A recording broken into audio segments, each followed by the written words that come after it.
they have got this spacing and things like that. Naratara here, I don't get it. I mean, I'll have to tell my secretary to book a table if I have to go for a meeting or whatever it is. Great. So we are at 10 o'clock. So why don't we get started? Good morning, everyone. Mr. Rajaraman, Mr. Sunil Mehta. I hope Mr. Surinder Pal Singh has also joined us, other dignitaries, participants, colleagues, Sanket, Sawan, and whoever else I can see on the screen just now. Thank you for coming to this conference. Today is our second day of our annual Gold and Gold Markets conference that we've been doing for the past few years. Last year, to 2020, so what I intend to do is to talk very briefly about the year past for us at IGTC.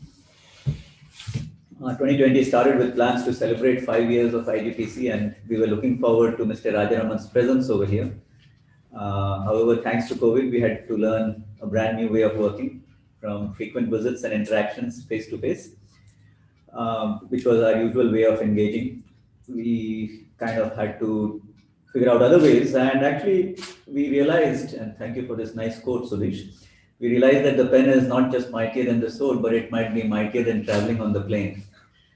And first thing that we decided to do was kind of change our communication style. We started writing down things a lot more, and we started to not just take a first 30,000 feet view, helicopter view, and then talk about the details. But as we write things down, we had to do that simultaneously to do the 30,000 helicopter view as well as the details. And this kind of increased the clarity of our communications. From just discussing things over the table, we started exchanging documents, sending documents to everyone a lot sooner. And when we started writing it down, there was a whole new world of opportunities that unraveled on how the gold market could open up for India. And we also found, especially in engaging with the government, with policymakers, that dealing with a written document made things a lot more easier, because you had clarity of the thought as it was presented on the paper right from the beginning. So the first such paper that we actually put together last year was the Suvarna Bharat Abhiyan paper that was about mobilizing household gold to address the then looming crisis of tax revenue shortfalls because of the shutdown coming out of the lockdown. And while it was nothing related to the GMS, and the intention was to reduce government's borrowing cost and to bring stability to the sovereign rating, the interesting thing that we realized in the process was that the gold monetization scheme can actually be run without a penny going out from the government's pocket. And we hope that from that learning, as and when the authorities, the policymakers, the government decides to take a look at GMS again, because we do think that the GMS is a very integral part of the International Bullion Exchange and the spot exchange. Without a GMS in place, we reduce the success level of both the International Bullion Exchange and the spot exchanges.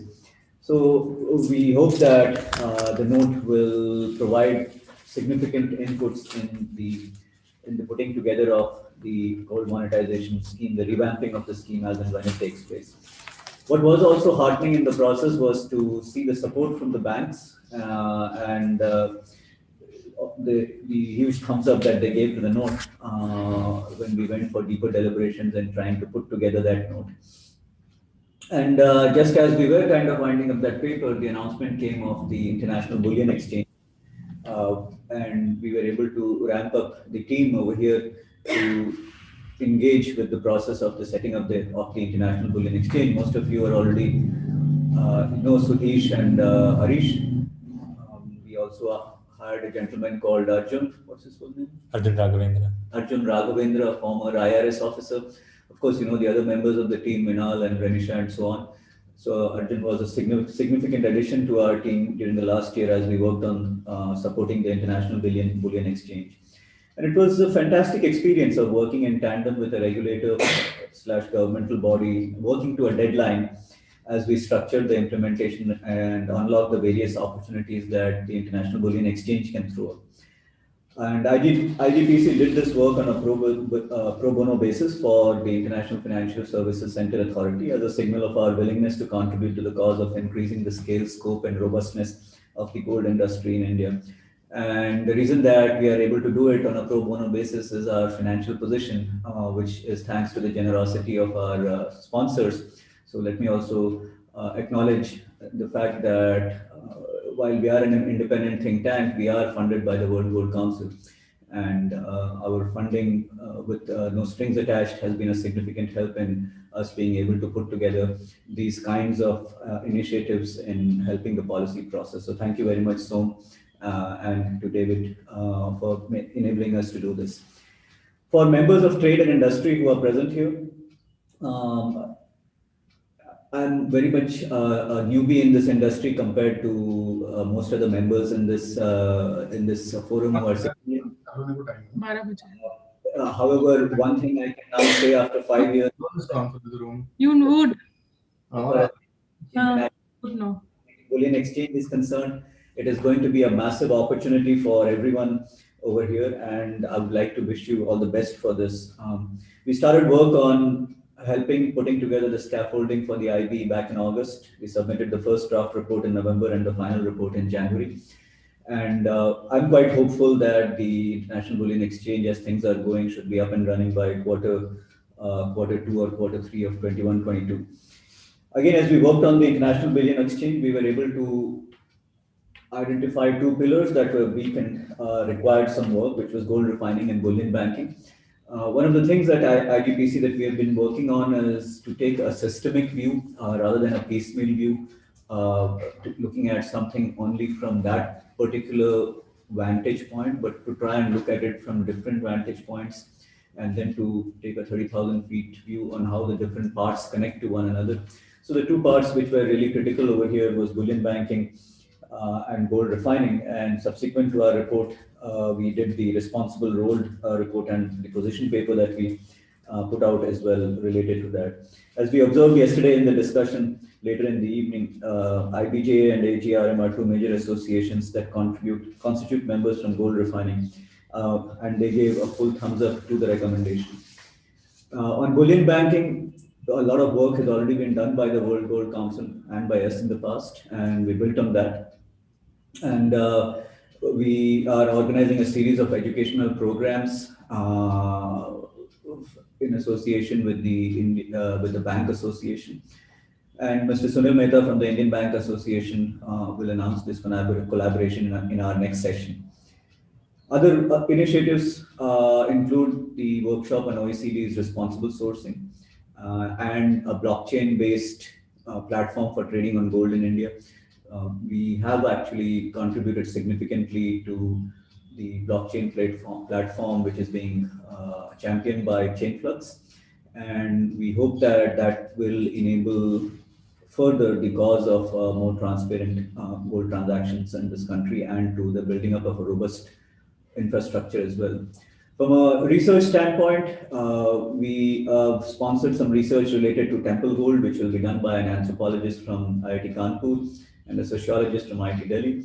Other projects include the HRM practices in the gold industry and the central bank holdings of gold and how they influence sovereign risk assessment. In fact, that is a paper that my colleague Sanket and Sawan, Rathi have put together with me, being an interested passenger on that particular effort. But thank you for including me in that effort, Sanket and Sawan. We have other projects also going on, including one on mining in India, where Mr. Prabhakar Sangurmat, who retired as the executive director of 40 Gold Mines, is putting together a way to increase the level of mining that is available, that can be done in this country. Various estimates suggest that we can actually produce up to 100 tons of gold quite easily, provided we are able to clear all the regulatory and other hurdles in the way. I would like to conclude by highlighting perhaps the most significant thing from an IGPC perspective that has happened, which is the nationwide survey on gold consumption that is being done in collaboration with Price. So if you will recall, we had started this project last year, and the intention was that we would do the initial part of the survey in April, May of last year. However, when the pandemic hit and we had the lockdown, things had to be pushed back, because this survey is actually a household survey where trained skilled interviewers are going into the households and spending between 30 and 45 minutes in each household to be able to gather the data. And clearly that was not going to be possible when the pandemic was at its peak. So that got pushed back. And which also, by the way, leaves us a bit surprised when people say that they've done household surveys during this time till December. I really do not understand how anyone could have collected robust data before December by going into households, because people were not simply not being permitted into households. I would be very suspicious of anybody who says they have conducted household survey data by going into households before December 2020. In our project, we have a sample frame of 200,000 households, and we are literally going to be able to collect every bit of data that we are able to about purchase, consumption, and attitudes and behavior related to gold. Why we are confident that we'll be able to get good data is because we are working with partners who are already well known in the individual areas. So when people are going to be giving you information about gold, it's sensitive information. They will not necessarily give that information to anybody who just turns up. And so the surveyors tend to need to be having some level of familiarity with the people who are being surveyed. And since retail gold consumption has been more than 60% of the consumption in this country, once this database is up and running, it will provide the necessary facts to undergird opinions. In the US elections, one interesting saying that a lot of more informed people have been saying is that we are all entitled to our opinions, but not to our facts. Sometimes, I get the impression that there is a tendency, especially with our erstwhile champion of alternative facts from a certain country, there is a tendency to not look at facts. And our hope, earnest desire, is that this particular survey, which is going to be now an annual one for at least 3 years, will provide a bedrock of incontestable facts around which we can have better policy making, we can have better industry actions. Indeed, the analysis of this data should throw up insights about new opportunities in the industry as well. Our hope is to be able to submit a detailed report of this first annual survey of consumption by about the middle of April to the middle of May. And we would like to invite all researchers, everybody who is sitting here on this webinar, to come and take a look at that database and to see how they can work up some good research opportunities on the database. I would like to end by acknowledging the collaborative work that we've also done with the Confederation of Indian Industry by being a part of their expert panel as an advisory role. And at IGPC, we would like to hope to continue to play our role in moving together to explore opportunities to make our economy better with appropriate contributions from the gold industry. Jai Hind, thank you so much. Let me now invite our chief guest for the morning, Mr. Rajaraman, who has been a very significant partner, supporter, and encouraging voice in our journey to share with us his views on gold and how he sees things moving forward from a policy making perspective. Mr. Rajaraman, sir. Thank you, Professor Sahay and Sudesh and the other partners in this conference. I first of all would like to congratulate IGPC and its partners in consistently organizing these think tanks on the gold industry in India for the last several years. So often I've always wondered, when the stakes are very high, why isn't research and data up to the mark in these sectors? I think, in fact, we are very concerned that the quality of the research that obtains in some of these sectors, including say investments in infrastructure by pension funds and sovereign wealth funds, which was an area which we were discussing over the last several weeks.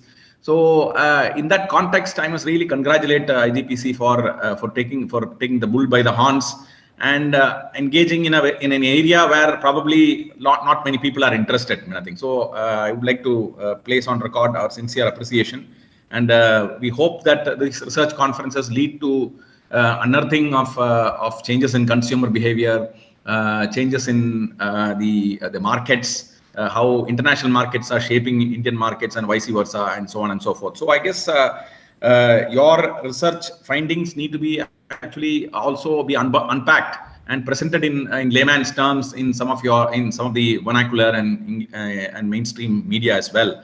So I would request that after this conference, you may like to kind of write some articles on some of the research findings in some of the media, in the written media as well as in the electronic media, to unpack this for the ordinary investor. So with this, I would like to offer my remarks and suggestions, which as part of this participation in the day 2 of your conference. So as you all aware that gold is a very important financial investment asset, and this has been for thousands of years. I think, unlike maybe in other countries, there is a great historical aspect attached to the gold as a source of as a reliable investment instrument.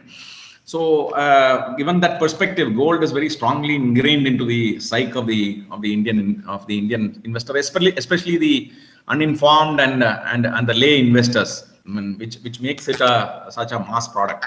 So, gold also has been a source of reliance in times of emergencies as a tool to ensure some kind of a financing of last resort, especially when the families are in distress. So this makes gold as a very important lifeline for the ordinary person, ordinary citizen in this country.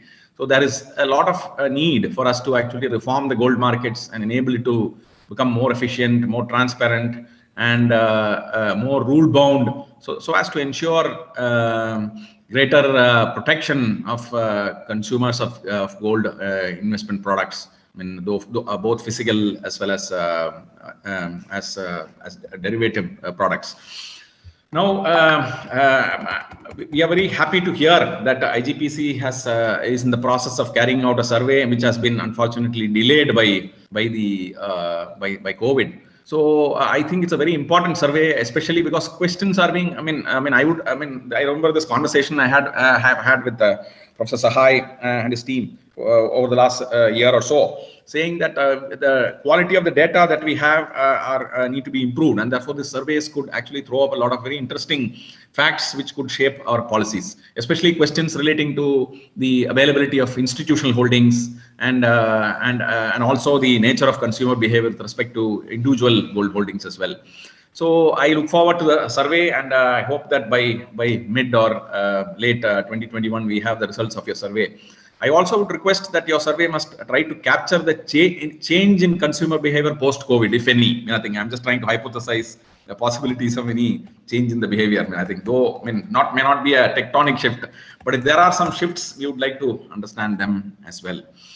Now, the pandemic obviously has impacted the gold and jewelry industry like many other industries. So we also know that gold and jewelry industry is on the road to recovery like most other sectors. So, but though of course the impacts could be differential. I think I'm not privy to any detailed studies on how the COVID has impacted and whether the impacts are temporary or they are permanent in nature, etc.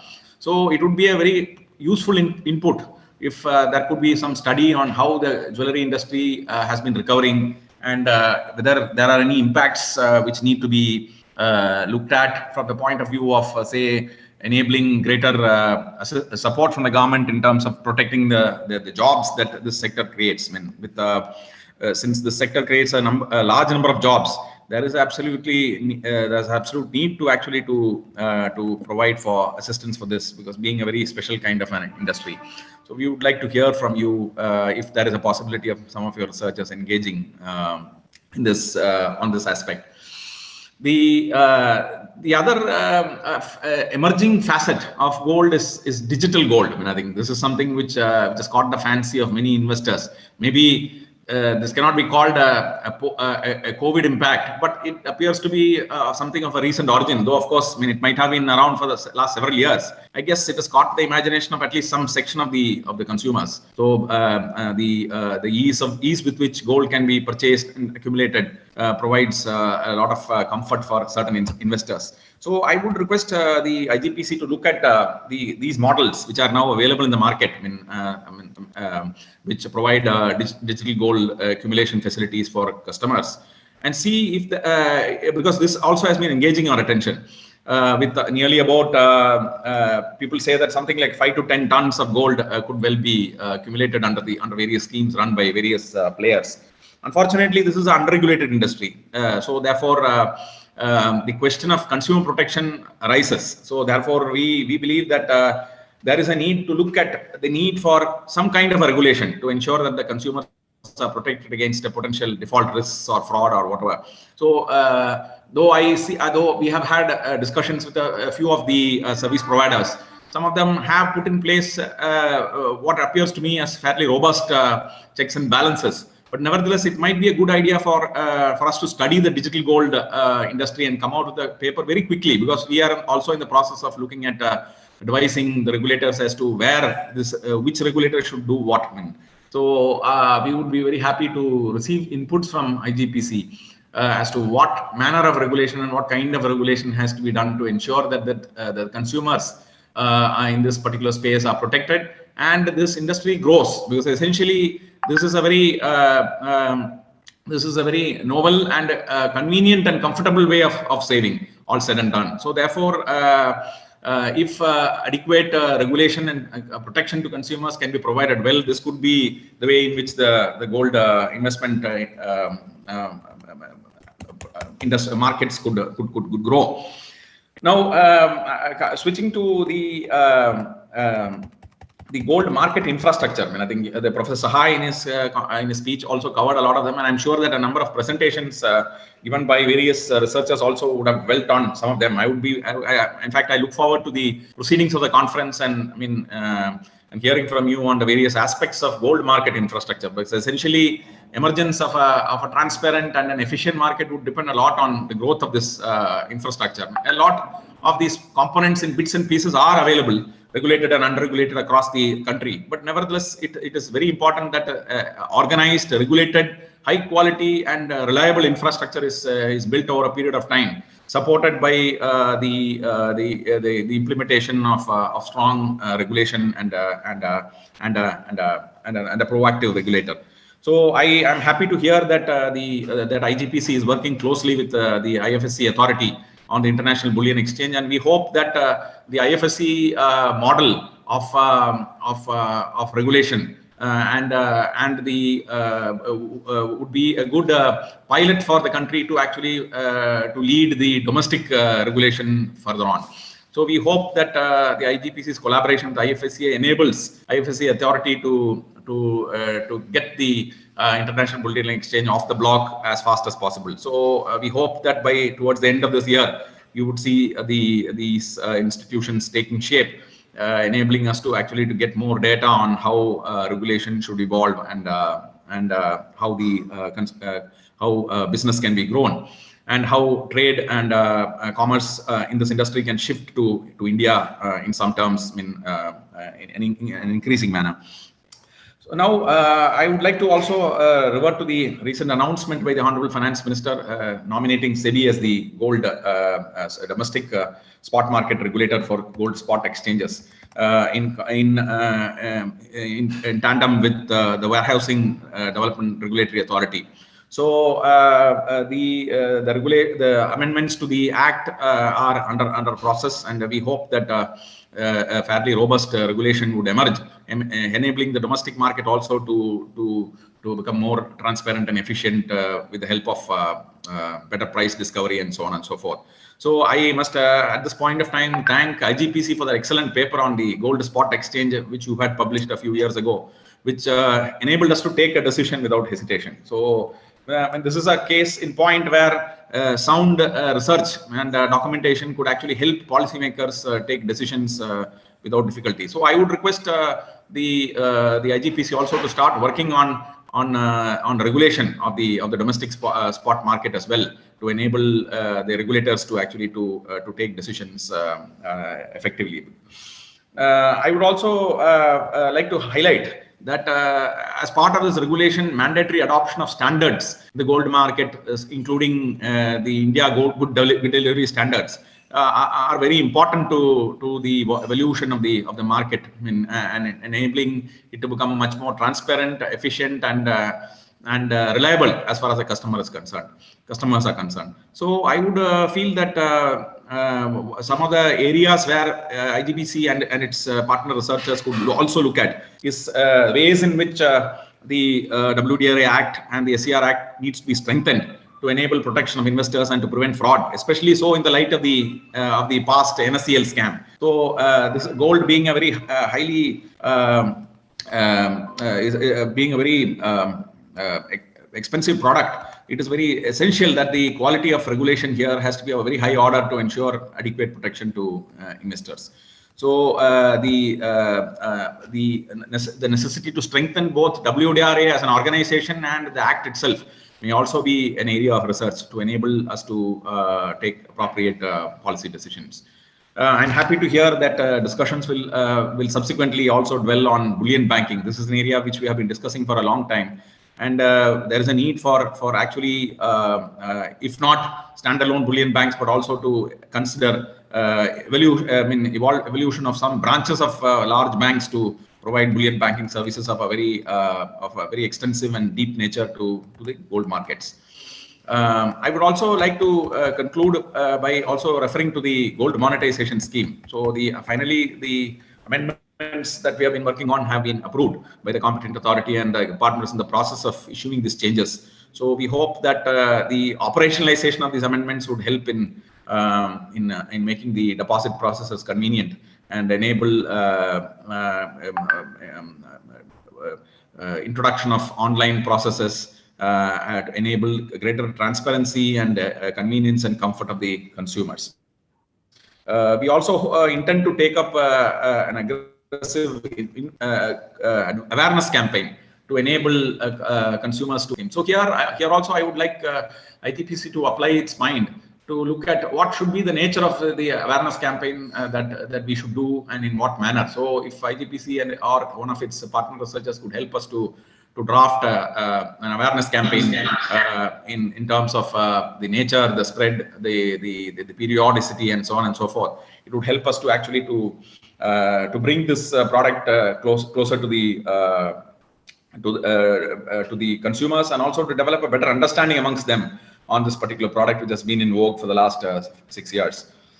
I would also like to refer to the recent announcement of the government in reducing the the basic customs duty on gold and gold dore, silver, etc. So we expect that this will help the local gem and jewelry industry to lower the cost of production and also to enhance the imports. So I hope that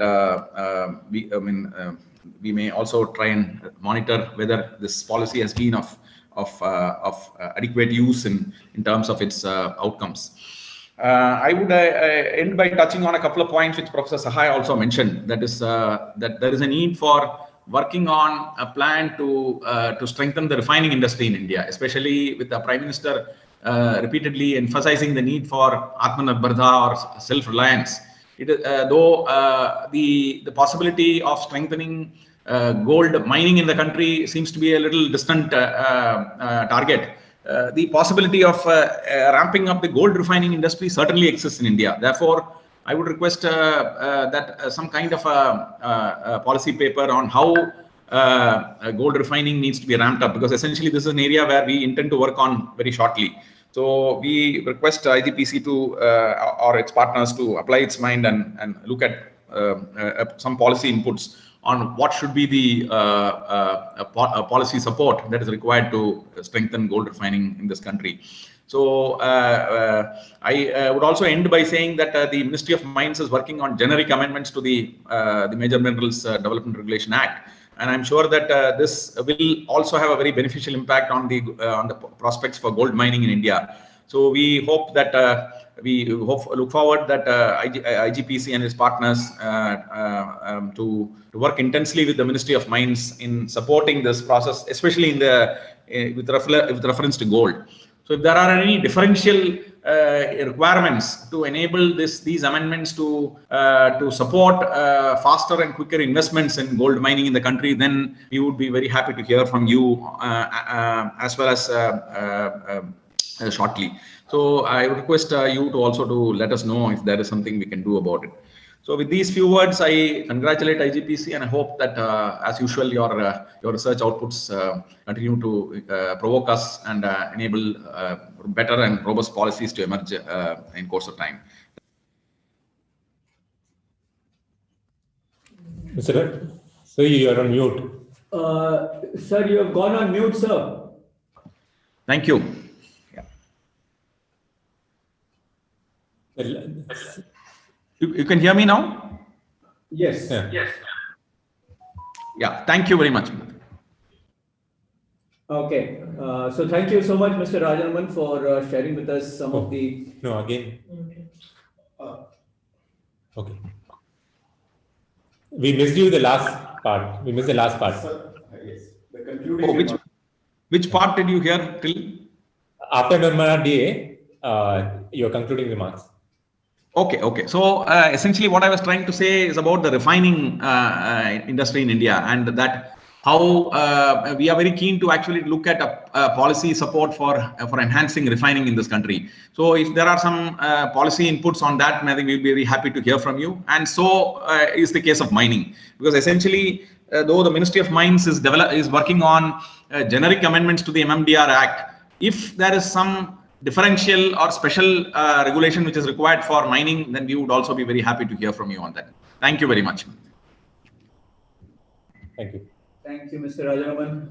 I think that was very educative in terms of what the government is doing and what are some priority areas for the government, and will certainly help to direct our efforts over the next 6 months to 1 year.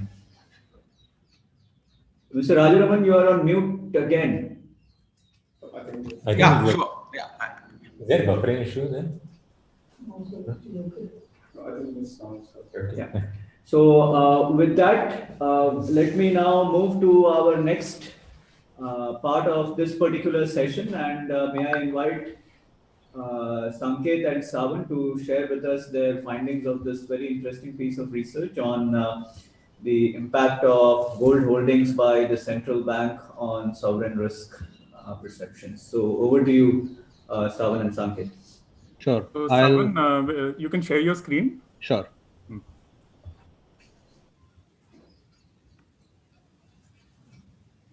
Can you see my screen? Yes. Okay, so I'll start. Yeah. So this is the research paper that Professor Sanket and Professor Sahay and I am working together.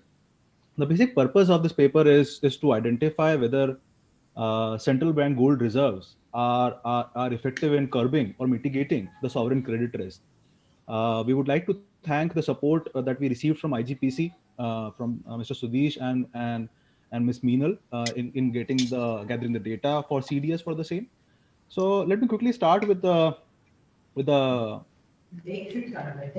introduction. So yeah, so this is the gold conference, and I'm sure that we all are aware about that the importance that gold has. Mr. Rajaraman also recently said that gold acts as an investment, a store, a source of value, and gold also acts as a safe haven in times of turbulence. As per WGC 2016 report, we could really find that that historically gold has a low correlation with the most financial assets, and that is why gold has been an important component in central banks' portfolios, give it advanced economies or be it emerging markets. So the purpose of the study is basically to exactly analyze whether the gold holdings with central banks are helping in mitigating the country risk. To measure the country risk, we are using sovereign credit default swap, and credit default swap are well known in the literature, wherein they've been studied a lot in terms of why they are important, and there are famous studies by Augustine and Hull and White, wherein they're showing that why CDS is an important instrument in measuring the risk as compared to that of the bonds. So the whole study is basically we are focusing on 54 developing and developed countries for the last 2 decades, from the year 2000 to 2020, and we use the panel data model to basically examine how elastic is the sovereign CDS spreads are with the changes in the central government gold reserve. We also control for country specific and global determinants of sovereign credit risk for the same. So I'll quickly. Uh, Can I request people who are not presenting to keep Zoom on mute? Yeah. So there is a relevant literature, and a lot of it has been published in top journals across the diaspora. I'll be focusing upon the relevant ones which are relevant for our research. So the famous paper by Bauer and Lucy, Professor Barr presented yesterday, and this is a seminal paper wherein he researched upon US, UK, and German stock, and how are they related with the bond and gold returns, and find that gold is actually a safe haven and connect as a hedge. Eisenman also finds that gold holding is actually correlated, and it talks about how good a global power a country is. Monet and Pai, they also study that irrespective of Great Depression, World War, Bretton Woods Agreement, gold practices have survived, and these all calamities could not eliminate the importance of the gold that we have. Uh, Another report by WGC clearly compares gold with the traditional reserves, and it asserts that gold goes through the guiding principles of safety, liquidity, and return. There are more researches by Obsterfield wherein he clearly mentions that gold standard countries had lower risk and as compared to the British Consul. So the study is basically highlighting upon all the studies highlight upon the importance of gold in the portfolio of central banks of the gold. Moving on to the second part of the literature, that is sovereign CDS. Why is it important to know the sovereign credit risk? Longstaff and all have a seminal paper wherein they talk about rapid increase size of sovereign debt markets, and it is causing the importance of sovereign credit risk to be more important. Then CDS as an instrument has been talked a lot in different researches, and people like Dijkman, Penn, et al., and Ang and Longstaff in their different papers have basically credited why CDS swaps are increasingly liquid. Why can they be preferred over bond, and what are the advantages of using CDS data as compared to that of the bond? So that substantiates the point that why CDS spreads are reliable, market determined, and responsive measure for measuring the sovereign credit risk. So Sawan, I'll just interrupt here. So the reason, one of the reasons we use CDS is that it's a market-based measure. And credit ratings assigned by the major credit rating agencies, they have come under a lot of criticism, even in the economic survey that was released recently. There's a whole chapter on why credit ratings might actually not reflect the true state of the economy. So CDS spreads, which are essentially which reflect the degree of default of a country, the risk of default of a country. That is a much more sort of reliable measure compared to ratings. Only unfortunately, we do not have CDS data for India because India doesn't have outstanding sovereign bonds, so there is no CDS contract on India. But so this is a cross-country study, and we do have most other developed and emerging economies. Yeah, please continue, Sawan. Sure, thank you, Professor. Moving on to talk about our study. So the data that we are using is of 5-year sovereign CDS swaps. It is being obtained from the Bloomberg. We are using the time point is from year 2000 till October 2020. Central bank gold is obtained by the World Gold Council database. we are using a slew of macro financial controls like GDP per capita, inflation, current account balance, GDP growth, total reserves as a percentage of imports, and all of them are obtained from the World Bank's World Development Indicators. We also use IMF database to get the data for sovereign debt and fiscal balance as a percent of GDP, which will be used as a controls in the study. We also understand that central bank gold has importance at times of crisis. So we obtain the crisis database from Harvard Business Studies Global Crisis Database. We use World Governance Index variable rule of law to basically show that how good a country is in terms of governance. And finally, we also use Chicago Board Options Exchange CBOE Volatility Index, which will be catering to the global volatility as a control in our research. So that is about the data. I'll quickly show the variable description. So this is the list of CDS spreads will be on the Y side. Central bank gold per capita are measured in tons and grams. Will be on the as an independent variable, and there's a lot of controls that we are using, like log GDP per capita, fiscal balance, sovereign debt, reserves, inflation, current account balance, rule of law, GDP growth.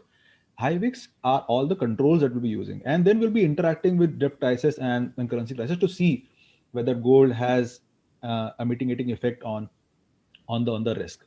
So these are the variables. So I'll just go back. High wicks is something that we have created. This is our creation, which is we wanted to see that at times of high volatility.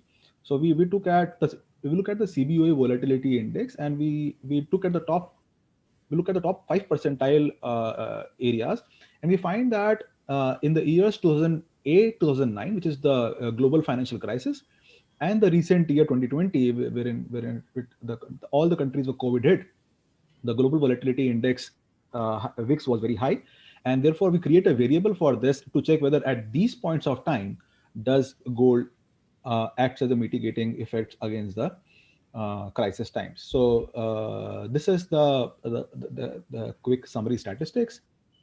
Central bank gold is measured in tons, as I said. Central bank gold capita per capita is in grams.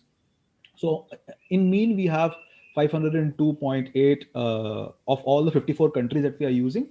Unfortunately, India is not there, as Professor Sanket said, because of no presence of India in terms of sovereign CDS data.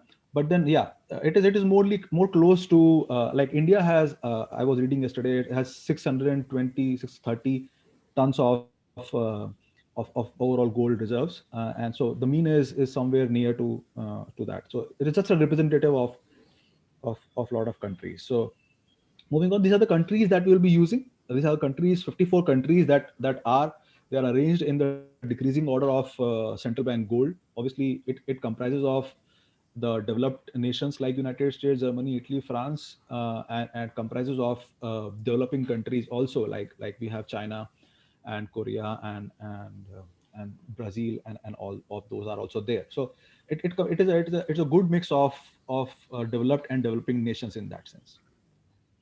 I'm first straight away showing a simple, without any controls. I'm showing the scatter plot of how CDS spread and central bank gold are related, and what we find is a clear negative relationship. When as the central bank gold increases, the value of CDS spread decreases, which in a way is a good news, because what we are saying is, irrespective of the controls, obviously we'll be controlling for the country fixed effects and the year fixed effects in the research, but then this is just to show that on the slate, how central bank gold is important to cover the risk overall.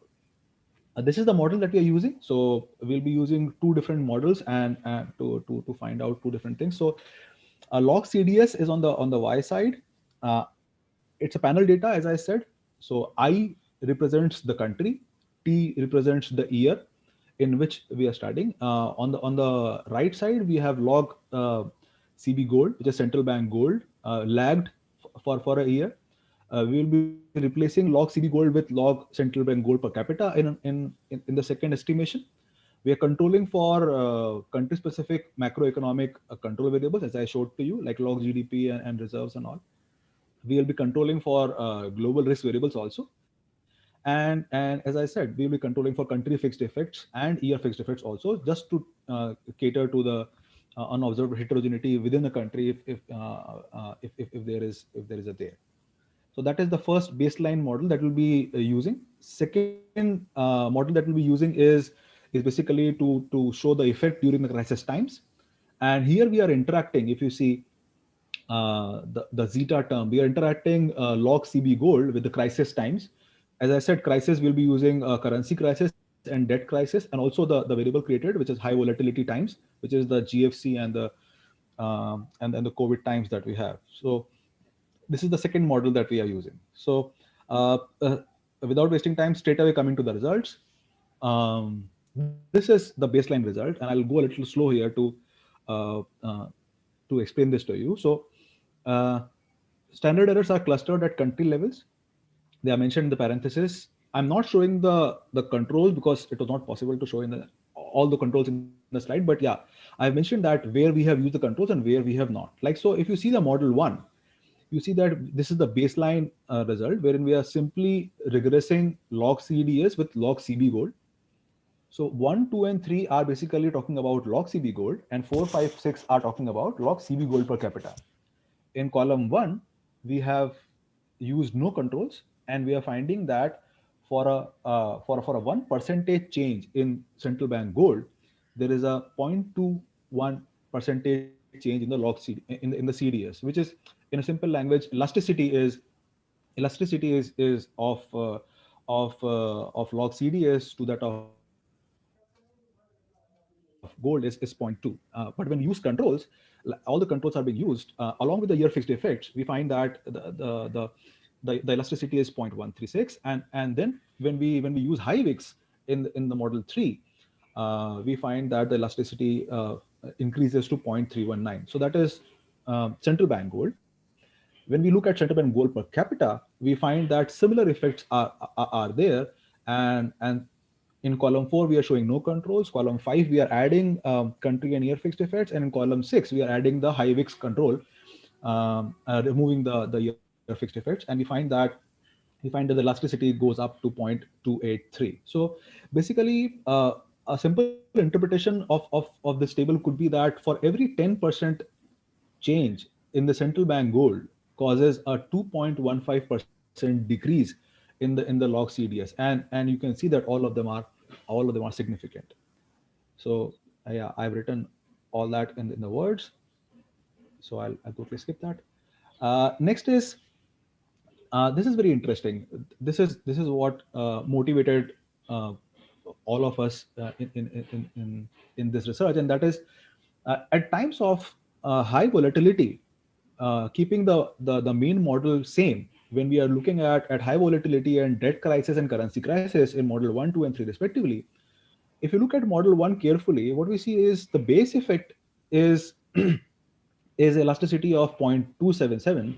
But the moment we look at high volatility times, the gold per capita at that point of time is even more important, and it increases the elasticity from zero point 0.2 to zero point 0.7. And similarly, at times of debt crisis, it is very, very important, wherein log CB per gold per capita, which was zero point 0.2 to start with, jumps up to around 1.8. So what we're saying is, if there's a 10% increase in gold per capita, there is a 18% decrease in the CDS points, and similar effect is seen at the time of currency crisis also.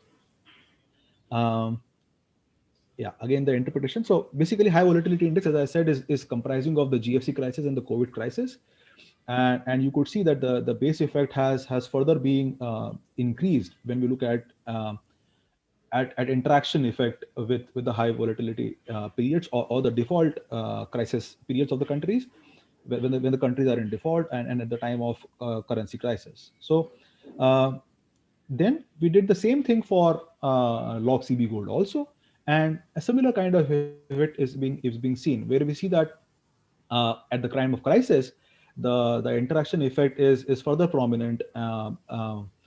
From 0.312, it increases to like around 0.4. And similarly for debt crisis, from 0.2 it increases to like 1.3 around, and that means a 10% increase in the central bank gold causes a decrease in the CDS by around 13% at the time of debt crisis. And though the currency crisis is not significant, so I would not want to mention that, but then still the sign is still negative.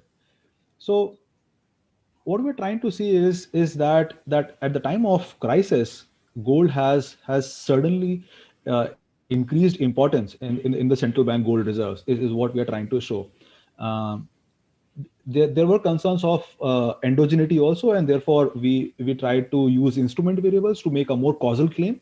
We instrumented the log CB gold and gold per capita using instruments using an instrument which was central bank gold in 1980 interacted with the gold price. So it helps us in creating a good instrument, because the good quality of an instrument is basically which affects the independent variable directly, but does not affect the CDS directly. So that is where we found that this is a good instrument, and you can see the first stage F statistics also is quite significant. We also checked the Hansen J statistics to check for over identification, and we found that this instrument is valid in all those terms. And the sign in significance also, you can see when interacted with all the controls with the CDS, we find that it is negative and significant. So I think that is a very small way of telling. The whole conclusion is that sovereign CDS spreads are negatively related to both central bank gold per capita and the overall central bank gold. Gold, as we saw, that it reserves gold reserves mitigate the effect of crisis episode, specifically at the time of high global volatility, debt crisis, and currency crisis on sovereign credit risk. We also instrument, as I said, we use instrument variable method to causally interpret the significant negative relationship. Overall, what we find is that in the uncertain global economic environment, gold can play a stabilizing role for nations' external position. So I think that is all from my side. We would really wish if there are comments. Before questions come along, if any, I just wanted to make one observation for Mr. Rajaraman. So this paper kind of corroborates some of the thinking that we had advanced in our Suvarna Bharat Abhiyan position paper that we had shared with you. So just thought I should highlight that to you. Floor is open for any questions or observations. So, Professor Sahay, I also wanted to make an observation. So, I think you made a very correct observation. Incidentally, as part of that, we also did a study, though anecdotal, of the Korean example. Sometime in late 90s, I think Korea passed through a balance of payment crisis. So, I think the way in which gold was mobilized to handle that crisis was a case in point. So, I'm just giving just an example. But the study seems to be very good, I think very timely as well. Thank you, sir. So, any questions? Thank you very much. Yeah, go ahead, so. You can remove the presentation so we can see. You can stop sharing the presentation. Okay, yeah.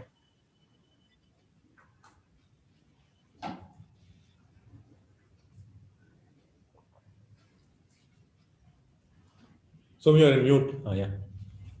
Go ahead, please. Yeah, okay. Jad, first of all, I said this is excellent. I was just going through this because, we have a central bank team which deals with central banks, and we have an annual central bank conference.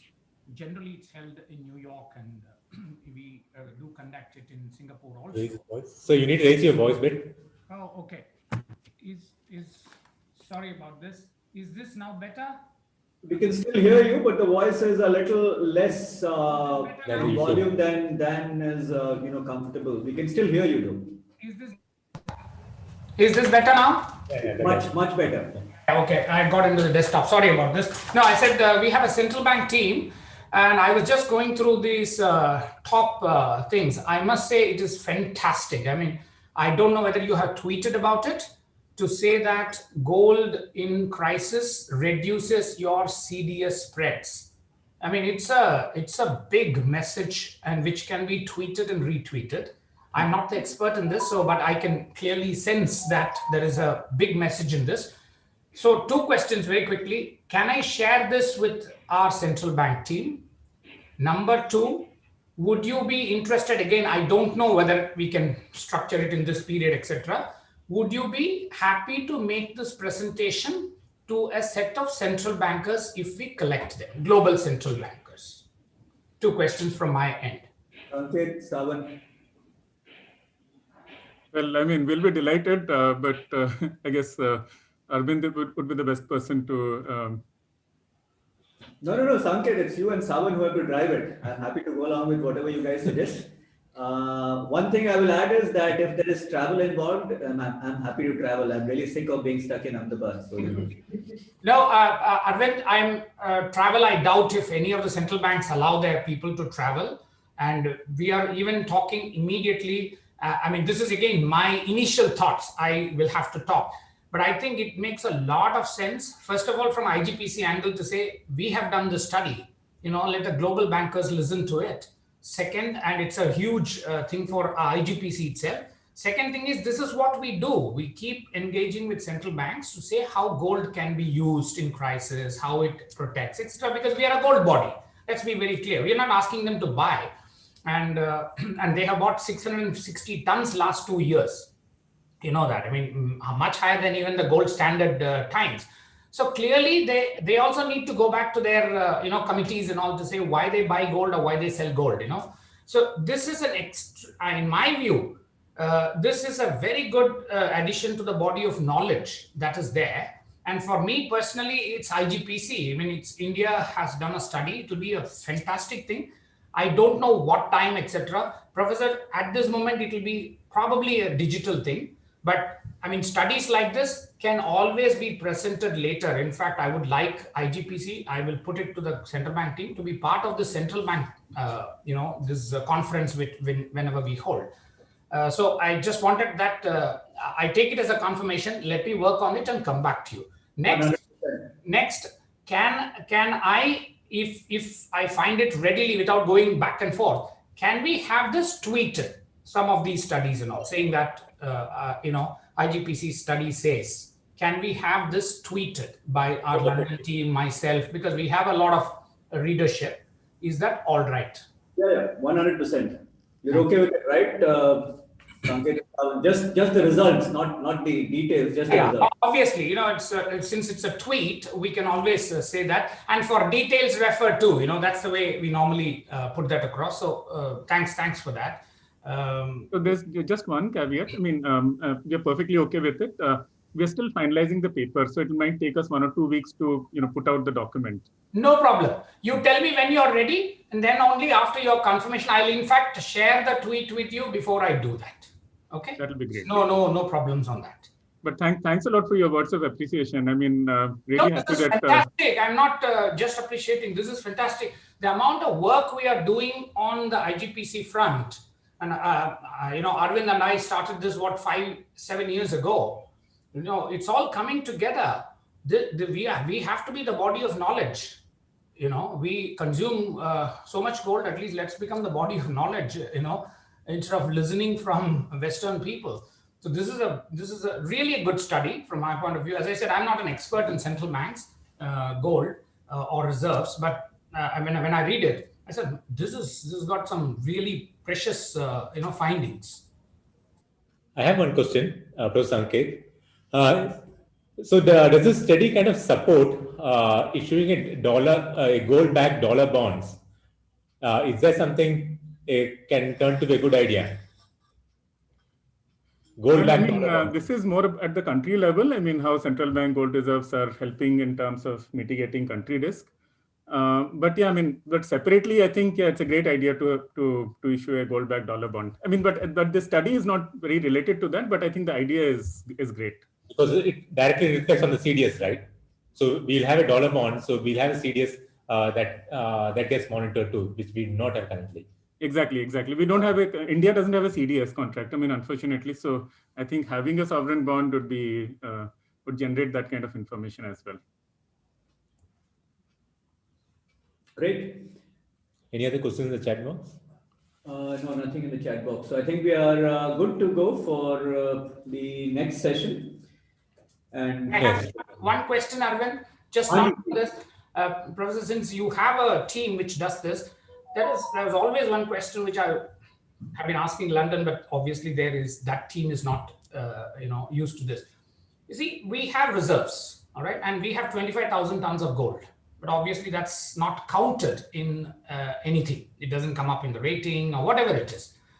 But we have still, at least as per estimates, $30 billion worth of gold as a collateral with the banks, correct? And in turn, the banks have given only rupee loans to the people. So, I mean, if at all it has to be sorted, it's a rupee loan. But actually, the financial system has taken charge of $30 billion of foreign currency asset, technically. Can this be in any form now be reckoned as part of the overall reserves of the country? Like, if I have dollar today, I still place the dollar with a bank and it goes to Reserve Bank. The bank is supposed to give me back my dollar, but still it is treated as part of the reserves. Correct? I mean, I get money, I swap the dollars, but I've got my money. You still have to pay me my dollar, but it is still treated as part of the reserves.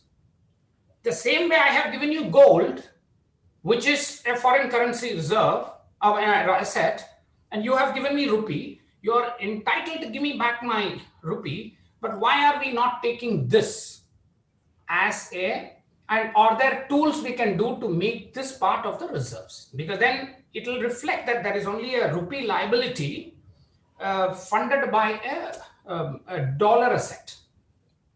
So some study, obviously it's straightforward, but it's always been bugging me saying, why are we not using at least the lending portion as our reserve? If that study can be done, it will be very helpful. And only India can do that study, actually. No, I mean, I think that's an excellent suggestion that, and I'm not sure if the monetary authorities have taken that into account, because the gold lying with the banking system is technically an internationally traded asset.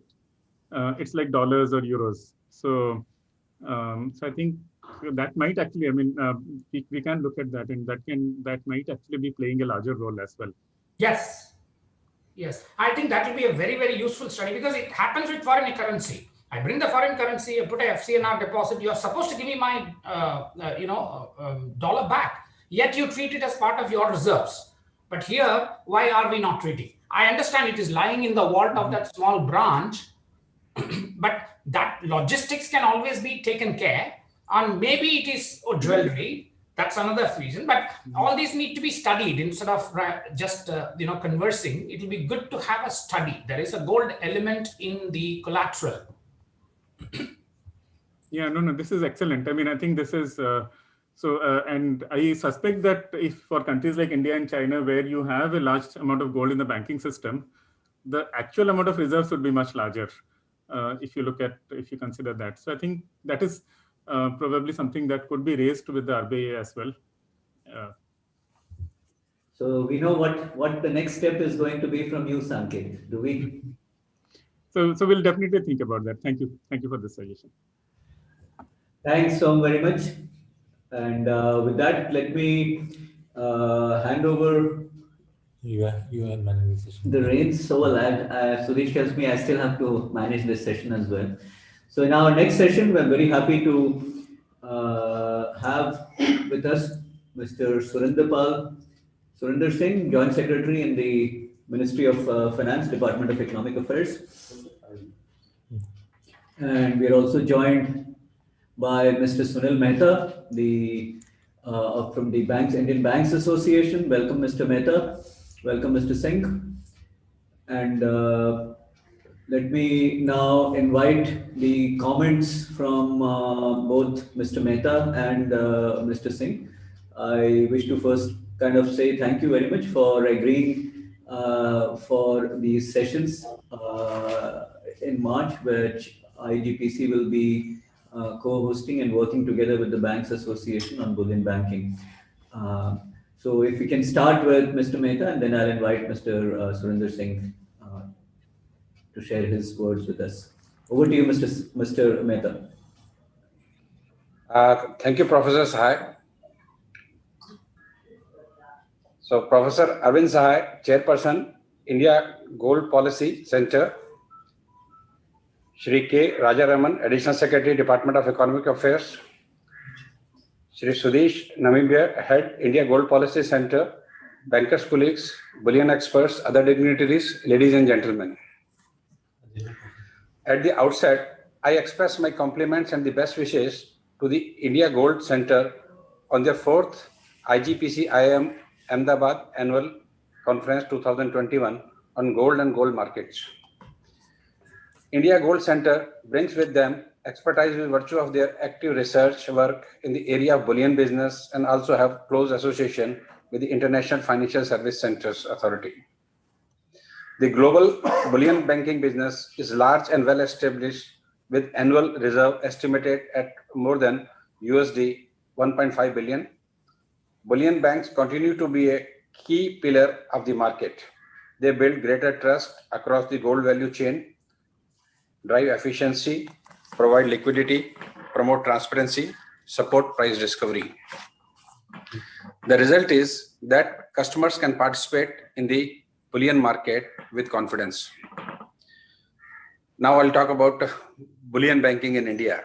The present scenario, despite being one of the most important consumer market of gold, Indian gold market remains fragmented and largely unorganized. The Indian banks doing bullion business play a somewhat limited role in the whole ecosystem. The overall banking industry, the bullion banking is not considered to be a core activity, and it is also regulated by the Reserve Bank of India. RBI authorized scheduled commercial banks to import gold and provide bullion banking services way back in 1997. Since then, there has not been any significant change in the product offering. Today, there are 16 commercial banks in India who have been licensed by RBI to import gold. Only a handful of them are active though. The limited success of bullion banking operations in India can be largely attributed to the lack of expertise, the product offerings. There are restrictions on bullion banking activities of the bank, which limit them to merely act as a canalizing agent to import bullion into India and Indian import gold on a consignment basis from the counterpart overseas. The imported and gold on consignment basis is supplied to the customers on outright basis under gold metal loan scheme. The other bullion products offered by the banks include gold deposit under the gold monetization scheme on account of and on behalf of government, distribution of sovereign gold bonds, that is also on behalf of the government, and loan against gold and other services. So the core activities of bullion banking are dependent on gold imports and overseas borrowing of the gold. The present regulatory framework is restrictive. Banks are not permitted to participate on the buy side on domestic physical market. Banks cannot participate in the domestic commodity exchanges, which restrict their ability to hedge locally or provide liquidity in the exchanges. Not only is the product portfolio very limited, all the products are highly regulated. Banks do not have any freedom in structuring the products based on the market needs. For example, the gold metal loan can only be provided for a maximum period of 180 days. Banks do not have any flexibility to structure this based on their own assessment of working capital cycle of their client. The gold metal loan can only be repaid in rupees and not in a physical gold, as banks are prohibited to buy gold in the domestic market. For gold deposit under gold monetization scheme, the gold metal scheme, the banks are governed by the master directions issued by the RBI in their notification. The whole process of accepting deposits includes a term of deposit is regulated. This leads to mobilizing most of the deposits in government account. As a result of these restrictions, banks in India lack motivation. Bullion banking does not create a core business for most of the banks, thereby resulting in the inadequate infrastructure, technology, and expertise to run the business. Opportunities for bullion bank in India considering the large domestic base of the gold consumers, India has a long way to go. The trend shows that Indian bullion market has been suffering and more towards the consumer market, and the result we see that the growth opportunities are not fully utilized. If we look at the exponential growth that is happening in the overseas market like Dubai, Singapore, China, India is way behind it. India is one of the largest gold markets in the world with a large number of jewelry manufacturers, retailing facilities, large refining base, and an annual capacity of around 1,600 tons.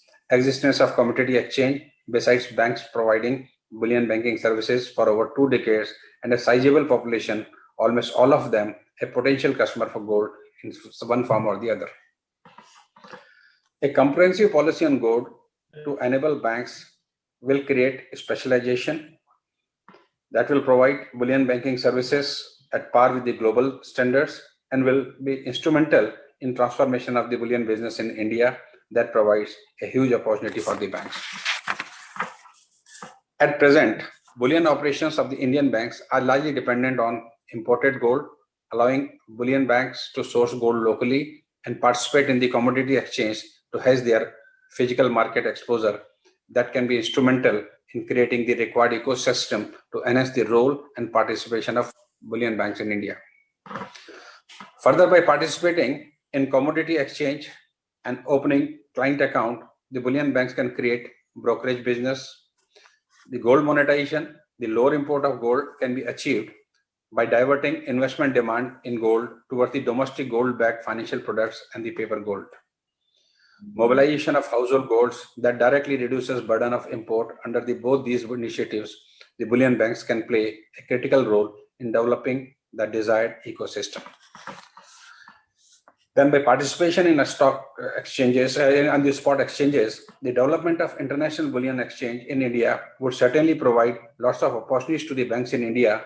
It will lead to development of infrastructure for vaulting, logistics, and trading. The Indian Bullion Exchange will help the Indian gold market to bring in more efficiencies, better price discovery, and assurance in gold quality. Being the major liquidity provider, success of IB would largely depend on the level of participation by the bullion banks.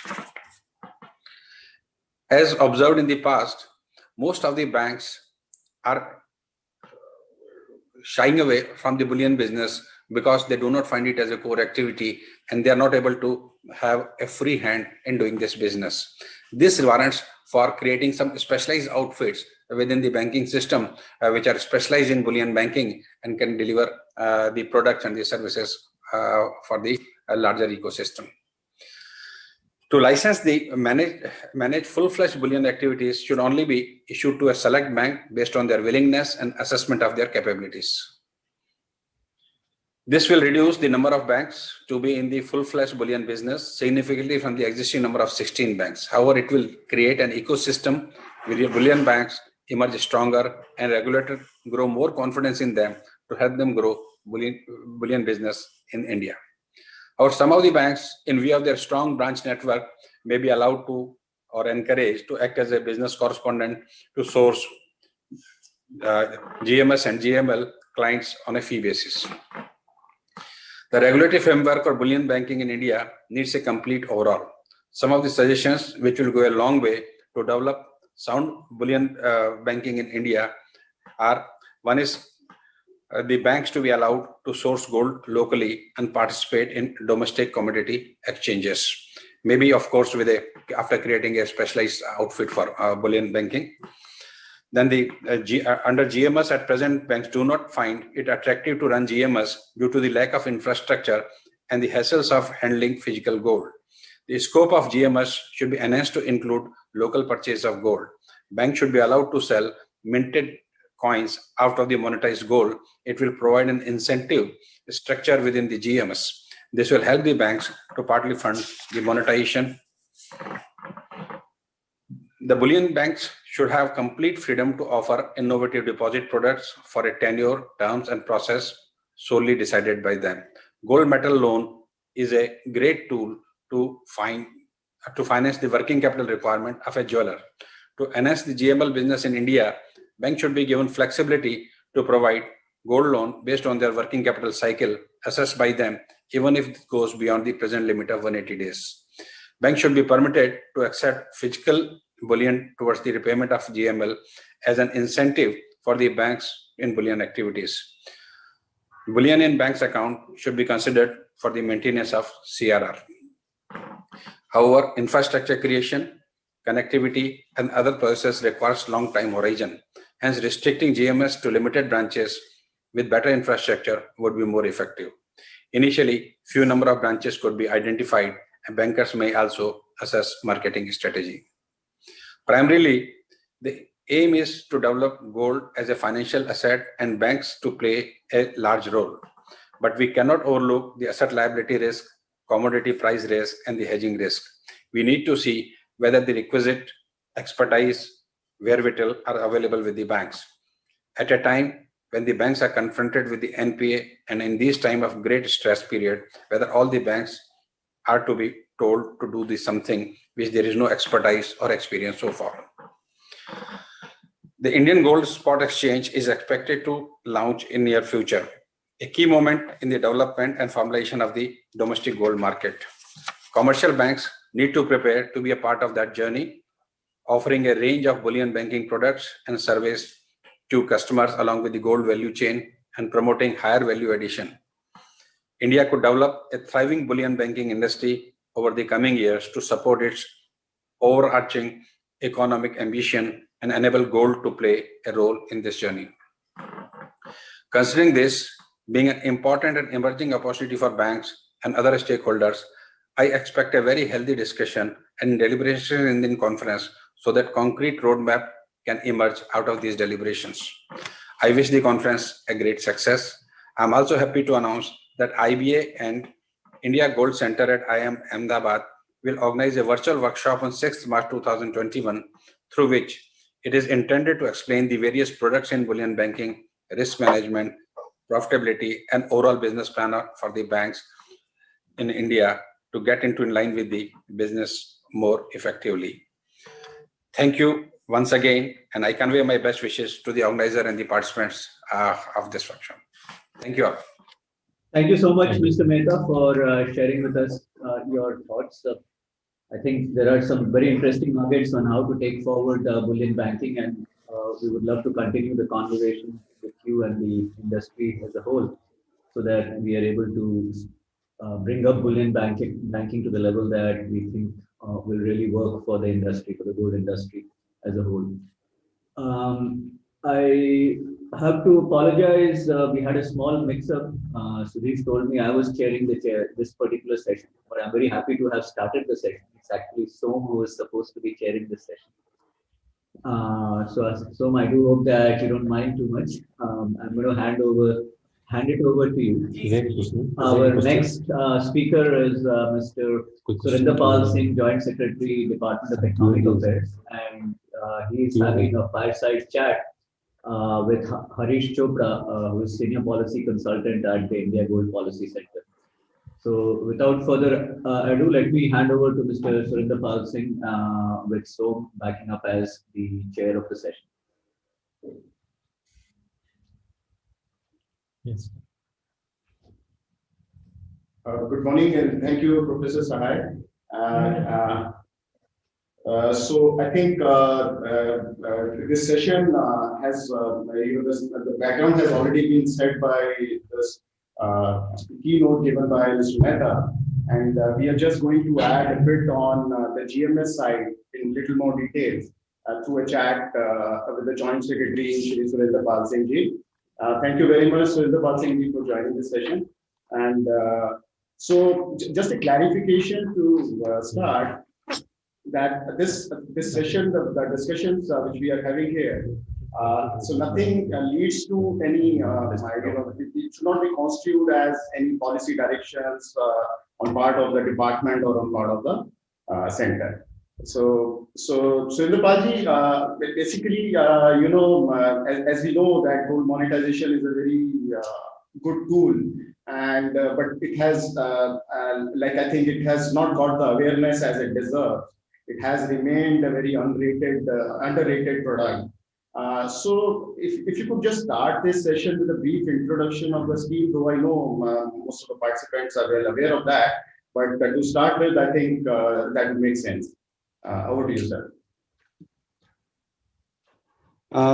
First of all, respected Shri K. Rajaraman ji, Professor Sahay, Shri Sunil Mehta ji, Shri Som Sundaram ji, and the entire IGPC team. I congratulate India Gold Policy Center for holding such a wonderful conference on gold issues. And it's really a very good opportunity for Government of India to, say something about the scheme which is being run since 1999. Although we have not been able to reach to our objectives, but still it is improving. In 2015, we launched the revamped earlier GDS, Gold Deposit Scheme, and Gold Beta Loan Schemes.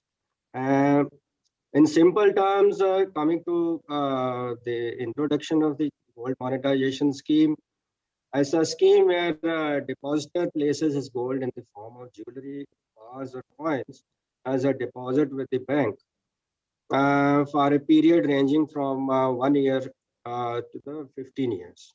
So this scheme has three parts. In fact, one is short-term bank deposit scheme. The other is a medium-term gold government deposit scheme. And the another part is long-term, which is having a term of 12 to 15 years. So the repayment can either be in gold or in rupee at depositor's choice. The depositor earns interest at the rate 0.5% to 2.5% per annum, depending upon the tenure of deposit. At the same time, the depositor is spared from the hassles and costs on storage and insurance of gold deposited as it moves into the custody of bank and or government. There are tax exemptions like income tax exemption on interest earned on the gold deposit, exemption from wealth tax and capital gain tax, etc. India imports around 800 tons of gold each year, and Indian households are expected to have over 25,000 tons of gold sitting idle. The objective of this gold monetization scheme is to bring part of this gold back into the economic activity and to reduce import of gold so that gold as an idle asset would become a productive asset for the individuals who are holding that gold. Gold being the second largest import item for India, thus significantly impacts the current account deficit of the country. Therefore, increasing the domestic availability of gold to cater to the demand is important. In this regard, the gold monetization scheme was launched to help reduce dependency on imports. This scheme is also aimed at creating an ecosystem of investment or lending around gold, just like rupee, which is very important for a country like India, which has so much of fascination for gold. So, Harishji, this was the introduction. I hope I would have made some, provided some information.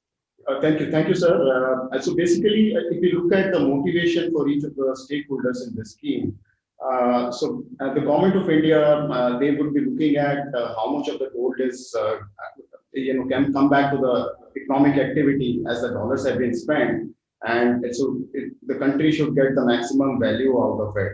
Depositor is also looking at maximizing the return on the investment in gold. So while he keeps on retaining the holding in the gold, whatever interest is earned on the deposits is actually an additional income for them. And given the tax benefits and all, it becomes even more sensible to do that. And so banks are basically the primary drivers of the GMS as they manage the gold assets and liabilities in their balance sheets. So GMS is not and should not be perceived as a subsidy scheme of the government. Rather, it should be seen as a potential business opportunity for the banks, and that would be the key to success. And sir, so we have discussed in this part, like so this has been an excellent scheme. So any thoughts on why this has not got the attention of the depositors as it deserves? Hariji, we are keeping, in fact, we keep getting feedback that the process of depositing gold is quite complex. And in fact, Professor Sahay has discussed many times, brought to our notice also that these, this process of deposit is quite complex. People face a lot of difficulty in depositing gold. There are limited number of collection and purity testing centers, which are called CPTCs also, which are only 48 in the entire country. So we have a very huge country, and just with the 48 CPTCs, you can see that how difficult it is to approach by the customers or the willing citizens who want to deposit gold in the scheme. Even banks have also not participated much out of, if I give numbers, 80 scheduled commercial banks, out of total 80 scheduled commercial banks, only 9 scheduled commercial banks participating in this scheme.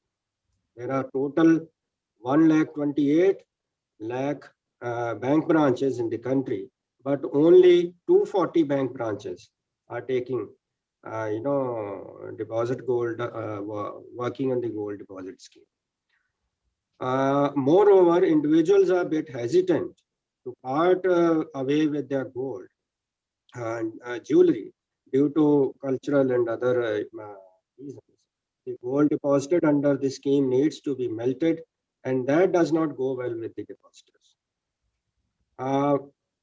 Harishji, what are your observations which you would like to convey to the potential depositors on benefits of GMS, including rate of interest, which I have already mentioned?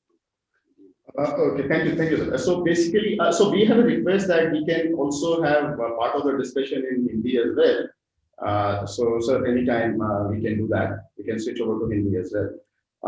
So basically, the point here, which is very relevant, is that the rate of interest on GMS cannot be compared with the rate of interest on rupee deposit. So to give a simple, in the layman terms, so because the gold remains the property of the holder while it is in deposit. So जो आपको interest मिलता है उसके ऊपर, तो अगर हम layman terms में बात करें, जैसे आज की डेट में the gold price is basically the forward gold price at which let's say if you have an investment horizon of 6 months, so आपको उसके ऊपर देखना है कि forward आपको डॉलर के ऊपर और गोल्ड के ऊपर कितना मिलने वाला है उस पीरियड में.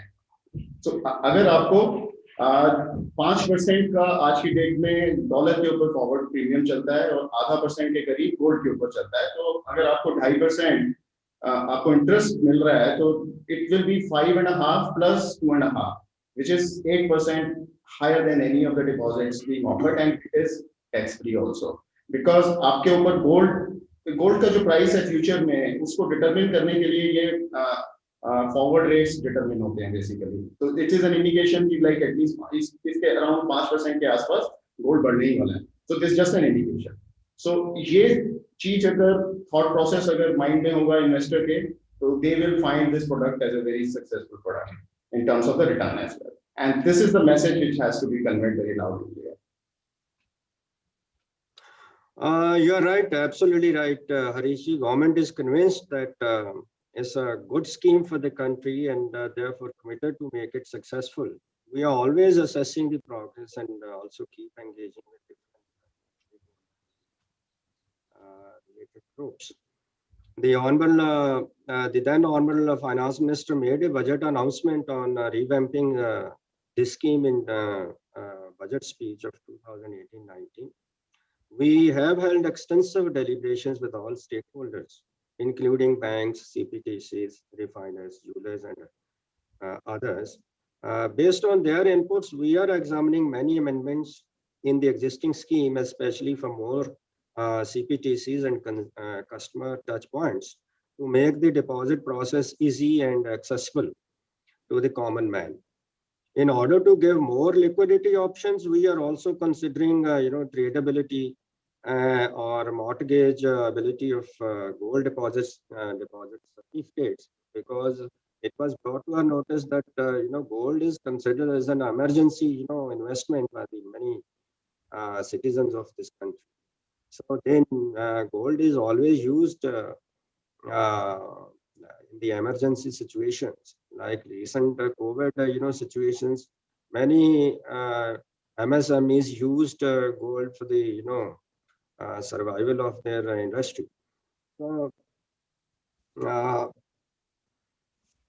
what do you think is the most critical factor in making the scheme more popular that has come to your notice, as you have a vast experience of dealing with gold matters and GMS? You have also worked as a banker dealing with bullion for the last many years. Harish. Sir, sustainability is the key. There should actually be a business case for each of the participants, and each of the participants should understand in the value chain. So revamping, if you are having any plans on revamping the gold monetization, so it would require creating an incentive structure where government does not have to bear the interest cost, but the same is allowed to be driven by the market forces. The government role should only be limited to providing the policy support. While financial support by the government in the initial stage can be justified, it cannot be the backbone or the foundation of the GMS. There should be a well-thought strategy on what happens to the GMS once the financial support for taking gold in government books is withdrawn later. Will the participants will still be keen to continue the GMS, and that should be very well thought process. Because if they have a business case, it will sustain. Otherwise, the moment these incentives are withdrawn, the scheme will also see an end. So in fact, sir, we also feel that jewelers are playing a very important role in buying and selling. And so why is the government not able to convince them to participate in the scheme? Because I understand they are already allowed to participate in the scheme as the CPTC. So if I may take liberty to ask you, what are the deliberations with the jewelers? Has there been any deliberations with them? Or are we thinking in those directions? Harish, we have had various rounds of discussions with different stakeholders, including jewelers. Everyone seems to be convinced that there is a need to increase the deal flow, at the same time easing the process of gold acceptance and its turnaround time. Jewelers are the focal point, of course, where most of the gold transactions happen at the retail level. Therefore, many suggestions have been received to bring them in this value chain. We also feel that jewelers may facilitate the last mile connectivity between the scheme and the citizens interested to deposit gold. So moreover, there is a comfort level existing between jeweler and the gold holders and the common man. Even under the existing guidelines of the scheme, jewelers are allowed to participate, but they have not shown any interest in this scheme. So, any views, Harishi, on this? You have an interest. You have a lot of, academic discussions also with jewelers and other industry stakeholders. If you have any thoughts on it. So it basically means that because once they were allowed to act as a CPTC, as I understand or recollect, only one jeweler got enrolled, and they also did not do anything much in this scheme. So maybe we need to look at in a different way. And so we also need to consider a few things like, the process of accepting gold and the turnaround time is not the only factor. So because at times it is said that the turnaround time is one of the major disincentives for the depositor. but the turnaround time only starts when the depositor actually approaches to place a deposit. So in fact, if I just take the name, MMTC PAM had set up, over 10, I think, to be precise, I think 11 purity verification centers across the country. And so they have all the necessary infrastructure. They had invested a lot. The process was very transparent, and I had myself visited in one of their centers, and they could have turned around the transaction in almost about 45 minutes while the customer is sitting there. So even that also did not succeed much. As I gather, only one of the banks has used that extensively.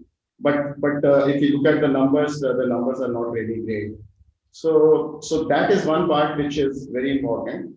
And also, since jewelers can also be acting as the collection center instead of so that they can have an enhanced role where instead of being in a CPDC, they can actually be the collection centers as well. But the only thing is that the redressal mechanism for the consumer protection needs to be well defined. And so it needs to be properly documented, like what happens if the depositor raises a concern on the purity or the weight at a later date. So who has to handle that? As the account is opened with the bank, so primarily it looks like it is the bank who's responsible for that. And but if there is any if that can be also deviated a bit, where some responsibility is assigned to the jeweler, as bankers are not in the loop on the physical side. So that also needs to be seen. But however, there has to be a well documented paper which defines the redressal system, so that consumer protection is the key. Of course, the jewelers are the largest channel for monetizing the gold through their buyback and jewelry exchange schemes. And if I had seen the data recently published, lots of jewelers are actually expanding or promoting their exchange scheme. I guess Titan is almost sourcing about 44% of their total requirement to recycled gold. So they are already doing, they are into the monetization. So that gold will not be something which will be, coming in the scheme. So we have to look at the gold over and above that. So the person who is approaching the jeweler, he is basically intending to buy new jewelry. So he's looking at, part of the gold investment be, reduced by the value of the existing jewelry which he has. So that also needs to be understood. But at the same time, anybody who's coming and participating in an exchange scheme, a marketing pitch needs to be planned in such a way that there is an interest created when the customer approaches any jeweler. And so the role of banks, the jewelry association, and of course the World Gold Council should be explored in devising an appropriate marketing plan, so that some kind of a cross sell is planned. And so that, I think, I would say on the jewelers inclusion, and these are the things which are very critical for you to look at. Thank you, Harishi. Suggestions have been received which propose that jewelers may participate as CPTCs as well as gold mobilizing agents in gold monetization scheme. So that's what we are also, examining very seriously. And we also feel that jewelers are very important, and they have to play an important role if GMS scheme is to be made,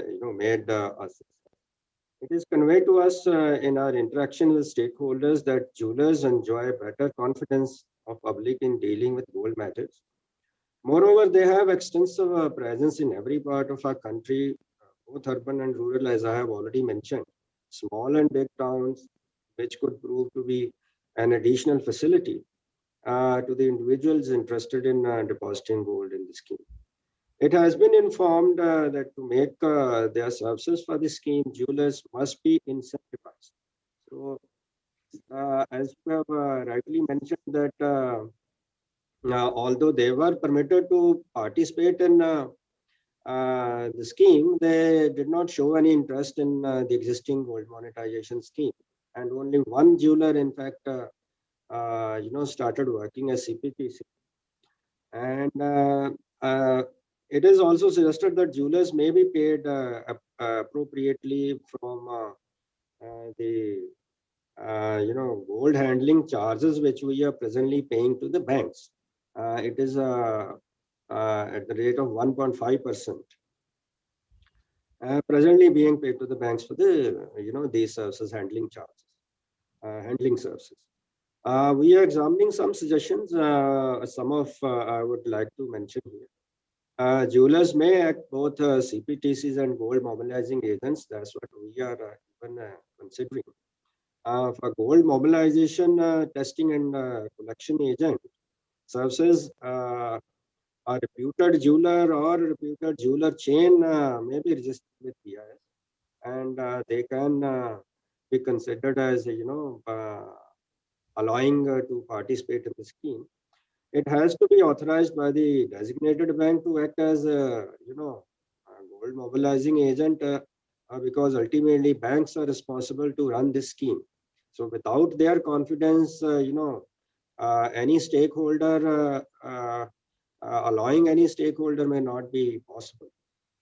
Bank may authorize jewelers based on these certain criteria. They can fix criteria like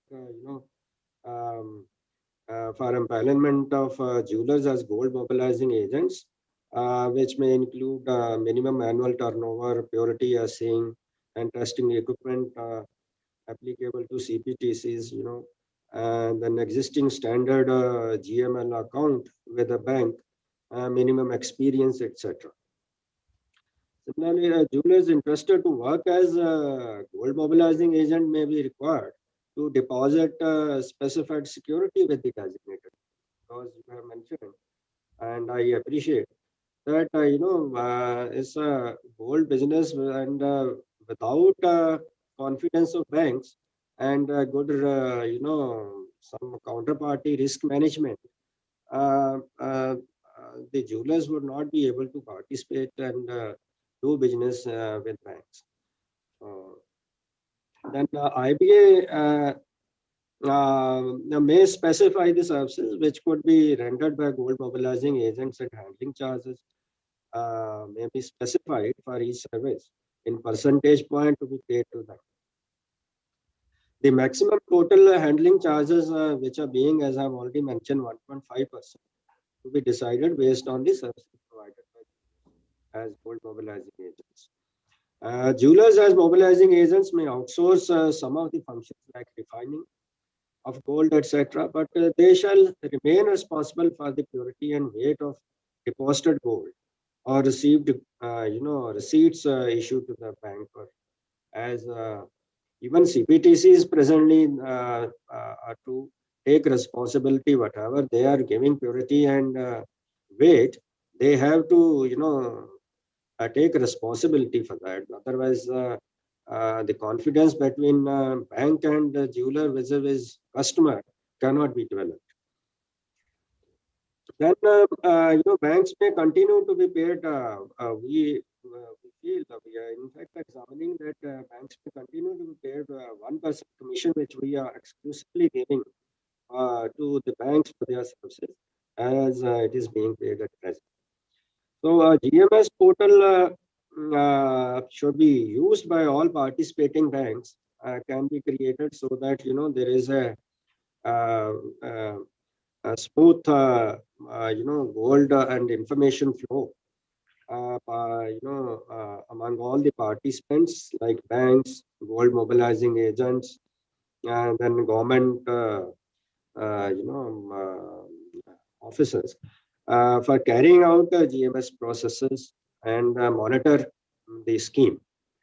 The risk management followed by bank needs to be very strong. You also mentioned a discussion. We definitely don't want this to go to a point where a poor oversight by a bank puts the whole scheme to an embarrassment For this, RBI may be asked to take steps for the strong regulations and certain, guidelines to be issued and notifications to be made by them. So that's what I feel about the jewelers as participants in the scheme. So any thoughts from your side? So, few more suggestions like the critical factor that needs to be included in any subsequent revisions is how the gold deposits move into the bank's books because they are primarily responsible for managing the assets and liabilities. And the government should be slowly moving out of taking any more gold liability in its own books. Let's say if the scheme is successful and we see a greater number, so it becomes even more difficult for the government to manage that part. And so we would recommend that like a situation where gold mobilized by the jewelers is lent back to the banks instead of selling it. That will provide an automatic hedge to the government. And banks can then, either sell it or lend it to the jewelers. They know how to manage their gold holdings. So the lending rate also, we had heard something about it, so we're just mentioning it. I don't know whether it is true or not, but the lending rate should be cost neutral to the government to say the least. We do not favor any further incentives on that. Like so the lending rate, as we know, we're paying about 2.5% on the deposit. So the lending rate should be set in such a manner that it should be at least cost neutral to the government. And so the market forces will itself arrive at the incentive structure. Because anything on the lending rates also, it will provide a disincentive to the bank's existing GML business. Because it will in a way compete with their existing business, and banks are mostly, in the bullion activities, they're mostly into the GML, and that's been the only money making source for them at the moment. So any benefits on the interest rates, I don't think there is any further scope on that. And so banks maybe incentivize indirectly, in terms of the CRR, wherein the gold can be considered as a CRR, and that is a good enough incentive. And so that is our thoughts, additional thoughts on this. Yeah, yes, sir. Over to you, sir. Yes, sir. Basically, RBI, the regulator is regarding all these suggestions which you have suggested. Even Mehta's ji also mentioned about the banks are not very keen to work, take bullion business as a very, core business. That is another issue.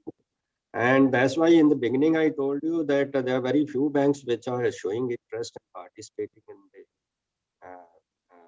gold monetization scheme. And there is no intention or a commitment from jewelers to divert the gold coming under buyback or exchange scheme towards GMS. The effort will be, what we are proposing that when we allow jewelers, the effort will be on mobilizing additional gold under GMS. So there was one hesitation during discussions with stakeholders that jewelers may feel that their recycled gold procurement should not be affected and all that. So we feel that in addition to the charges for its services and as an incentive, the jeweler is expected to get the gold on lease at a competitive rate than the cash credit. So we feel that if gold is mobilized under gold monetization scheme, we can lend it instead of auctioning back to the jeweler under GML. So that may be, that can create additional business for both banks as well as for the jewelers. And at the same time, our objective will be achieved. That we want to reduce, we want to in fact recirculate gold in the economy, and that objective would also be, achieved. So this is what we are now. How do you think the various concerns in this regard can be addressed? There are during this discussions, there were concerns. I think some of the concerns I discussed, like that how the gold moves into the bank's balance sheet is critical. So government, any gold being mobilized on behalf of the government should also be lent back to the banks so that they can manage the asset liabilities on that. And so that will be an automatic hedge. And also, like, I also understand the GML business, while we have, there are lots of jewelers who are still not serviced. And so at the retail level, or like we can say retail level, because they're smaller jewelers. And so the banks can, like the way they expanded their retail banking business in the mid-90s. So there could be an opportunity on the GML business side, and I'll be very excited. So, the smaller players, you are not only diversifying your portfolio, but also your rate of interest will be higher than the big jewelers. So that way, that is another tool for the banks to manage their assets and the liabilities. So these are, I think, some of the things which I want to highlight here. So anything further, sir? Ayub, would you like to add any other observation and recommendations from IGPC side for improving this scheme? Sir एक तो जो GMS है थोड़ा सा complicated लगता है sir, gold monetization scheme बड़ा सा कॉम्प्लेक्स सा एक टर्म लगता है, कोई विदेशी सा कोई नाम लगता है, तो उसको कुछ हम अगर कुछ ऐसा करें कि जो कॉमन मैन समझ सके, because we are trying to reach out to the masses, तो उसके ऊपर सर कुछ थोड़ा सा कंसिडरेशन होना चाहिए. It's a small thing, but I think that will play an important role.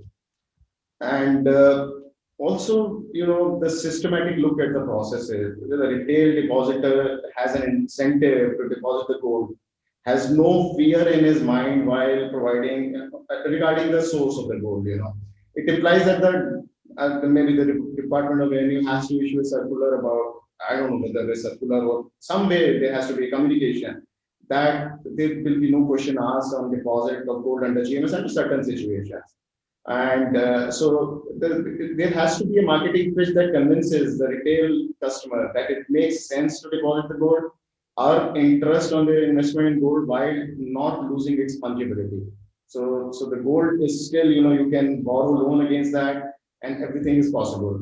At a later date, maybe DMAT of the holdings is also can be explored. And the ease of transaction should be as simple as scrapping the jewelry. Some of this is, I think, already you have addressed it in while providing the fee. So fear in depositor mind is a critical factor that needs to be addressed. We do not favor any amnesty scheme for sure, because it is a perpetual product. It is not a one-time mobilization exercise. So we do not favor, but some thought has to be there towards countering that fear. Even a salaried person had purchased some gold 25 years back or 20 years back, he might not be having the receipts. So some thoughts around those things, and he's been a taxpayer, so he should not have any fear in his mind. And that is when they can bring in the gold and participate in this scheme. The GMS has to be made more attractive to the banks, as you have also mentioned. The banks are not incentivized, so these charges and all, it's not an incentive as such.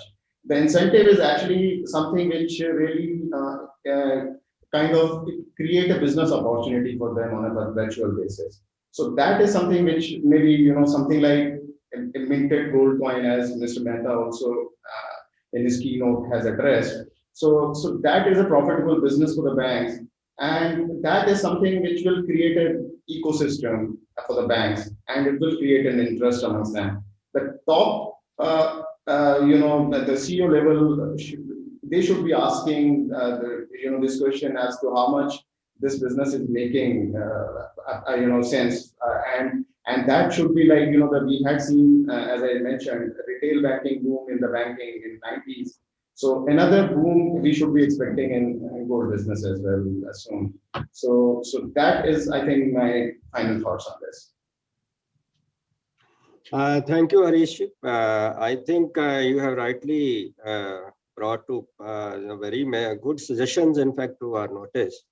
And regarding, fear in the mind of various, um, gold holders who are having gold, and in fact,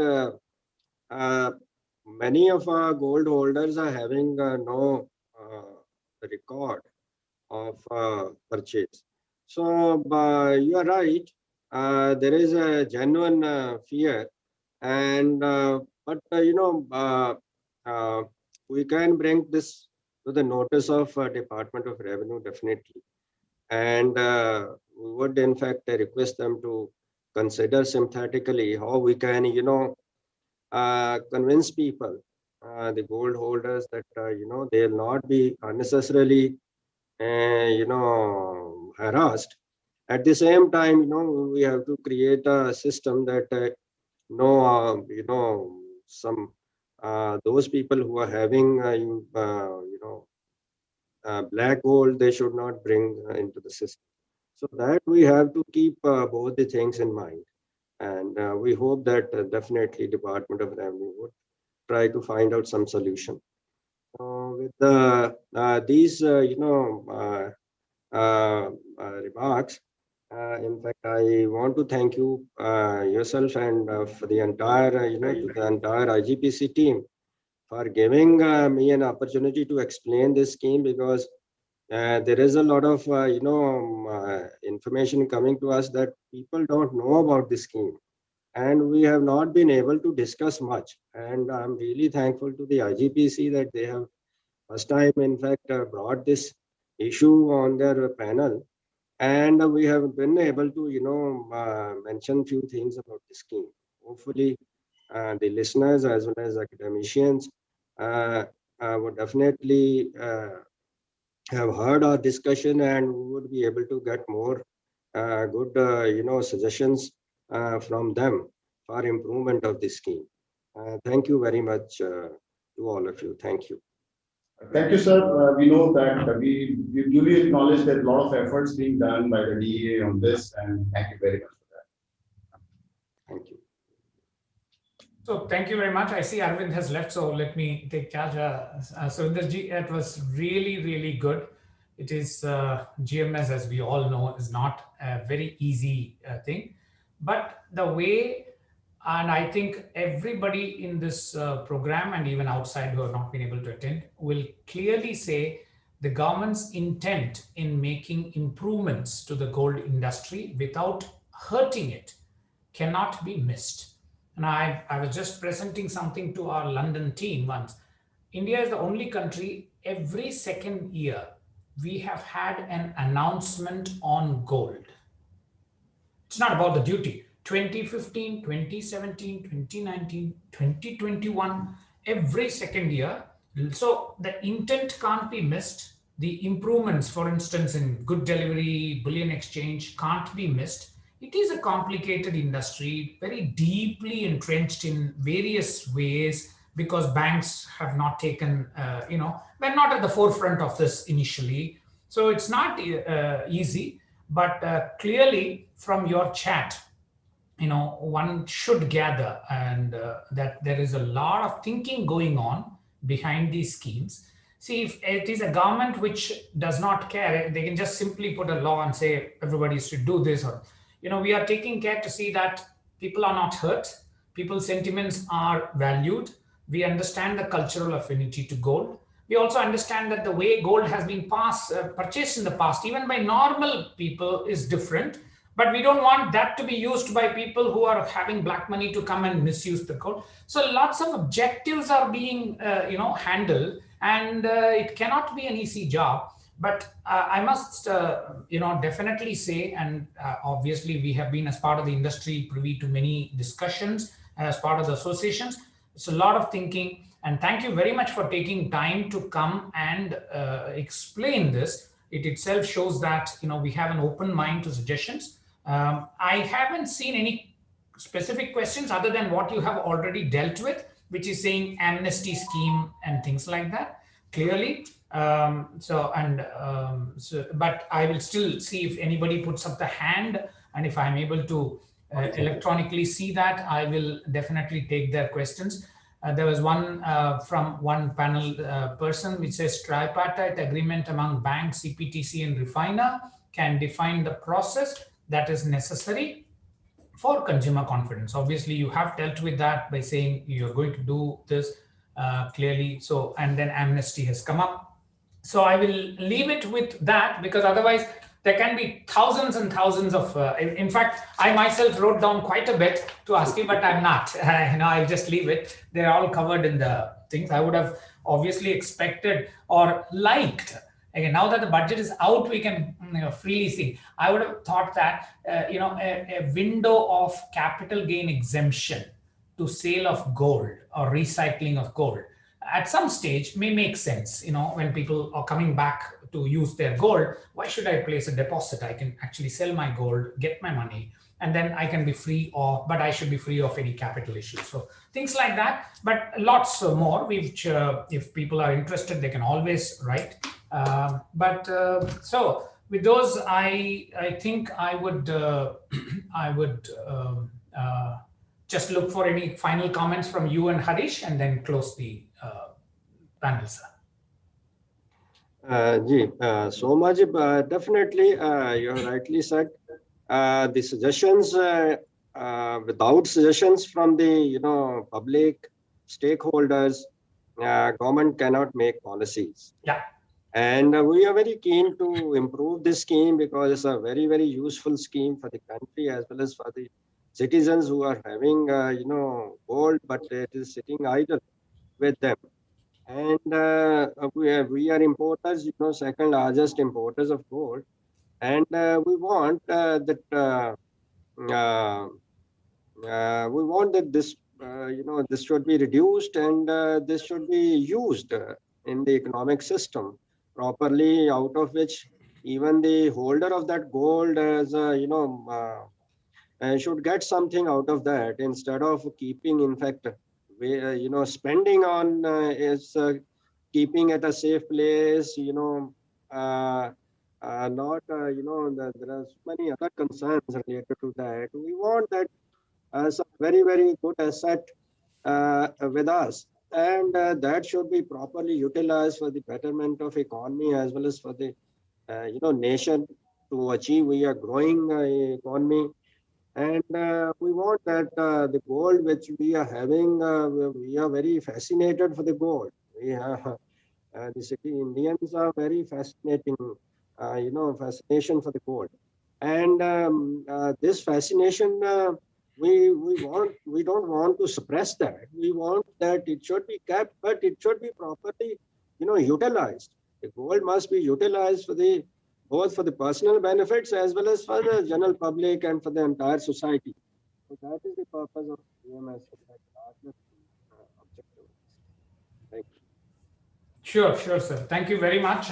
Thank you. And I will, I will close it with my final thing. So one of the things, if you go back, 2003-4, our insurance penetration was hardly less than 2% or something, really. And it was only, and then private insurers came, and the first incentive that was offered to sell insurance through banks, because people were not willing to take insurance, with the ICSA or whatever it is. I still remember my first insurance apart from LIC was all through that.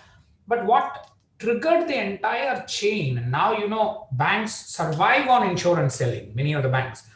What triggered was a huge incentive to the banks initially, which was given. Of course, there were some issues around that, but now we have learned a lot of lessons. That incentive made the banks become aggressive sellers of insurance. And similar was the case with DMAT. You couldn't walk into a bank branch and come out without them, actually selling you a DMAT product for you and your wife and you, all kinds of combinations they sold. And within a matter of 5 years, when you look back, India, 99% of the people have the DMAT. Of course, there was some technology which came together, etc. So I am hopeful that this also, there will be a catalyst at some stage. I think we are going in the right direction. But clearly, I go back to you both of you made that point.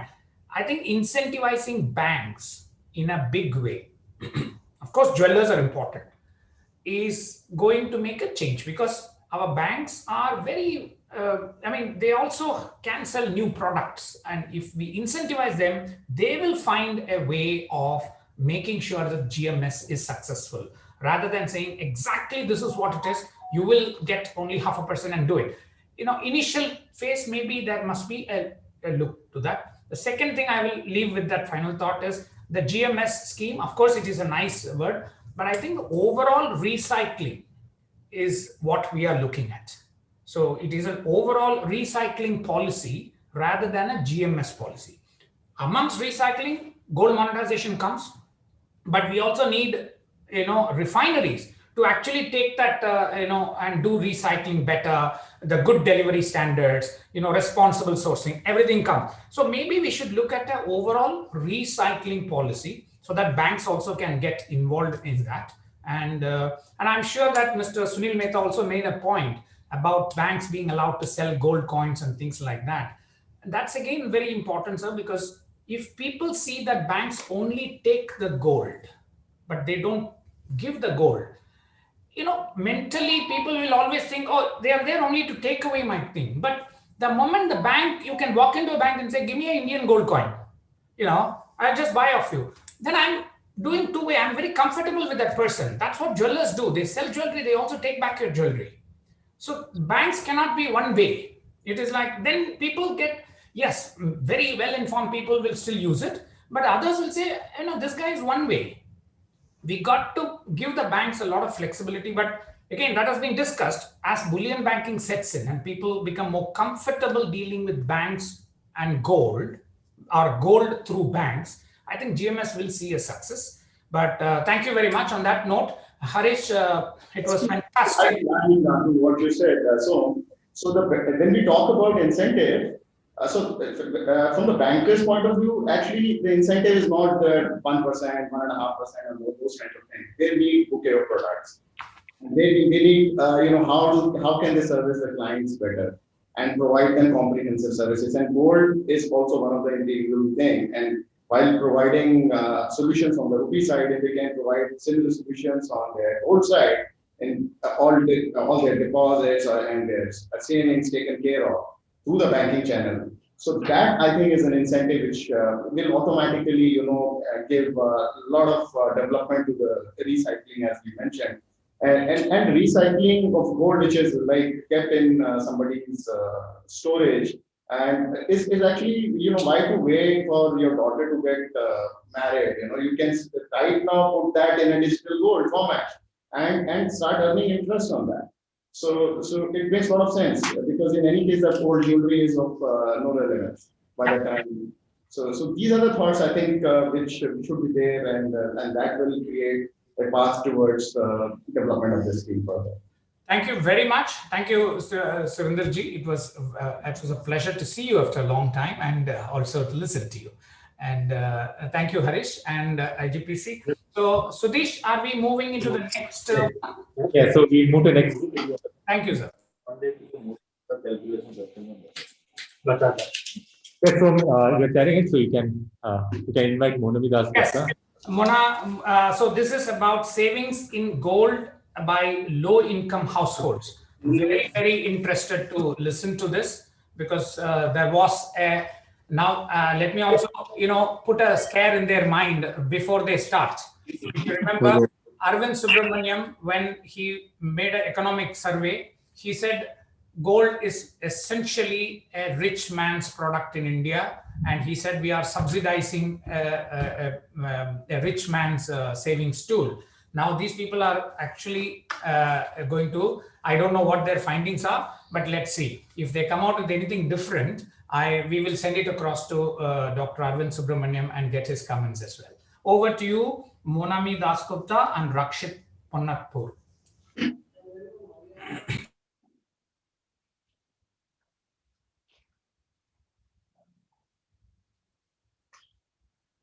Monami, there's some problem there.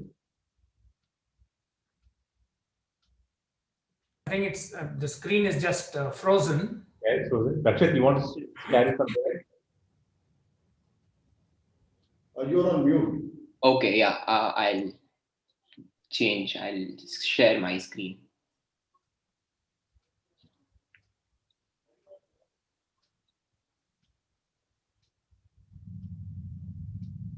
Hello?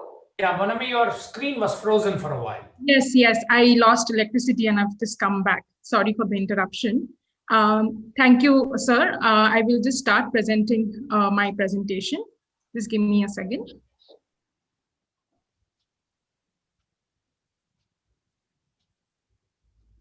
Yes, I can see it. Okay, thank you so much. So good afternoon, everyone. Before we begin, we would like to thank the India Gold Policy Center at IIM Ahmedabad for selecting our paper and giving us this platform. Let me introduce myself and my co-author. My name is Monami Dasgupta, and I work at the Household Finance Research Initiative at Dwara Research. My co-author is Rakshith Ponnathpur, and he works as a research associate in the same team. Broadly speaking, the household finance research is a discipline that examines the ways in which households manage their finance, mitigate risks, smoothen their consumption, and meet their life cycle goals. Moving on with our paper presentation today, our paper is titled Savings in Gold by Low-Income Households in Rural India, an Empirical Study. Our presentation is structured in the following way. So we start with providing context to writing this paper, then discuss the research themes and lines of inquiry. Next, we will walk you through the data sets we have used and the methodology for answering our research questions, followed by an analysis and our results. Finally, we will conclude our presentation with key takeaways from our research. So let's start from the context. For Indian household, investment in gold is motivated by social, economic, and cultural factors. This is also influenced by the fact that gold performs the dual role of savings and collateral that helps households to fulfill important life goals. The strong liking for gold is also driven by its multiple uses that it performs as a liquid financial instrument, as an adornment, as offering agency to women through ownership of this asset, and also as a tool to hedge inflation in the long run. Not only is there universal demand for gold by 99% of Indian households as per a CMI survey, they also allocate a good portion of their wealth towards this commodity. However, despite a strong preference for this gold, there does exist gaps in the market for retail gold-backed products, and some of which we've already discussed in this conference. These gaps are starker for low-income households since research shows that households often accumulate solid or physical gold as their primary form of saving. In terms of market gap, we refer to the gaps in the formal gold loan market as well as the formal market accounts for only 35% of the total gold loan market share. Even though there are new age players like NBFCs and fintech companies that are entering this market, lenders from the unorganized market dominate the industry due to multiple reasons. Now, if looking from a low-income households perspective, this can be a cause of concern since gold loan is widely, this can be a big cause of concern because it is used as an instrument to mitigate the shocks like medical emergencies or unplanned events, but it is not widely available from the organized market in form of a loan. We witnessed this even during the COVID-19 crisis. Now, coming to the organized gold-backed savings market, retail products exist, but far and few, and we just happened to discuss that in the previous panel. For instance, the popular products are sovereign gold bond schemes and gold monetization scheme. From a low-income household's perspective, these schemes are slightly misfits and unsuitable as they have high lock-in periods, they require relatively lump sum deposits, and have no option of premature withdrawal. Players from unorganized sector also offer products in saving category like jewelry advance purchase schemes, but they are often unregulated and unsafe. Given this context of incomplete organized retail gold-based products, our objective for this paper was to understand the adoption and usage of a gold-based micro savings product for low-income household. We conduct this study in collaboration with Dwara Smart Gold. Now, Dwara Smart Gold is a formal financial service provider registered with DIPP under Startup India. Dwara Smart Gold offers a unique gold-based micro savings product that caters specifically to low-income households. a Dwara Smart Gold customer is required to make monthly deposits towards the product with an option to make additional deposit if they so choose. In the event that a customer misses to make a payment or installment, the customer is permitted to make up for the missed investment in the next month. The invested amount is converted into equivalent bullions of digital gold and then transferred to the account of the customer. At the end of the tenure, customers can redeem their accumulated investment in various forms, like either in the form of jewelry or coin or bars, or even avail a loan against their gold balance. Therefore, the administrative data of Dwara Smart Gold allows us to examine consumer behavior pertaining to their adoption and persistency in a savings instrument of this form. Here, it is useful to note that Dwara KGFS had launched and marketed the Dwara Smart Gold product to its customer.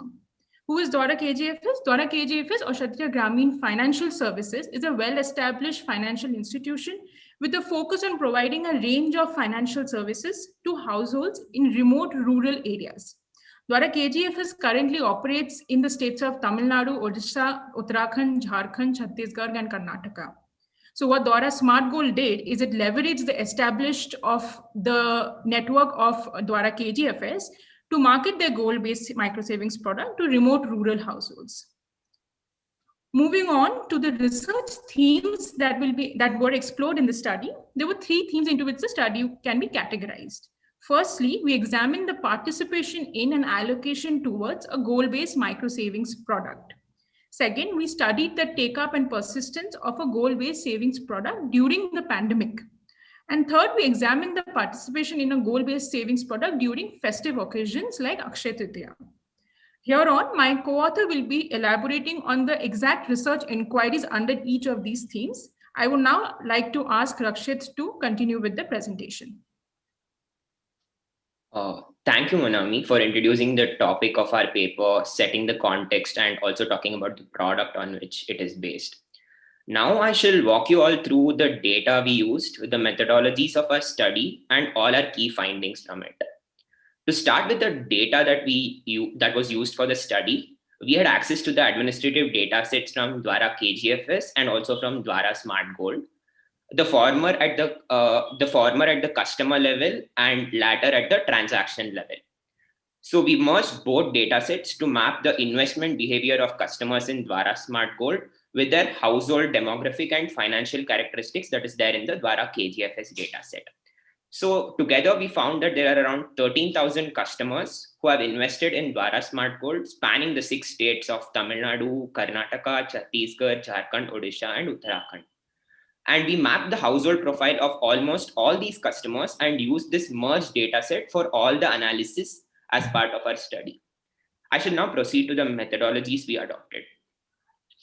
Okay, so we divided our analyses into 5 components based on the research themes that we set out to explore. As part of the first component, we checked how the Dwara Smart Gold product has grown over the months, what has its take-up been like across different customer segments, and if there were any noticeable relationships between customers' investment pattern and their household profile. And as part of the second component, we explored how customer behavior changed because of the outbreak of COVID-19 pandemic and subsequent imposition of strict lockdowns across the country. As part of the third component, we looked at how customers embraced the unconventional digital gold scheme that was in place during the auspicious occasion of Akshaya Tritiya this year, which fell right in the middle of the strictest phase of lockdown. And as part of the fourth component, we constructed a logistic regression model to find out some of the factors that may influence customers' decision to invest in a product like that offered by Dwara Smart Gold. And as part of our fifth and final component, we carried out a small telephonic interview among 35 customers from the first 10 branches in which Dwara Smart Gold launched its product, to learn about their overall and gold-related investment preferences and also their user experience with the product so far. We thank IIMA IGPC, whose valuable feedback actually helped us in incorporating this component in our paper. So now moving on to the first component of our analysis, I shall present to you our key findings from the same, where we look at the take-up of Dwara Smart Gold product and also some of the relationships between investment behavior of customers and their household profiles. So starting with the take-up of the product itself, we can see from this graph that the product has grown consistently in terms of deposits, in terms of transactions, and also in terms of number of customers it has.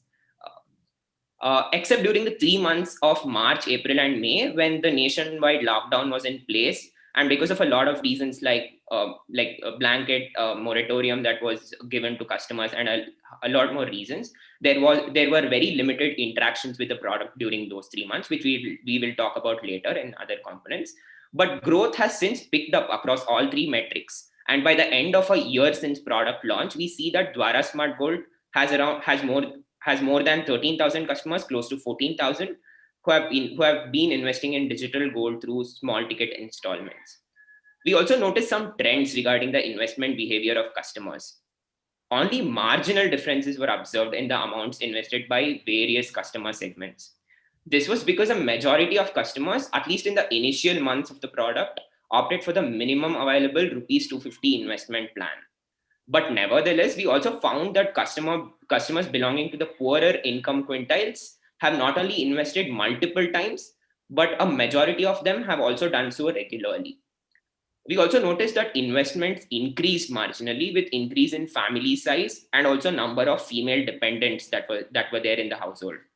But it was also interesting to see that even for those households in which there are no female dependents, even they have invested comparable amounts, reiterating the multiple perceived utilities of investment in an asset class like gold.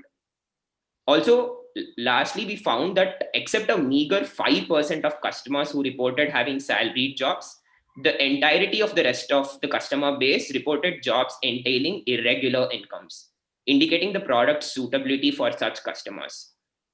So now moving on to the second component of our analysis, I shall talk about how we looked at customers coping with the unprecedented world health emergency that was COVID-19, which disrupted livelihoods across the world and especially those of the rural poor. So from these 2 graphs here, we see that there was a near total shift from regular payment behavior to flexible and idiosyncratic behavior, as we call it. So we define positively idiosyncratic customers, as you can see in the legend there, as customers who have missed 1 or more installments, but have subsequently made up for it in subsequent months. And negatively idiosyncratic customers, we define as those who have missed 1 or more installments, but have not yet been able to make up for it. The good thing that has been observed is that a majority of previously regular customers who turned into flexible and idiosyncratic customers during this period have actually ended up as positively idiosyncratic. We also saw a 10% increase in drop-off rate during the same period. So while we observed this shift from regular to flexible investment behavior in customers spreading across all occupational categories, we found that customers with salaried jobs seem to be more adversely hit, and those involved in agriculture and allied activities relatively less affected. So this is in line with multiple findings which have shown that agriculture was one of the only sectors which showed at least some growth during the period. And also we have seen other findings from data sources such as CMIE, which showed that millions of salaried jobs were affected during at least the earlier phases of lockdown. So our findings are very much in line with that. So moving on to the third component of analysis, we looked at the take-up of Akshaya Tritiya scheme that Dwara Smart Gold offered to its customers during the last week of April. This seemed important to us because of 2 reasons.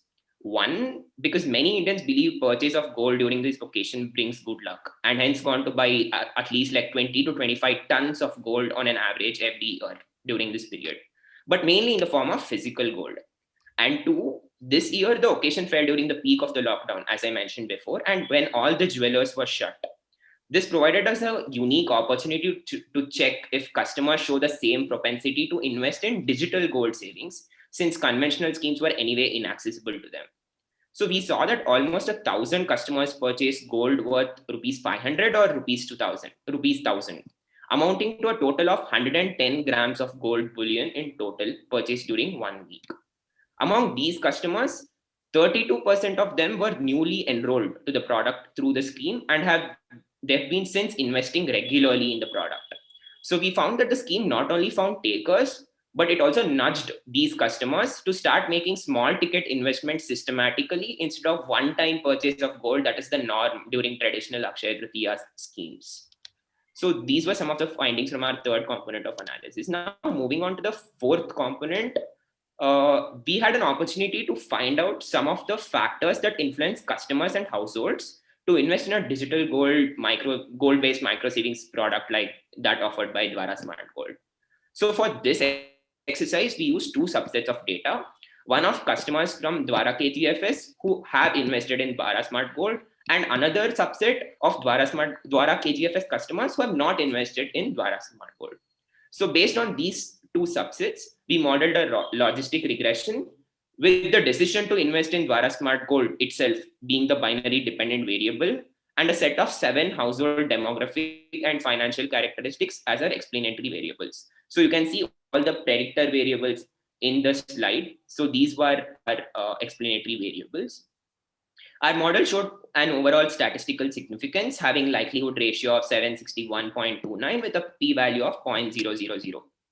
All the continuous explanatory variables in our model, that is family size, number of female dependents, annual household surplus, and also grams of jewelry owned before, were statistically significant. We saw that probability of investment decreased with increases in family size and grams of jewelry owned, and increased with increases in number of female dependents in the household, and also the annual surplus of the household itself. To check if the other 3 categorical variables in our model, that is the occupational category of the primary income earner, education, and also the social background from which they came, we carried out the Wald test for simple and composite hypothesis. And we found that all 3 categorical variables were also statistically significant overall. So probability of investment in Dwara Smart Gold product was the highest for customers who have received occasional training, and lowest for those who cannot read or write. And coming to social groups, we found that scheduled tribes had the highest and minorities had the lowest probabilities of investing, and those self-employed in agriculture showed the highest probability of investment, keeping all other factors at their means. Now, we carried out the Hosmer-Lomshaw goodness of fit test to check if our model was correctly specified, and we found that the insignificant score that we got on the test actually showed that our model was indeed correctly specified. Keeping predicted probability of like 0.5 as a threshold, we also checked the accuracy of the model as the last test, and we found that our model predicted investment decision with a 70% accuracy. While we think that even the false positives predicted by the model actually have some business value in terms of future customer targeting, etc., the broader results from our model are more useful in showing that many of these factors that we considered as our predictor variables are indeed significant determinants of investment in a gold-based micro savings product like Dwara Smart Gold. So moving on to the final component of our analysis, we carried out a small telephonic survey of 35 customers from the 10 earliest branches of in which the product was launched in Tamil Nadu, and to find out their investment preferences and also their user experience with Dwara Smart Gold so far. And we found that their responses were largely in line with our findings from earlier components of analysis that I just presented.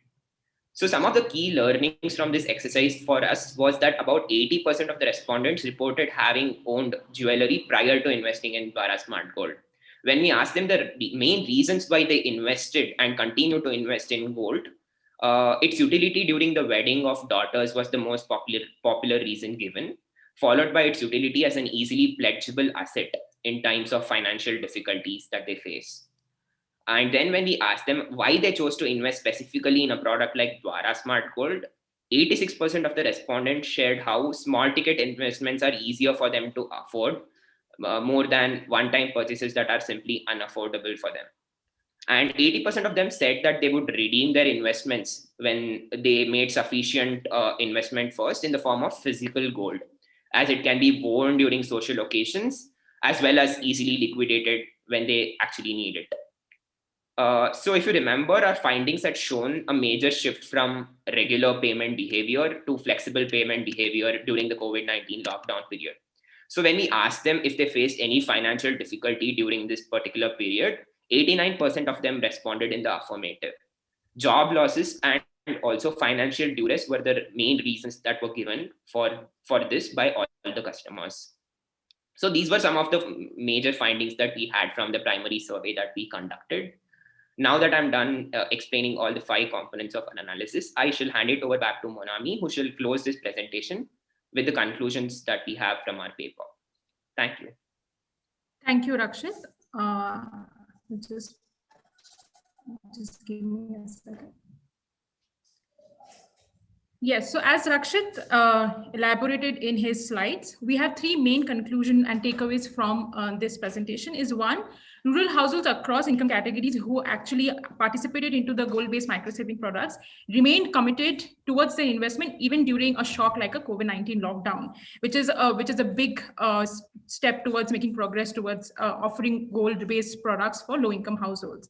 Secondly, during auspicious events like Akshaya Tritiya, we witnessed a high demand for digital gold, and this is path-breaking because the kind of households we were dealing with, they did not have all the sophistication to deal with such kind of products, but they still came forward to take up this product. And this is great because that intertwines with cultural and financial preferences into providing suitable financial instruments to rural households. And thirdly, we see that the main factors that influence the take-up of such a product are household surplus, jewelry holdings, size of the family and female dependents, and they influence households to invest into physical gold as well as gold products that are partially digital and partially physical. So this research basically highlights the scope of an innovative goal-based micro-savings product, especially for rural households. It also serves as a use case to understand the factors influencing the take-up of micro-savings product that can encourage systematic savings into this kind of product among low-income households. What we really hope is that the government and regulators recognize the scope of introducing innovative goal-based savings products for households in rural areas and encourage more and more such kind of innovative products in this space. With that, we would like to end the presentation. Thank you so much. Can you remove the slide? Yeah, that's great. Excellent, Monami and Rakshith. I think it's. I just have one question. I'm so sorry. There is some this thing. This product which you are talking about is digital product. I gathered it. Is that correct? And it is digital. Hello. Yes, it is digital, sir. It is digital in the sense of that you can see there's a ledger that you can see on your phone of how much gold deposits do you have on your name, of how much investments you've made. But it was marketed in person. Because these are remote customers, it was not marketed, over the phone or over other digital mediums. So the collections were based hand-to-hand collections, physical collections, but you could see how much investment you had. You could also initiate a sale of those products. But the remote rural households preferred to talk to a person before making such decisions. So if the system enabled it to be digital, they could have gone full-scale digital. But the preferences for customers in these pockets of India preferred it to be a mix of what they call the phygital kind of a product. So it's a combination of physical plus digital. Sir, I'm unable to hear you. There's some fire alarm, I think, testing going on. I'm just going to skip it. So please bear with the noise. Now, I'm just saying this is very interesting to see that of course, we all know that there's digital products are easy, convenient, etc. But you have proved it, in a very, very structured way. The point is, if a bank like SBI were to actually introduce a product like this, of course, through other people like the DSG you're saying, but they could say that, look, ultimately save and we will give you gold when you want it. I think that would actually capture the savings in a very structured way. And SBI need not even buy gold instantly. They can keep the savings, cover the gold, and just like sovereign gold bond, and whenever it is they ask for the gold, can redeem the gold. Right. Very interesting. Is there any other question from anybody? I haven't seen any questions, so I'm just going to let them go. And thank you for completing exactly in 20 minutes, 25 minutes that was given to you. Well, somebody has asked what is the current value of gold held in DSG accounts. I'm not sure that information you would like to share, but yes, in fact, I wouldn't know as on today how much of it is held either. But to your earlier points, there's one of 2 points I would actually like to raise is the reason that this product worked in such remote rural households who have limited and I would say less income households is the small ticket size of investment. When this product started, they started with, as low as 250 rupees or even, 500 was enough. And the second flexibility that was built into the product, that in case today you are an agricultural worker and you don't have the right amount of money to make an investment, you can skip it and make up for it next month. So that's the kind of features that actually work if we have to reach the last mile customer. So I just wanted to reiterate those points. Sure. Very interesting. So if there are no questions, I'll just leave one thought which I had as I was using it. Yes, you said some people skipped, the SIP and then came back, and few came back, few did not, and few dropped off, etc. Again, it could be interesting. I don't know whether the data is available. If they had a suite of products, they were not saving only in gold. Perhaps they were saving in gold and maybe one other product or something. Which ones they skipped first? Or which one did they go back first? Was it a bank deposit they went back and then skipped gold? Or was it that they skipped the bank deposit and went for gold? That'd be an interesting thing. Maybe in another phase, you could see which one they skipped. So that will show the real importance of gold, in the hierarchy. But very interesting. Thank you very much. I will now let you go. It's a very interesting paper. Sudhish, I hope these papers will be available for people at some stage. I mean, subject to others allowing it. Is that? Yeah. Okay, great. So very interesting. Thank you very much. Now, may I just ask Padmanaban Hemavathy, Department of Commerce, University of Madras, the quest for insight on quorum, an innovative methodological gold valuation framework for investors and empirical investigation. Very keen, Ms. Hemavathy. I mean, as you know, I guess you're referring to quorum, which is from the World Gold Council site. Very interesting, and hope to listen to you. You have again 25 minutes. Leave the last 4-5 minutes for some discussion, and then you can carry on. Over to you. Yes. Good afternoon to one and all present here. First of all, I sincerely thank India Gold Policy Center, conference team, and World Gold Council for providing me this great opportunity to present this research paper in the annual conference on gold and gold markets 2021. The topic of our research is the quest for insight on quorum, an innovative methodological gold valuation framework for investor and empirical investigation. Now, gold serves as a superior collateral and remains as a safe haven in the long run. There in turn exists twin demand for gold in the form of jewelry and investment, which is in the form of gold-based financial products like gold exchange-traded funds, sovereign gold bonds, and bars. Excuse me. Yes, you need to put on slide mode. Slide mode. Yes, sir. Yeah. I'll just start from the beginning. Right. Gold serves as a superior collateral and remains as a safe haven in the long run. There still exists twin demand for gold, which in turn includes both consumption demand in the form of jewelry and the investment demand, which is in the form of gold-based financial products like gold exchange-traded funds, sovereign gold bonds, bars, and coins. The performance of gold as an asset class is unpredictable. There is a lack of conventional methodology to value gold. This acts as a barrier for making gold investments.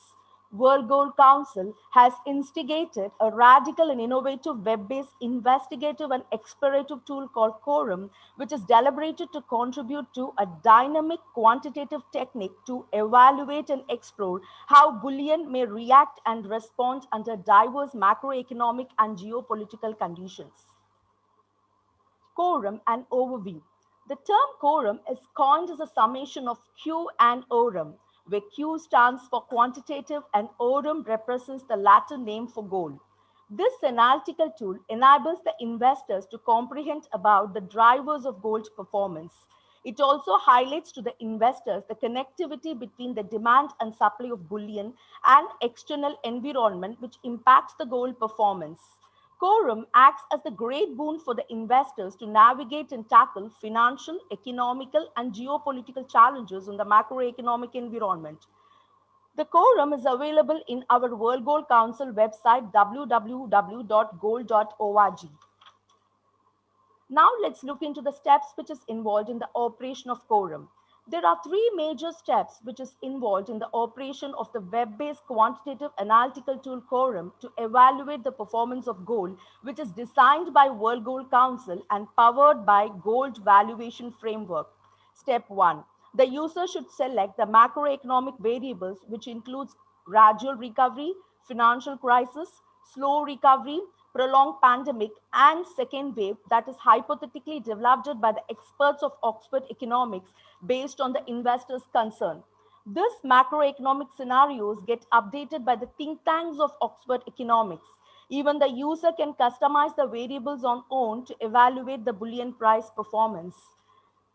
The performance of bullion is influenced by the macroeconomic variables. The major macroeconomic drivers include economic expansion, opportunity cost, momentum, risk, and uncertainty.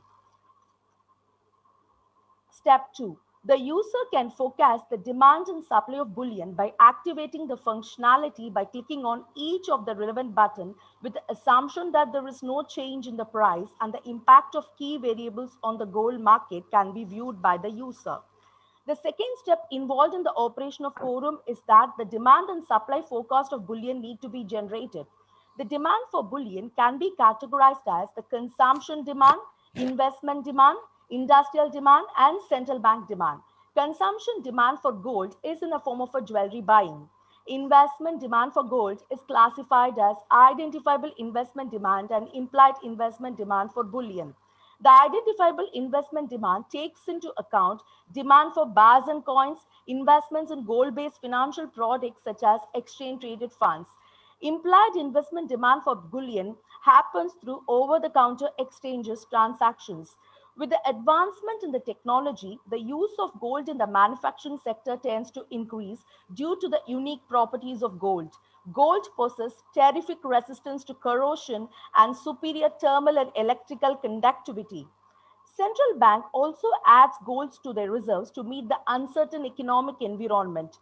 Gold acts as an effective diversification assets for the central banks. Supply of gold. On the supply side of the bullion, mining, hedging, and recycling of the gold is considered. Availability of the gold is influenced by two predominant factors, namely whether new gold can be obtained from the existing mines and the motive of the investors and the consumers are taken into consideration whether to sell their existing gold holdings.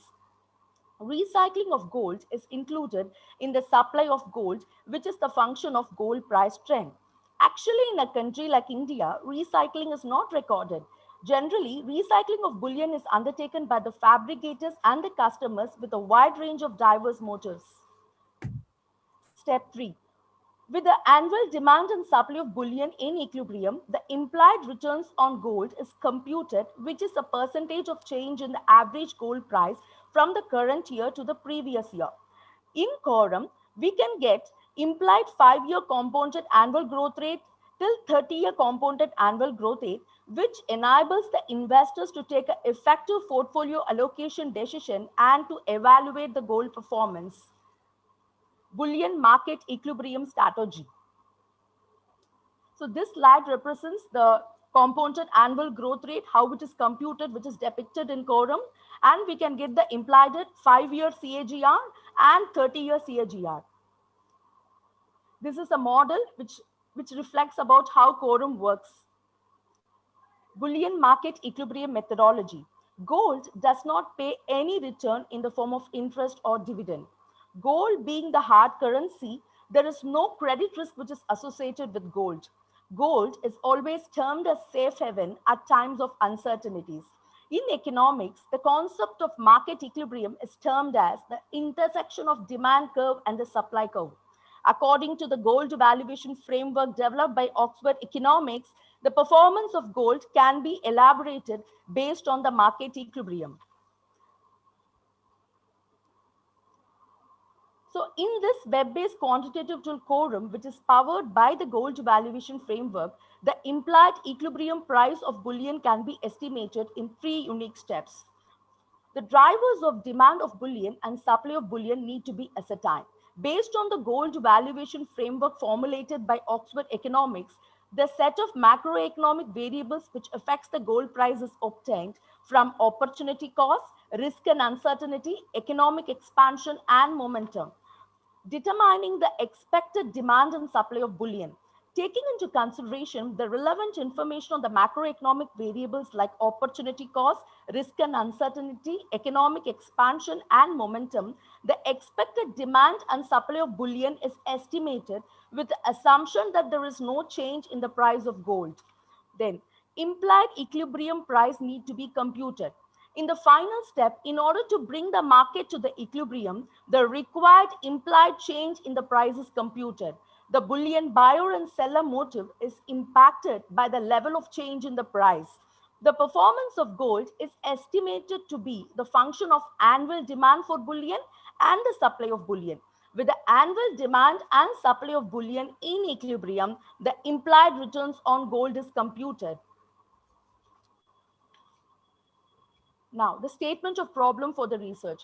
Global market is drastically facing liquidity crunch, sowing the seeds for serious corporate bubbles in recent times of COVID pandemic. In this scenario, gold is considered as a safe haven asset even at times of risk and uncertainties.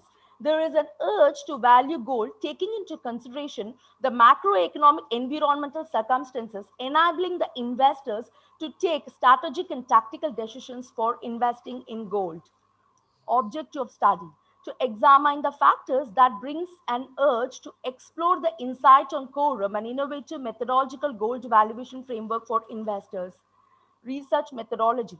Primary data to conduct the research is collected through a well-framed and structured questionnaires to elucidate the perception of bullion investors who possess sound knowledge in finance to explore the insight on Quorum, an innovative methodological gold valuation framework. Probability-based simple random technique was employed by the researcher to cover the wide variety of bullion investors who possess sound knowledge in finance with different demographic profile. Factor analysis by principal competent method was adopted by the researcher to conduct the research. The questionnaire responses exhibits the Cronbridge alpha value of 0.765 for the variables relating to the factors that brings an urge to explore the insight on Quorum, an innovative methodological gold valuation framework for investors, which is considered adequate for conducting the study. Factor analysis by principal competent method. 5 predominant factors are identified by factor analysis by principal competent method, seeking the opinion from the respondents about the insight on Quorum and innovative methodological gold valuation framework. The predominant factors are investors focus factor, risk and uncertainty factor, product flexibility factor, knowledge factor, macroeconomic environment based factor. Product flexibility factor. Product Quorum is a user-friendly quantitative tool to evaluate bullion performance, and it is clear-cut to understand based on the explanation provided in the quantitative tool. Quorum is straightforward to navigate based on the dynamic, uncertain economic scenario. It is very easy for the users to customize the value in Quorum. Knowledge factor. Quorum provides sufficient information to the bullion investors with regard to the usage and disclosures, as this tool does not consider the individual investment goals and the financial motive to invest. Investors can obtain good knowledge about the macroeconomic drivers which impacts gold performance. This is absolutely an education tool to learn the gold performance, taking into consideration the macroeconomic drivers. Macroeconomic environment-based factor. The macroeconomic environmental condition being unpredictable in nature, which impacts the gold performance to great extent, where quorum enables to hypothetically customize the macroeconomic variables to forecast the demand and supply of bullion and to compute the implied returns on gold. Risk and uncertainty factor. Bullion being considered as hard currency, there is no credit risk associated with it. Quorum elaborates about the base case scenarios like second wave, financial crisis, prolonged pandemic, and these base case scenarios will be updated further and further by the think tanks of Oxford Economics to assess the risk and uncertainty while evaluating the performance of gold. Investors focus factor. Quorum is not a gold price forecaster and enables the investors to take an effective strategic and tactical decision on bullion. This web-based analytical quantitative tool Quorum reveals about the implied 5-year compounded annual growth rate for gold and 30-year compounded annual growth rate for gold to the investors for making portfolio decision. Recommendations. New paradigm of gold valuation framework for Indian bullion markets based on the demand and supply of gold in India. Quorum for Indian gold markets. Macroeconomic scenario which is framed by the Oxford Economics can be selected or customized by the user. And step 2, forecast of demand and supply of bullion based on the Indian gold markets with the assumption of no change in the price is generated by the gold valuation framework, which is powered by World Gold Council, taking into consideration the macroeconomic drivers such as economic expansion, momentum, risk and uncertainty, and opportunity costs. And step 3, computation of implied returns on gold, where the annual demand and supply of gold in India remains in equilibrium. Demand for gold in India. The demand for gold in India comprises of the consumption demand in the form of jewelry, investment demand, which can be an identifiable investment demand, and the implied investment demand, where the identifiable investment demand for gold is the investment in the sovereign gold bonds, investments in gold EFTs, and investments in gold bars and coins. And implied investment takes through over-the-counter transactions, and central banks' demand for gold and industrial demand through technology. Jewelry demand is actually a consumption demand for gold. So at times of wedding, the demand for jewelry tends to in turn rise. And demand for jewelry in India is affected by the social factor, cultural factor, economic factor to possess gold as an asset class among the households. And investment demand for gold, which in turn includes the demand for bars and coins, investments in exchange traded funds, and sovereign gold bonds. And these sovereign gold bonds are the one which is introduced by Government of India on 30th October 2015. And these sovereign gold bonds are the government securities which is denominated in grams of gold, and they are absolutely substitutes for holding physical gold. And industrial demand for gold. Gold is widely used for various industrial and decorative purposes for gold coating and gold plating. Gold is used as a catalyst in fuel cells, chemical processing, biomedical applications, and nanotechnology. Taking into consideration the unique properties of gold, the demand for gold tends to in turn rise in industries. Government of India's Atmanirbhar Bharat and Make in India initiative will still enrich as bullion's industrial demand. In central bank's demand for gold, gold is considered as a reserve asset for central bank. The major rationale behind the central bank holding gold is to bear the economic and political uncertainty. Then supply of gold in India. The supply of gold in India is categorized as a domestic gold and imported gold, where the domestic gold, which in turn includes the mine supply, collateral for gold metal loan, scrap supply, and gold monetization scheme. Implied gold supply is in a form of dowry, scrap supply, bullion, and LGD. The major participants involved in the supply of gold are accredited banks, refineries, and nominated agencies.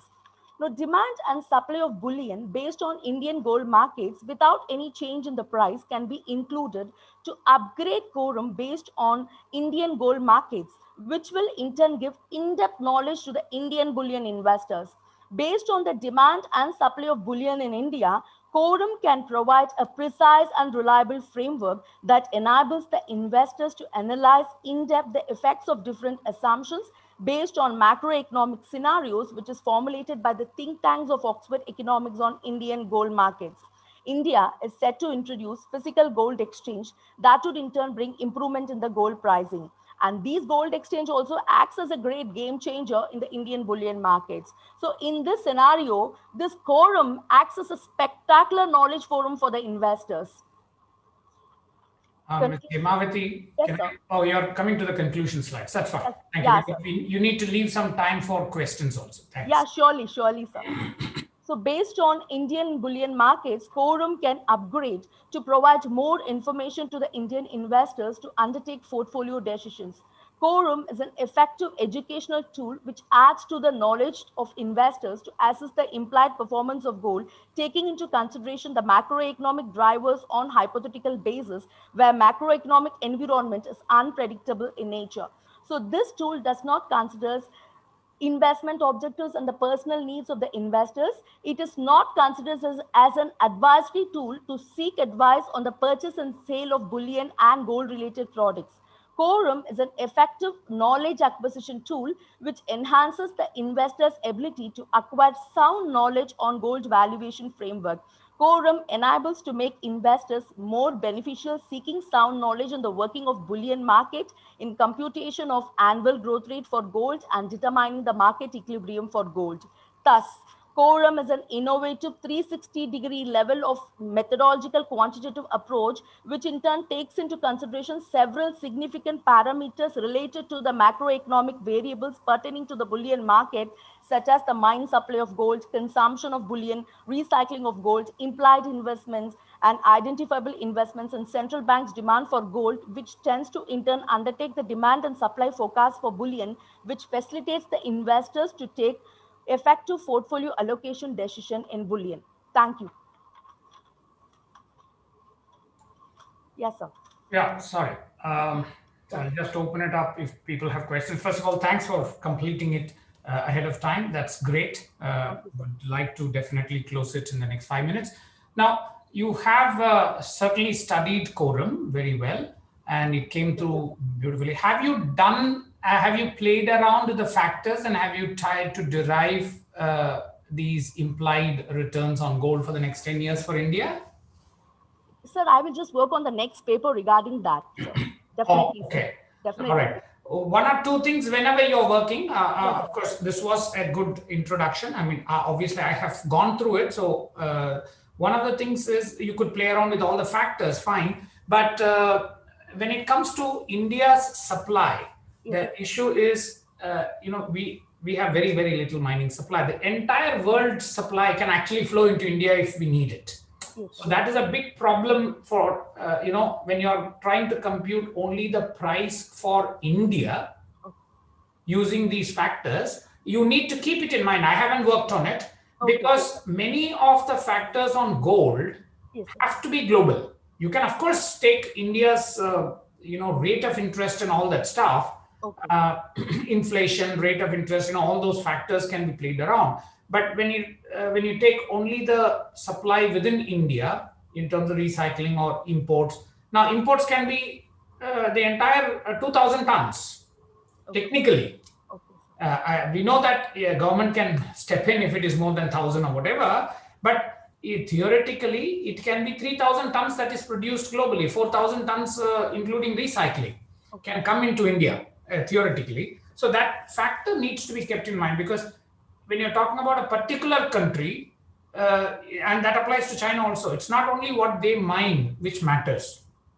It is also what is available in the whole world that matters to their price. That's the reason gold price, and particularly quorum, and I would like to see it. It is more, it will be more valuable globally rather than for a specific country. But I work for you. I mean, Arvind and others may have a view on this. I am kind of inclined to agree with what you've said. Having said that, I also have to confess I'm not very familiar with this particular tool. But from what I heard in the presentation, it looks as if it has potential for application, and with the right tweaks, it could perhaps be applied on both sides at the global level, definitely.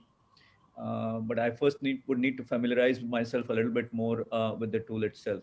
But definitely the other part where one does need to have a look at the factors, the other factors which perhaps are not explicitly there in the presentation just now.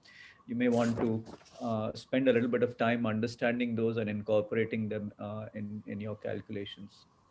Absolutely. Absolutely. These were actually, Arvind, just so I'm not again an expert. In fact, some of what Hemavathy presented was also new, good to know.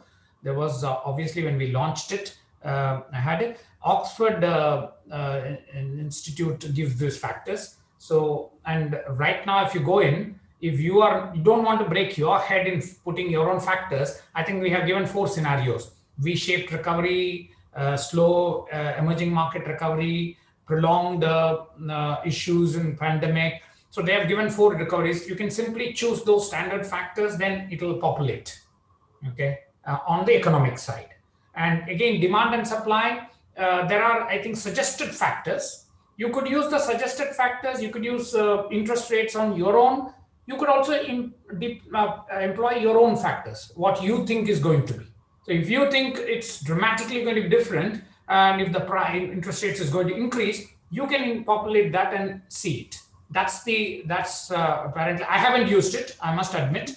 Is the underlying algorithm behind the model, is that visible to a user? Because no, I am not sure that they are visible, but because that's what we have developed. But we are very happy. I mean, if Hemavathy does it, or if IIM even takes it up further, we are very happy to take feedback on this. But some of the institutions who have used it have given very, very good feedback. Interesting. So, perhaps we can have take this discussion further offline. This is for Ms. Hemavathy Padmanaban, to see how we can explore this tool to understand better how it works, the tool itself, and then to see what are some potential applications that can enhance the efficacy and perhaps the usefulness of the tool in different contexts. Yeah. Particularly in the central bank teams, when we are talking to any central bank, including RBI or SEBI, or we are talking about financial products which may not be fully backed by gold, and including sovereign gold bond, I think using this as a base, even for India, could be a helpful thing. But for that, the factors need to come from independent body like IIMA or the economic cell and all that stuff. But it's interesting that Ms. Hemavathy had really gone into this. But as you rightly said, I was obviously thinking she's going to put some factors and give me the price of gold in 2030 in Indian rupee. I was just waiting to see, and not price of gold, essentially the implied return on gold, through which you can obviously derive what you think is your price. But we don't, as you know, we don't forecast price. But very interesting, Ms. Hemavathy. I think I would look to your second phase of study and any other this thing also, assistance also. We are happy to provide. Likewise from IGPC end as well. Thank you very much, sir. Thank you, sir. Thank you very much. So with those, I think there are no questions on this. So I will stop this now for lunch. Sudesh, are we stopping and starting at 2 o'clock, right? Yeah, we're starting at 2. Okay, I'm going to get home and I'll pick it up from there. So I will happy lunch to all of you. See you all at 2. Let's try and start exactly at 2 and start getting on. It's a very interesting session on growth of gold loan market. That's a very, very interesting study, and a case study of Kerala. That's going to be very interesting. So, and I also see in the second half you have using gold to cope, obligations to gift gold. I only need from this presentation who all are obligated to gift gold to me. Can I identify those people? That's something which I'm but it's interesting. Coping with obligations to gift gold in the time of COVID-19. And then there is a very, very interesting, I do hope it's going to happen, presentation from gold, another commodity or a unique asset class, from some people from Reserve Bank of India, And then there is a HRM practices and labor engagement in the gold jewelry manufacturing. Again, something which Sudesh will do it. And finally, we close with a short open house of potential areas. That's great. We should definitely aim to close by 5 o'clock, but there are some very interesting topics. Let's not meet at 2 o'clock. Thank you very much. Thank you. See you at 2. Video.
Sudesh?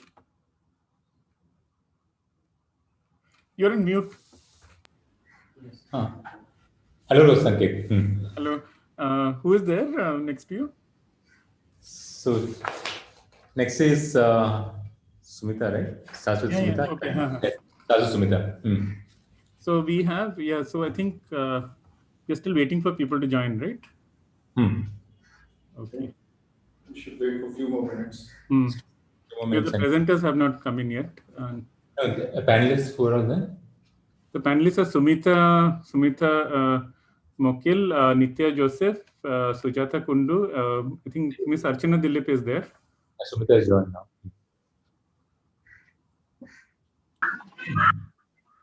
Hello. So Miss Sumeetha is there. Yeah.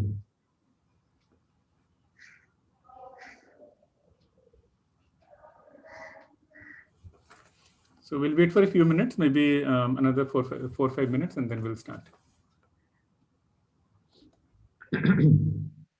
So Sudesh, I'll have to leave at 3:30 because I have an appointment exactly at 3:30. Okay. So we are done by 3:30. So you want to leave by 3:30? Yeah.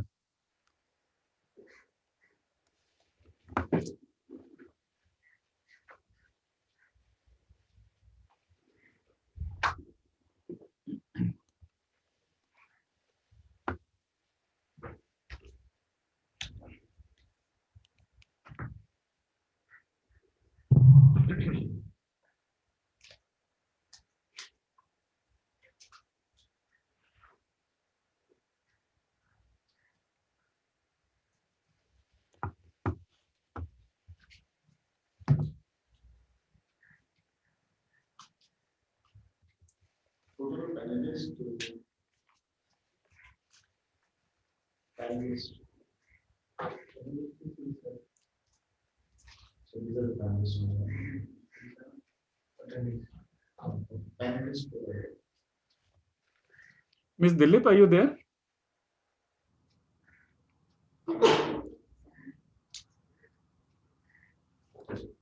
Not joined yet.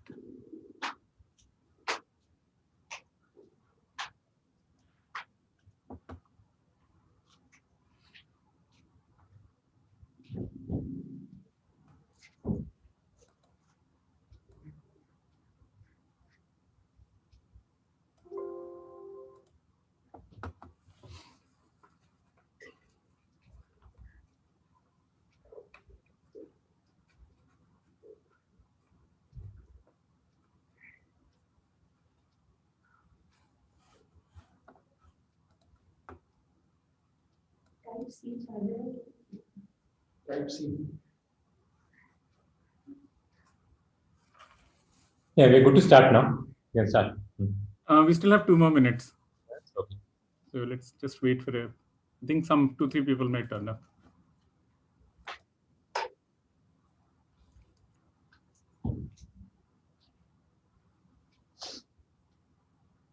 The second presenter, Nithya Joseph, is not there. I don't see. Ask questions in the morning session. Is she in that? Does anyone have her phone number? I think she would join. She would join. Okay. Because she was there in the morning session. Okay. So that must be coming.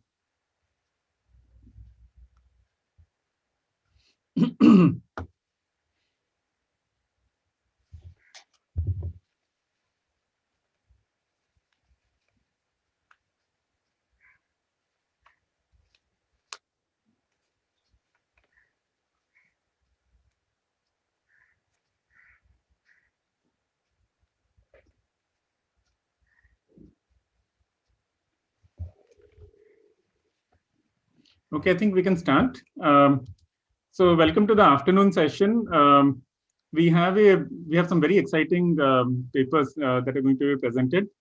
So first we have Sumeetha Mokkil, who will be talking about the growth of the gold loan market specifically in Kerala. The second presentation is about using gold to cope up with the effects of the COVID crisis by Ms. Nithya Joseph. She will be joining soon. And then we have a third paper on gold, on whether it's just another commodity or a unique asset class, by Ms. Sujata Kundu and Ms. Archana Dilip of the Reserve Bank of India. So I think Ms. Nithya has joined. So I would request Ms. Sumeetha to share her screen and start the presentation on the growth of the gold loan market in Kerala.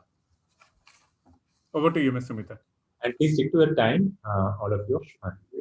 Yeah, please do stick to the time. We have roughly about 25 minutes, including Q&A.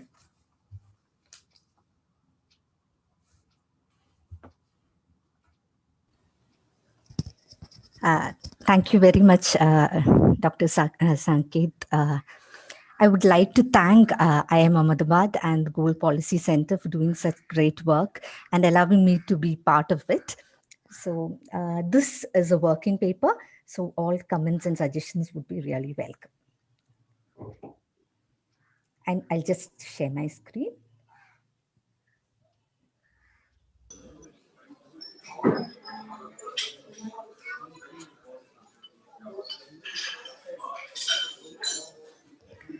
Okay, so this is about the growth of the gold loan market in India, a case study of Kerala. Now gold has occupied a very special place in the socio-economic milieu of our country, and we know that it is considered to be a very important asset, a hedge against inflation, as also an immediate source of cash, especially for the rural households in India. In 2019, India accounted for 16% of the global gold demand. It is also one of the largest importers of gold, which macroeconomically has resulted in a higher trade deficit. So as an economist, we have been often taught about the implications of gold on the economy with current account deficit running all the time. It is estimated that Indian households has about 25,000 tons of gold possession with them. Now, generally, we see whenever we observe literature, or we see that in rural areas, due to the lack of access to banks, the poor continue to invest their savings mainly in the form of gold. Also, because there are strong cultural factors or cultural affinity that work in India, which makes gold not only a desirable but also a necessary asset to hold. Now, what is the significance of this study? Now, when we look at the RBI report on Indian household debt in 2017, we see that about 18% of the debt in Kerala is in the form of gold loans, which is highest for any Indian state. Now, again, when you look into the gold craze in Kerala, or the sale of gold in Kerala, we see that it has only about 3% of the country's population, but has about 20% of the gold sales. Now, historically, because I've done a lot of work on the labor process in the industry, historically, we see that gold was only worn by the upper caste in the state. And once gold was allowed to be used, then it became actually a symbol of upward mobility. And that is how it actually evolved as an important asset in the economy. Now, also from the retailing point of view, when we say that the state has seen a large number of retailers growing. Like, say, 15 years ago, we had around 10 to 12 retailers. We have more than 5,000 retailers. More than that, the NSSO recent study on per capita consumption on gold indicates that Kerala has the highest per capita consumption of gold. So the figures say around 208 rupees in the rural areas and around rupees 189 in urban areas.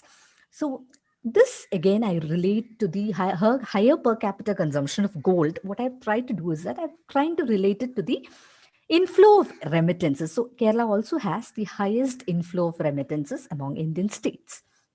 Now, the consumption expenditure in the state has witnessed a rapid growth. So till 1980s, we were below national average consumption. But after that, consumption expenditure has risen. So if we look at the NSSO subsequent rounds on consumption expenditure, we have one expenditure element, which is called consumer durables. And in that, possession of gold and jewelry items is added. So looking into that, we find that there has been a steady growth of gold consumption, let's say from 2004 to 2012 period. That is where the data ends. So two of the largest NBFCs the Muthoot Finance and the Manappuram Group. Both has its origins in Kerala, and it actually controls about 90% of the gold loan market gold loan market in India. Now, if you see the existence and growth of these companies, they were around one started off in 1939, the other in 1949. But post 1998, after which the RBI license was given to them, they started to grow in the Indian gold loan market. Now, these are some of the questions that I had in mind. So, because some macro data I've been working with, what are the macroeconomic implications of a growing gold loan market in India? Or is there any correlation that we find with the flow of remittances and the gold loan market growth in Kerala? On what is the growth pattern post-pandemic? Do NBFCs have a greater potential for growth and share in the gold loan market compared to banks operating in the same segment? Or what are the innovations and strategies they've adopted for pursuing growth in the recent years? Now, my initial plan was to go for a survey, which was like toppled down by the pandemic. So I have restricted myself to secondary data. Now, I have some old field data with me. So because I know the industry, for my PhD, I've worked on it. So even that I've put to use. But some of the data has restrictions because I didn't get it. So I'm planning to work on it. So let's see. Now, what I've done is that I've analyzed some of the company reports of NBFCs, organized sector data also, so that banking data, and RBI reports, World Gold Council reports. Now, another data set which gave me a little bit of insight was the Kerala Migration Survey, which was conducted from 1998 onwards by the Center for Development Studies in association with the Overseas Institute of Indian Institute of Overseas. So we have data on remittances. Now, initially, when we look at remittances, how investment portfolio is managed by households, it had data on investments being redirected to shares or bank deposits and other forms of investment like construction and buying consumer durables. So after 2013 and 2018 rounds of data also asks the question, how much jewelry do you possess as investment? Now, macroeconomically, this poses an important problem for us because whatever macroeconomic logic tells us, whether it's permanent income hypothesis or life cycle hypothesis or the Keynesian consumption hypothesis, we have been taught that consumption is directly related to income. So the moment your income increases, your consumption increases, but not in proportion to the increase in income. The second two theories, that is the permanent income and the life cycle theory, also takes into account your income and wealth. So throughout your life cycle, you just smoothen your consumption process. The basic problems with all these theories is that you cannot add up gold as a productive investment option. Because one thing, gold adds to private investment. So from the household point of view, it is there. But national income accounts, it doesn't get added. So that is where I try to tell that gold can also be a productive asset if you try to redirect it through gold collateral loans. So that is what I'm trying to do. At a macro level, gold loan lenders can be classified into two. That is the organized sector and the informal and the unorganized sector. Now, the organized sector still is far behind. So you have only about 35% of the gold loan market in India. And the unorganized sector has about 65% of India's gold loan market. So you have the traditional pawn brokers and money lenders. So two things here I would like to point out is that the advantage that the unorganized sector has is that it has an easier market penetration and also the LTV ratio. So your higher to loan to value ratio is much higher when compared to organized players in the market. Now, the Indian gold loan market projection shows, this is from a KPMG report. So it shows us that it has a steady growth potential, even though 2022 projections show us a little downfall. Maybe because it's a hunch that your remittances are going to come down by 22% is what World Bank predicts for India. So it might have implications on the gold loan market too. Now, where I depart from the literature is that in the introduction part, I already mentioned that for rural even in the morning, I listened to a very interesting presentation that for rural areas, gold becomes a very important collateral. Yes, for India, mostly it holds true, but in Kerala's case, it's unique. Why? Because generally when we talk about financial inclusion, or we say that financial institutions play a very important part in ensuring growth with equity. And financial institutions becomes very crucial when you have a recessionary situation, when you need credit to sustain viability of agents and facilitate economic recovery. Now, if you look on data on RBI's index of financial inclusion, we find that states like Kerala, Maharashtra, and Karnataka have achieved high financial inclusion. But and all these three critical variables we satisfy. So this number of penetration of bank accounts, number of adults having bank accounts, availability of banking services, and usage of financial services. Now the CD ratio, credit deposit ratio, is a little bit on the lower side, but bank penetration and availability of financial services is much high in Kerala. But still, there is a high reliance on this non-banking financial intermediaries for raising funds in the case of gold. Now, let us look at the finances in Kerala. This is from census data. So, domestic and NRI deposits in Kerala. The NRI deposits is a red graph, so which shows a steady increase, because we see that according to data, nearly 26% of NSDP in Kerala is made up of remittances. So naturally, there is a tendency for the deposits to increase. Now, let me just connect remittances and consumption. Now, migration basically has three corridors. One is the migration to the English-speaking industrial countries, mainly Australia, UK, US. And second one, semi-skilled, and I will not use the term unskilled because nobody is unskilled. Okay, semi-skilled migrants to Gulf countries like Bahrain or Kuwait, Oman, Saudi Arabia, and UAE. And the third one is to the Southeast Asian countries.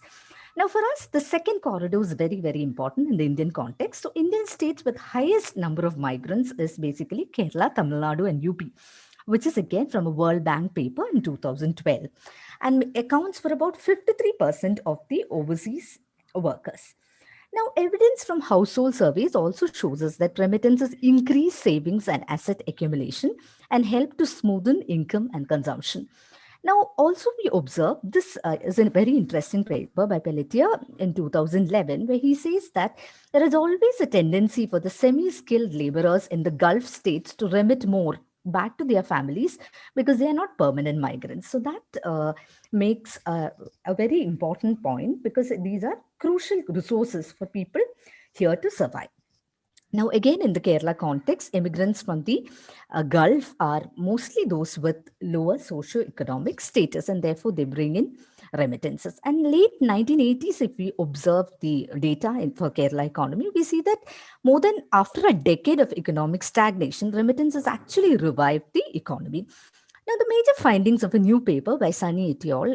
In 2020 says that remittances have improved essentially a household's per capita income. And also it has increased consumption of non-durable goods, non-food durable goods, which means again consumption of, so your monthly income on durable goods like has increased.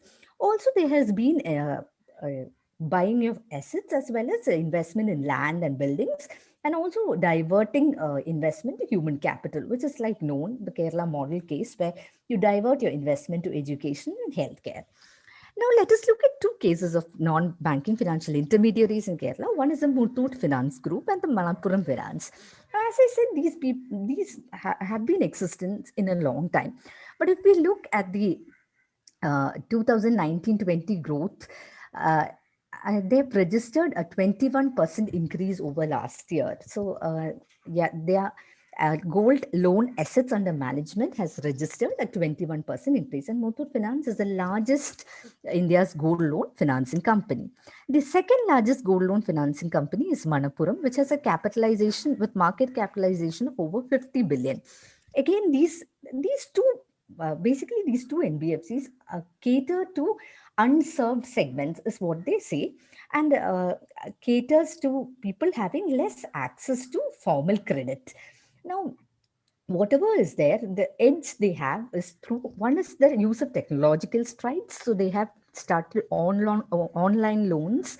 Also, technology providing a new space for business to grow, especially allowing expansion into the new markets. Also, gold acts, they have substantial collateral, higher interest rate, lower cost. All this helps us to help these two NBFCs to improve the market share. They've also used aggressive policies of like marketing their brand value and marketing strategies. So they have a wider consumer base than now. In the case of gold loan portfolios, this is interesting because shorter duration loans, that is loans that have bottom of the bar, 58.4% to 57, around 58 to 57% of gold loans are advanced for shorter duration. So 1 to 3 months, which means your risk, it covers for your price volatility. So that is where they focus. And this I would like to mention because this is important. Now, what generally is thought is that organized sector, when we say the growth is always focused by NBFCs. Now, what I've observed is that government actually takes a very big initiative in promoting gold jewelry loans. Now, the first two schemes, that is the Kanatara gold loan and Jeevanam package, both of them are government-sponsored things. The first is Kerala State Financial Enterprises Loan System, which actually gives loans to NRIs at lower rates. And Jeevanam package was announced during the times of the pandemic. We also have a bigger private player, the Federal Bank, coming with an NRI gold scheme. Now, when we look at the organized players, that is the banks which advance gold loans, we see that the interest rate they charge is much lower when compared to NBFC. So around 7 to 8% interest with processing charges of 0.5 to 1%, whereas the NBFCs charge as high as 11 to 13% interest rate with processing charge of 1%. But there is no maximum limit for their loaning this. And now, because of the pandemic, Reserve Bank have increased the LTV ratio, LTV to 90%. So that is another respite for the gold loan borrowers. And Akshaya Gold Credit Line is again another scheme by another policy to attract gold customers by the Muthoot Bank. There is also something called the 1 month gold loan, which was introduced by South Indian Bank. So basically, all these are packaged in such a way that they attract the consumers and also helps you to macroeconomically, when you see, it helps you to raise your resources. So unproductive resource which lies with the households, it can be raised. So you can immediately raise capital. So these are the now the way forward. So I would like to discuss just 3-4 points. The gold loan market has much growth potential. So one thing is that because of the pandemic, there are large number of return migrants. So a survey points out that there are about 64% of people who have lost their jobs and come in. And the MSME sector is very strong in the state. So it needs capital. So capital can be immediately raised with gold loans as acting as an important collateral.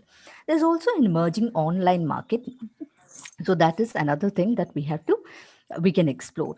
Now, there is also a tendency of the consumption culture, which has resulted in excess purchase of gold consumer durables.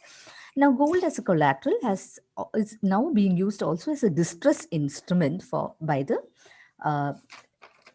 these migrants in India. So these are some of the things that I had to discuss, and I think that's it. Yeah. Thank you so much. Thank you very much, Ms. Sumeetha. Fascinating presentation, and Kerala is, I think, one of the states where you have a lot of activities in the gold loan market. So Muthoot, both the Muthoot and Manappuram are based out of Kerala, right? Both of them are based out of Kerala, and they are like phenomenally growing, whereas all other people are not. And they have their own constraints, but both are based in Kerala. Excellent. Any questions from the audience? Yeah, please go ahead.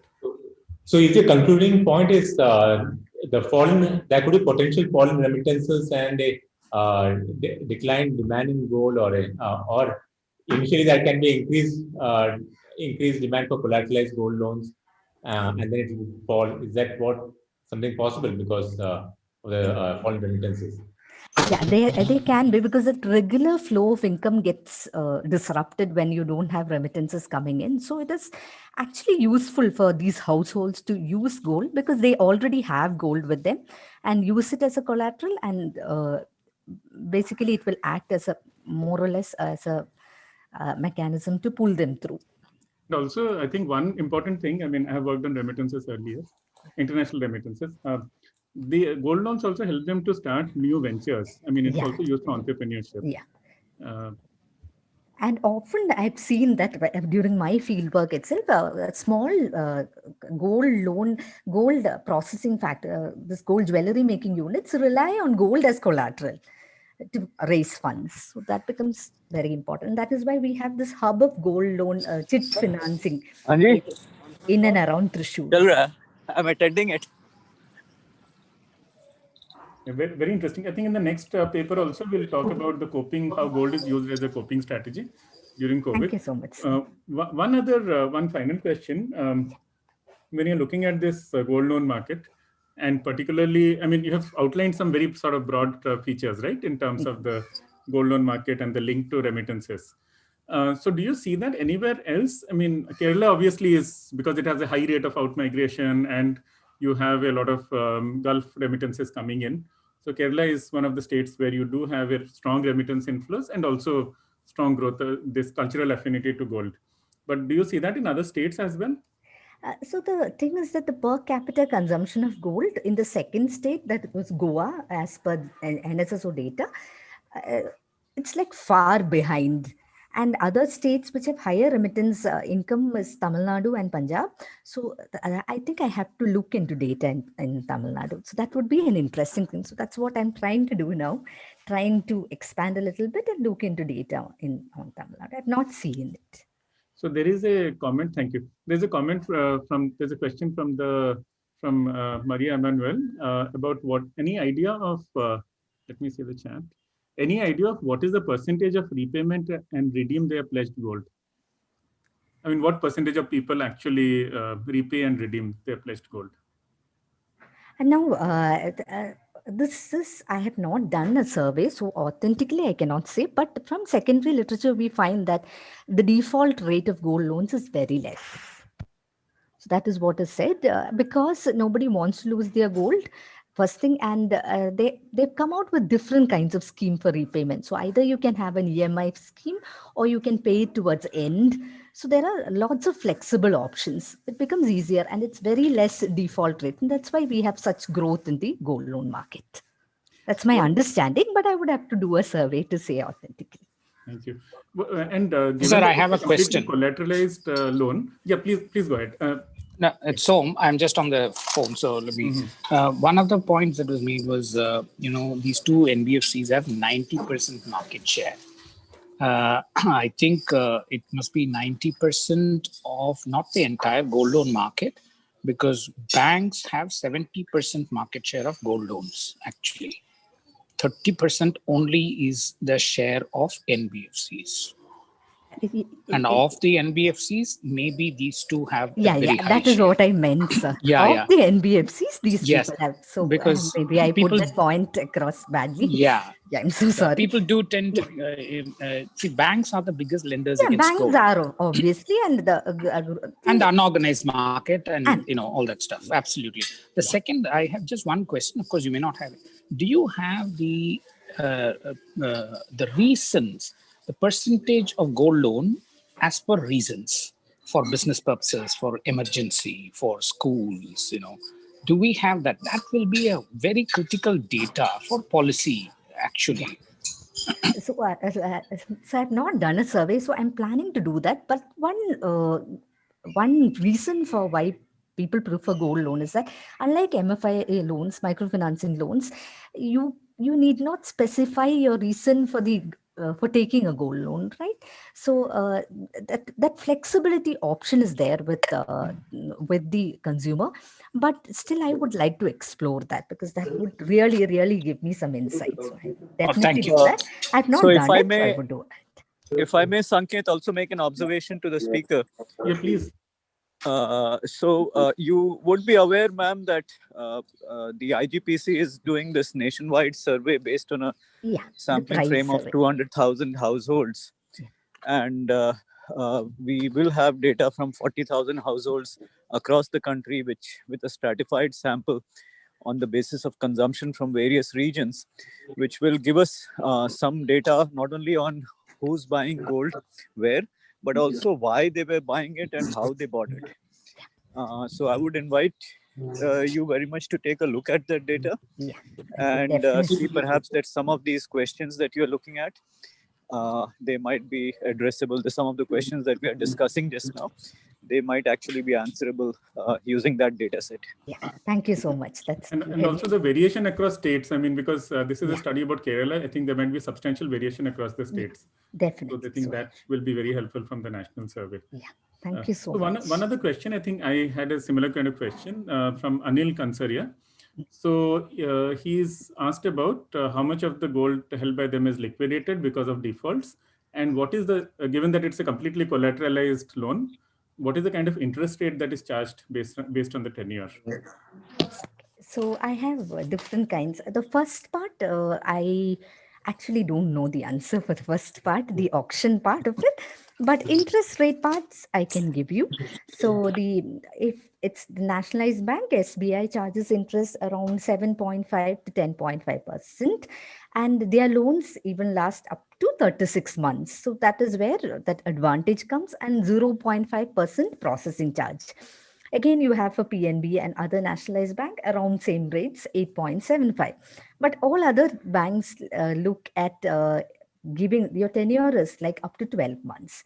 Now let's take NBFCs. NBFCs have 12% to 39%, but you have a 1-day loan. So that is where, Manappuram has introduced a 1-day loan. So, and their loan amount starts from as less as 1,000 rupees to, they don't have that maximum limit is not mentioned. And then, so that is where the differences come. So you have a huge charge there. The interest rate actually goes up, but still it's substantially, people prefer it because again, 24/7 service, and it's easier to get into an NBFC and get a loan is what is generally said. Thank you very much. Any other questions from the audience? Question to make here. When you're doing your survey on finding the defaults, it would be interesting to know how many times the loans are also getting rolled over, because they are short-term loans and the rollovers are very common there. So that will also be an interesting thing. And also, if when you're looking at a default, like also like it will be difficult to get that data, but is it possible to find out like how many times a rollover loan gets into a default? Yeah, that's very interesting. I have noted it down. Okay, thank you. Thank you, everyone. I think very interesting presentation and a lot of nice questions as well. So we'll go on to the next presentation on using gold to cope and coping with the obligation to gift gold in the time of COVID-19 by Ms. Nithya Joseph from the French Institute, Pondicherry. So Ms. Nithya, I think you can start the presentation. You can share your screen.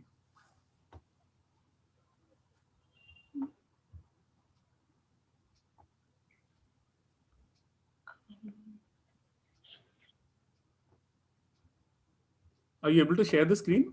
It's not letting me. Let me check with IT. Okay, I think it might. I'm always sharing the screen for different presentations, but for some reason it's asking for permission. So this, do we have IT?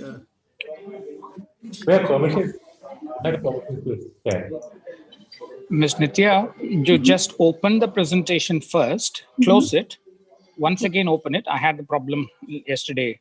Just close the presentation, open it again in your computer, then come into this Zoom, and then click share. See how it works. Just close the presentation first. Okay, I just closed it. Then I now open the presentation like in a normal PC. Okay. Now go to Zoom. Okay. Now say share and then try. For this.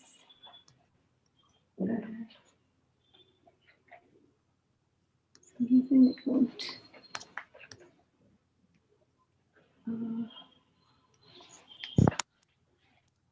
So if you click on share the screen, it's not allowing you to share? It's not allowing me to share the screen.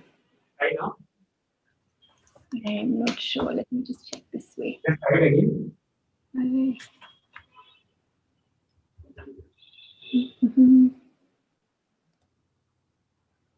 Yeah, I'm not sure. I sent my presentation to Meenal. I don't know if it's.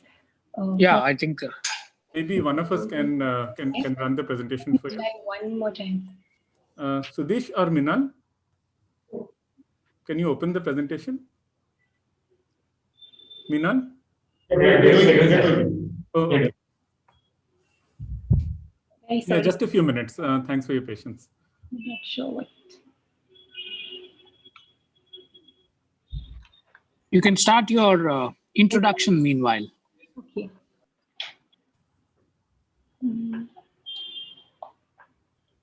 So my paper is titled Using Gold to Cope and Coping with Obligations to Gift Gold in the Time of COVID-19. And what I'm presenting is based on qualitative interviews that we've been doing across 3 Dalit settlements in Tamil Nadu, and in the northeast of Tamil Nadu, in the districts that surround Puducherry. And what we've been trying to understand is how households were impacted by and how they've coped with the COVID-19 crisis. And we've been doing this by the phone, speaking to 60 households, starting in March, and we continue to follow up with them to the extent possible.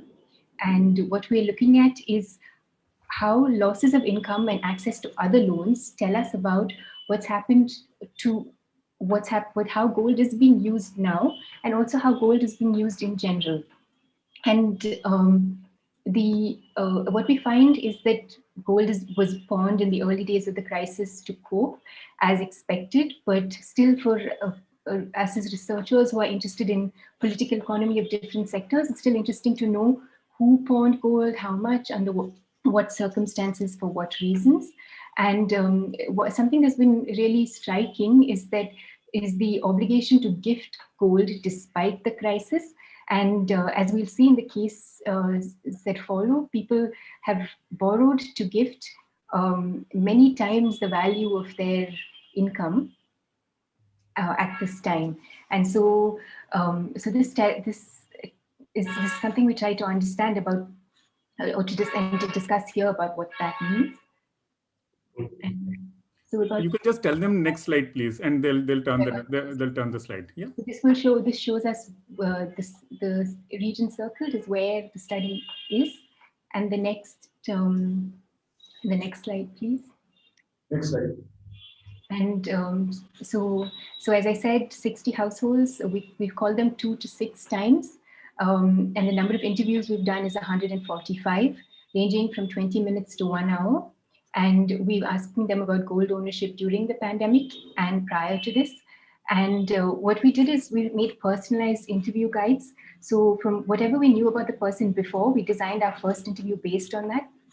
And then when we asked subsequent questions, we followed up. So if someone said they're planning a celebration the next month, we asked them, how do you plan to finance it? And then the next month we asked them what actually happened. Or if they talk about a particular loan. So this is a way, just back to the previous slide, please, sorry. So this is a way to track debt dynamically. And I think this is something unique to the survey we've done. It was not just 10 questions that we called and asked every time. Next slide, please. And so some of the, a little bit of thinking on the framework that we've been using. One is that to understand that, yes, this COVID crisis is something exceptional in its scale and in the scope or in terms of who it impacts. But a lot of the households whom we are working with are often experiencing different types of crises. It may be collective in terms of crop losses or drought, but then it can also be individual in terms of health shocks, other kinds of economic losses particular to the household. And so we have in mind that what we understand is is something that lies on a continuum of crises. And we were thinking about what does it mean to study asset holdings at a time of crisis, when everyone has been discussing through the past 2 days about how gold plays an important role. And so we're trying to understand how do you think about it in terms of when is gold used relative to other coping strategies? And then we think about it in terms of studying, discussing resilience and vulnerability, where resilience is your ability to both to withstand immediately the shock, but then also to recover from it. And vulnerability being the reverse, where the magnitude of the shock is greater and your inability to recover from it is greater. Then when we're thinking about this, also to use some of the literature looking at, to really understand what's been happening with gold, what is the minutiae of these transactions around gold. We use the literature on the characteristics of a hoard, so this diversion of capital into the form of gold, and also a literature on objects of adornment as money, which is from anthropology. And so I discuss a little bit more about that next. But we also look at a body of literature on ceremonies and gifts as relational savings, and what this body of work talks about is the idea that gifts that are made are ways of making deposits with other people. So there are these social deposits that you can call upon at a time of need, and we see how this is particularly relevant to the case of Tamil Nadu, but I think also something in terms of reciprocity that can be extended to other contexts. And we also see that these kinds of systems of exchange are not something that are static, but something that is constantly negotiated and performed. And so when we're paying attention to the kinds of transactions that people describe around gold, we're looking at what is that performance, what is that negotiation in the context of the COVID-19 crisis. Next slide, please. So going back again to this idea of the hoard, Gustav Peebles, he presents the hoard, the idea of that a hoard is a strategic taking out of capital from circulation to enable the expansion and contraction of capital in circulation. And so something very deliberate. And it's something that we can understand in terms of saving, consuming, and investing according to him. But we also say that it's something that we can importantly understand in relationship to debt. And another a key argument about the value of hoarding is that it allows people a way to maintain control over one's resources during a crisis. Again, as we've heard many times, but using this lens, we look at why exactly specifically does gold allow this to happen. And so looking at gold ornaments in relation to the functions of a hoard, an effective hoard allows this expansion and contraction of capital. It allows a way to render capital invisible, so you can put it in your locker in different ways. And it allows you a way to consolidate capital. And this is something we hear a lot in Tamil Nadu, that money will never stay in your hand, but gold will stay, because if you have it, you'll spend it. It resists divestment because of the sentiment that becomes embedded in it and the relationships it represents. And then there are particular rules in which it circulates around particular pathways. So it allows certain ways of both earmarking resources for specific purposes and also maintaining intra-household division of who controls what assets. And then the other important aspect of ornaments as a hoard is that there are these norms for reciprocity and return. There are norms for exchanging it, which are these ways of keeping by giving. So you can you gift it and then you can be guaranteed to give it back. And then we'll discuss at length about what that means in this case. Next slide, please. So the context, the villages that we work, people have been engaged in local agriculture, but then they began in the last decades to migrate to brick kilns for sugarcane harvesting and to work in coconut plantations. The younger generation have now moved to the nearby towns, cities. They work as hotel servers in Adyar, Anandabhavan, Saravanabavan, Chennai. They're doing factory work, they're supermarket staff. And it's notable that gold is owned by 96% of households at a weight of average weight of 52 grams, which is quite close to what the Dwara team found as well, and an average value of 1,50,000 in 2016. And so this is 76 times more than the average value of bank deposits at that time. And past research also by the French Institute found the system of MOI in Tamil Nadu, where you gift, and then the person who holds the ceremony has a notebook and they write down exactly the value of what they received in terms of gold, vessels, food, clothes.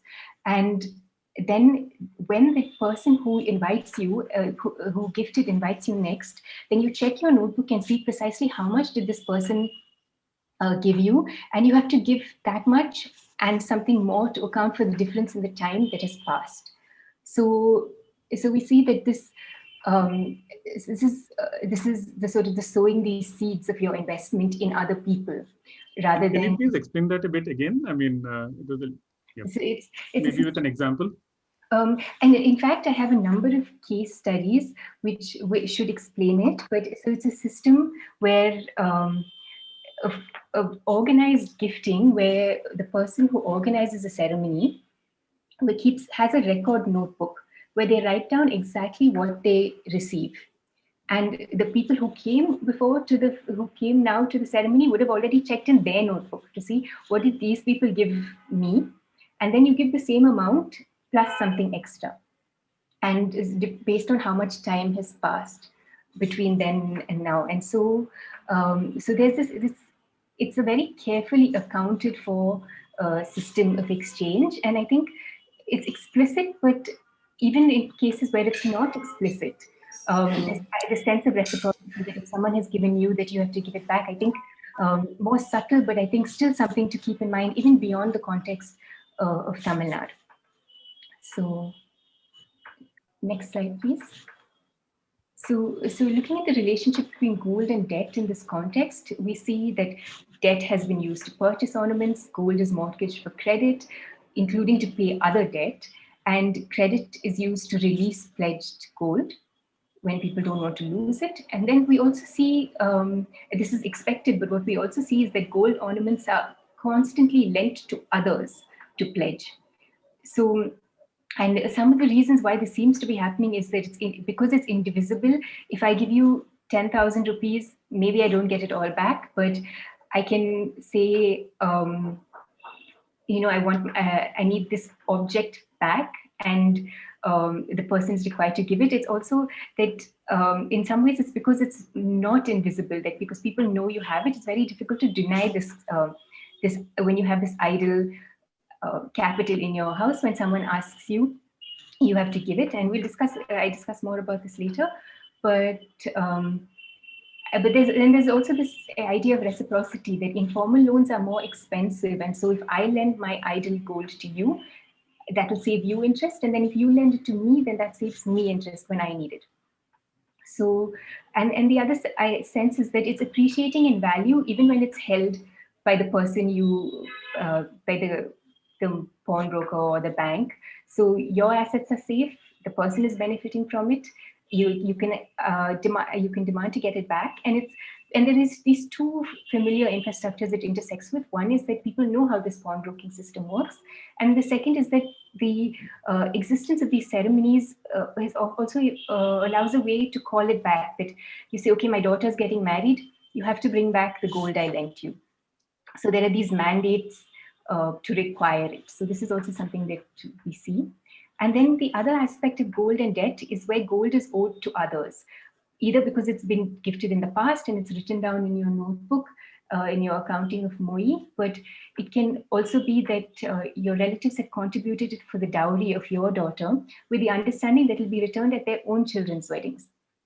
And so this, when Professor Errol D'Souza was talking yesterday about Florence and how the state used this is a way that households use this as well, that somebody, that the brother will give it to the sister, and then the sister is obliged to give that many sovereigns back at his daughter's wedding. If it's 10 years later, it allows for factoring the price. He can factor in that increase in price for that time that he has for sovereigns. as many of the financial instruments are trying to do, but this is how it's happening between households. And then there are also there's gold that's owed to others because of the obligation, because of the relationship to them, that older brothers are obliged to do something for sisters, and these kind of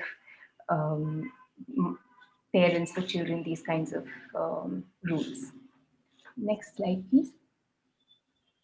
So I present here a number of cases. The first is that of Arun, who is a 28-year-old Dalit Brick migrant, and he had taken in November, as usual every year, an advance of 1 lakh and gone with his parents to the brick kiln. And the expectation was that he would work and each week pay back his debt and get a small surplus for his living expenses. The 1 lakh that he received was already used to pay back past debt. Then in March, the lockdown was announced, and he came back both with no money in hand for his consumption, but also this remaining debt from last year, which is still hanging over, and that and that reduces his ability to borrow even now in this work cycle that has just begun. And so, but speaking to him in June, he said that he had pledged his he pledged some gold to pay back a loan, and then 2 gold rings to buy food for his family.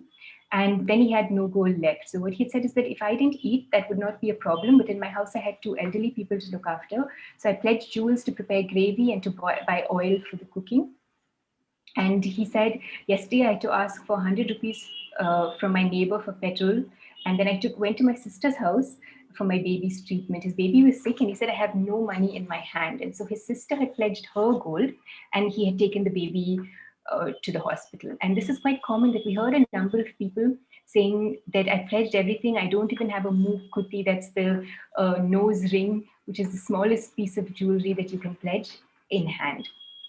And then we called him the next month in July, and he said that he had borrowed 30,000 rupees to gift his mother's sister's son gold for his wedding. And he explained that if we don't have anything to eat, we can manage with kanji, rice and water, but we have to do something for the people who've already done for us. So he's incurred in this debt at 3 paise a month, so 36% a year, to make this gift of gold to his aunt.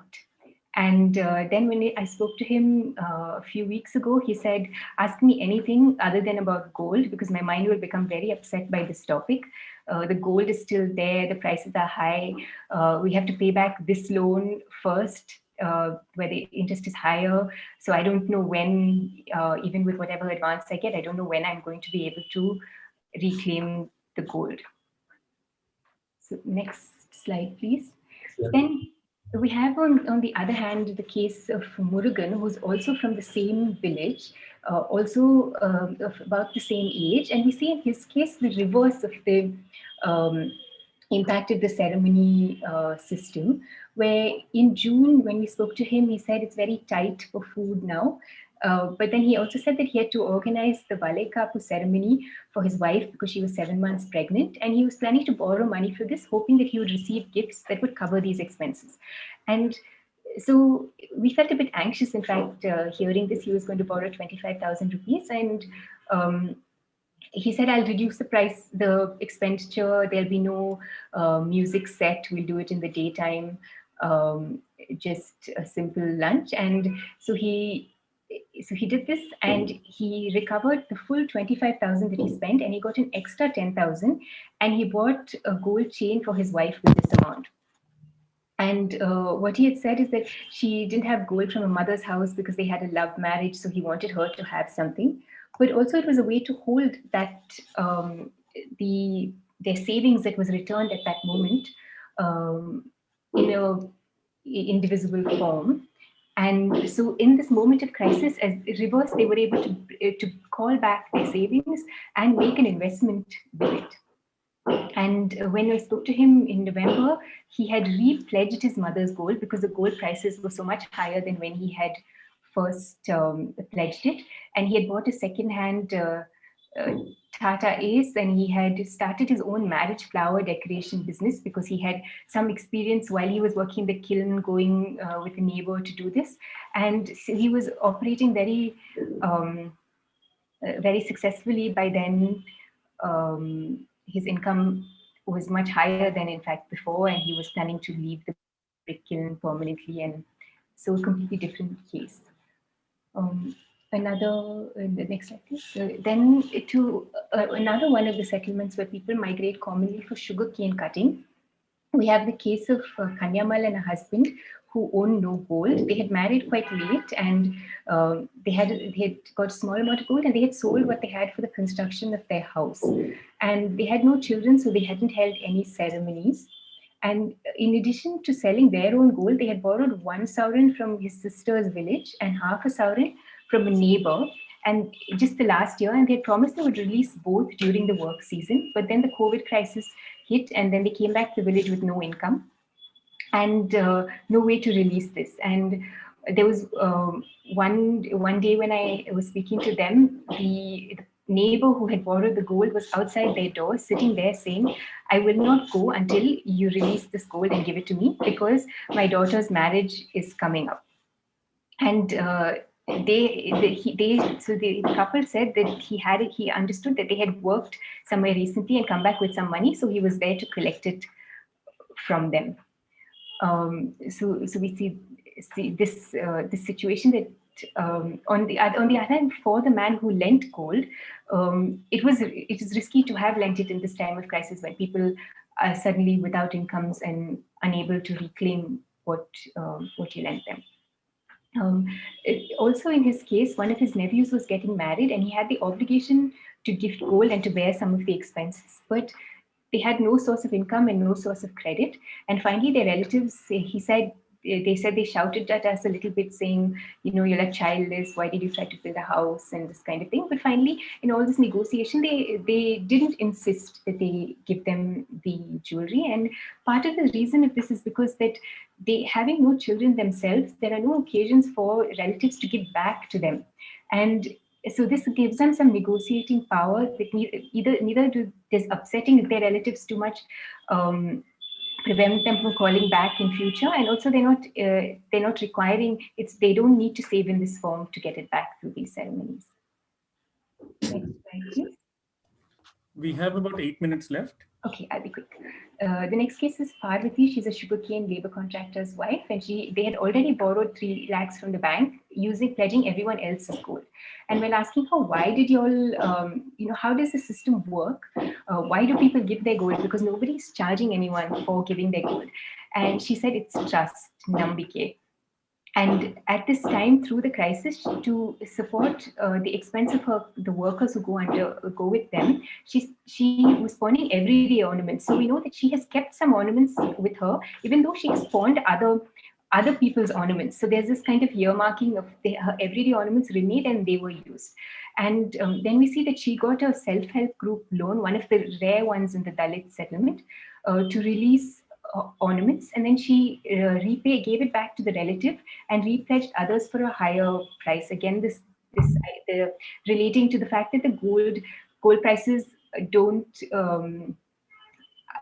diverge from other asset values in the time of crisis. And but she could replace her relative's gold, but she couldn't release her friend's gold. And she said that her friend just stopped talking to her at that point. And she said, "We'd been so close. When my father-in-law died, she gave us a gift of 1/4 sovereign of gold, even though she didn't owe us gold. And she was one of the few people to give us gold. And now, because of this situation, she won't even talk to me." Next slide, please. Then we have the case of Veena Mary. This Dalit settlement is SC Christian. And when we asked her how much debt do you have in the first interview, she said, first she listed the gold sovereigns that she had to give back to her brothers who helped her for her daughter's marriage. Then after that, she talked about the cash gifts that she had received that she had to give back. And then only after that, she talked about loans from friends and neighbors. And then she had 2 bank loans and 6 microfinance loans. But these were down on the list in terms of debt for her. And for her, she was each time dreading the number of invitations that would come in the weeks that followed. And she had people who were coming to her house. If she didn't go to the celebration, they would come to the door and say, what is it to me if Corona came? Do what I have done for you. You don't have to do one extra rupee, but give back what you owe me.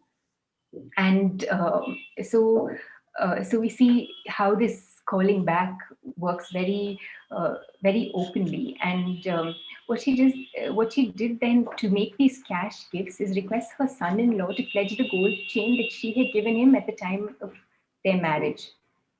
Okay, let's get the conclusion side. To get to the conclusion. Conclusion. So we see this also these different types of keeping by giving while gifting. Okay, and then the next slide. I just say very quickly that we also had a number of people who pawned their gold to pay back EMIs, even though the interest on EMIs was lower, because they were just so much more familiar with the pawnbroker, and it was so much more flexible. So at this moment of crisis, they felt we don't want to risk our credit rating, we don't want to risk our ability to borrow in the future, we don't know what this is going to imply. So people pawned gold through the moratorium and paid it. Some people waited through the moratorium, then pawned gold after. So just to note that that here. Next slide. Next slide, please. And just finally, just to say that we will follow up now with a quantitative survey, which was originally what we were supposed to do. So we'll interview in 600 households. And then we'll have some data about exactly what is gold holdings, how much was pawned by all these households. And then the other thing is we also plan to do qualitative interviews where we will build on these, but to ask more reflective questions, to ask, what is it meant in terms of caste? Because as Sumeetha was saying, Dalit caste gold ownership is something relatively new. And so losing gold at this time is something symbolic in terms of empowerment, in addition to it being something concrete in terms of being able to access credit from other sources. And we also plan to do surveys and interviews with pawnbrokers, bank officials, and gold NBFC branch staff in the region to get a sense for in what ways is this crisis exceptional, because I think they will have a sense for what is the scope of this relative to other crises like drought or flood. What did they say? Many more people coming for loans. How did they manage? And so this is also something that we're very much looking forward in the next few weeks. We hope to start. Yes. So thank you very much. So we'll take questions from the audience now. I just have one question. So at the behavioral level, is the obligation? Sorry, at the behavioral level, if you look at, is it so that the obligation to return in the form of gold is much higher than the obligation to return the cash that's been taken some time? I think I wouldn't say that. I think there was some negotiation in this. In terms of this, then a number of people, because the price was so high, in fact, were able to negotiate to give cash instead of gold, because they said they just can't afford to give the same amount of gold, and people were understanding to some extent. But I think it's also it also depends on who the relationship is between, what it meant to give that gold. So yes, I think that also that maybe we'll have more of a sense after doing the household survey what this is. Thank you. Any other questions? We're running a little tight in terms of time. So thank you, Ms. Nithya. Very, very nice presentation. And particularly in the context of the crisis, I think this is, so we really looking forward to your quantitative survey. Thank you. Any other questions before we go on to the next presentation? Okay, so next we have Sujata, Kundu, and Archana, Dilip on whether gold is just another commodity or a unique asset class. So I'll request Sujata and Archana to start the presentation. Good afternoon.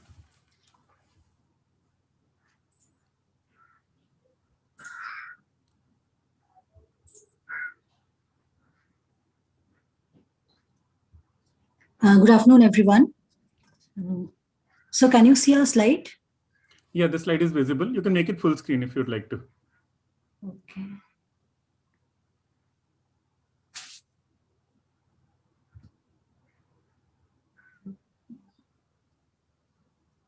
If you go to the bottom right,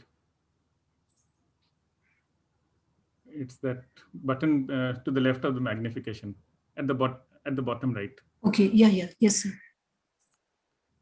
To the left, the button to the left of that. Just to the left of the minus, yeah. Yeah, yes, sir, yes. Good afternoon, sir. Good afternoon, everyone. First of all, we're extremely thankful and delighted to present our paper in this conference. So thanks to IGPC. I will present before you the first half of our paper titled Gold, Just Another Commodity or a Unique Asset Class. My co-author Archana will take you through the second half of our paper. Please note that the views that are presented in this paper are purely our views and in no way relate to the institution to which we are attached, which is the Reserve Bank of India. So I'll introduce our paper first. To begin with, as we all know, periods of financial turmoil are generally associated with reduced financial liquidity and an erosion of risk appetite of investors. The year 2020 has been a challenging year for all of us, with the emergence and rapid spread of the coronavirus globally. It was such that it brought back memories of the global financial crisis of 2007-8. Uncertainty surrounding the progression, severity, and impact of the virus caused significant volatility in the global financial and macroeconomic conditions. As we have seen that a majority of the commodity prices fell year on year, with crude oil prices witnessing an unprecedented contraction since the 1960s. Prices of industrial metals also moderated, owing to a weakening of industrial activities.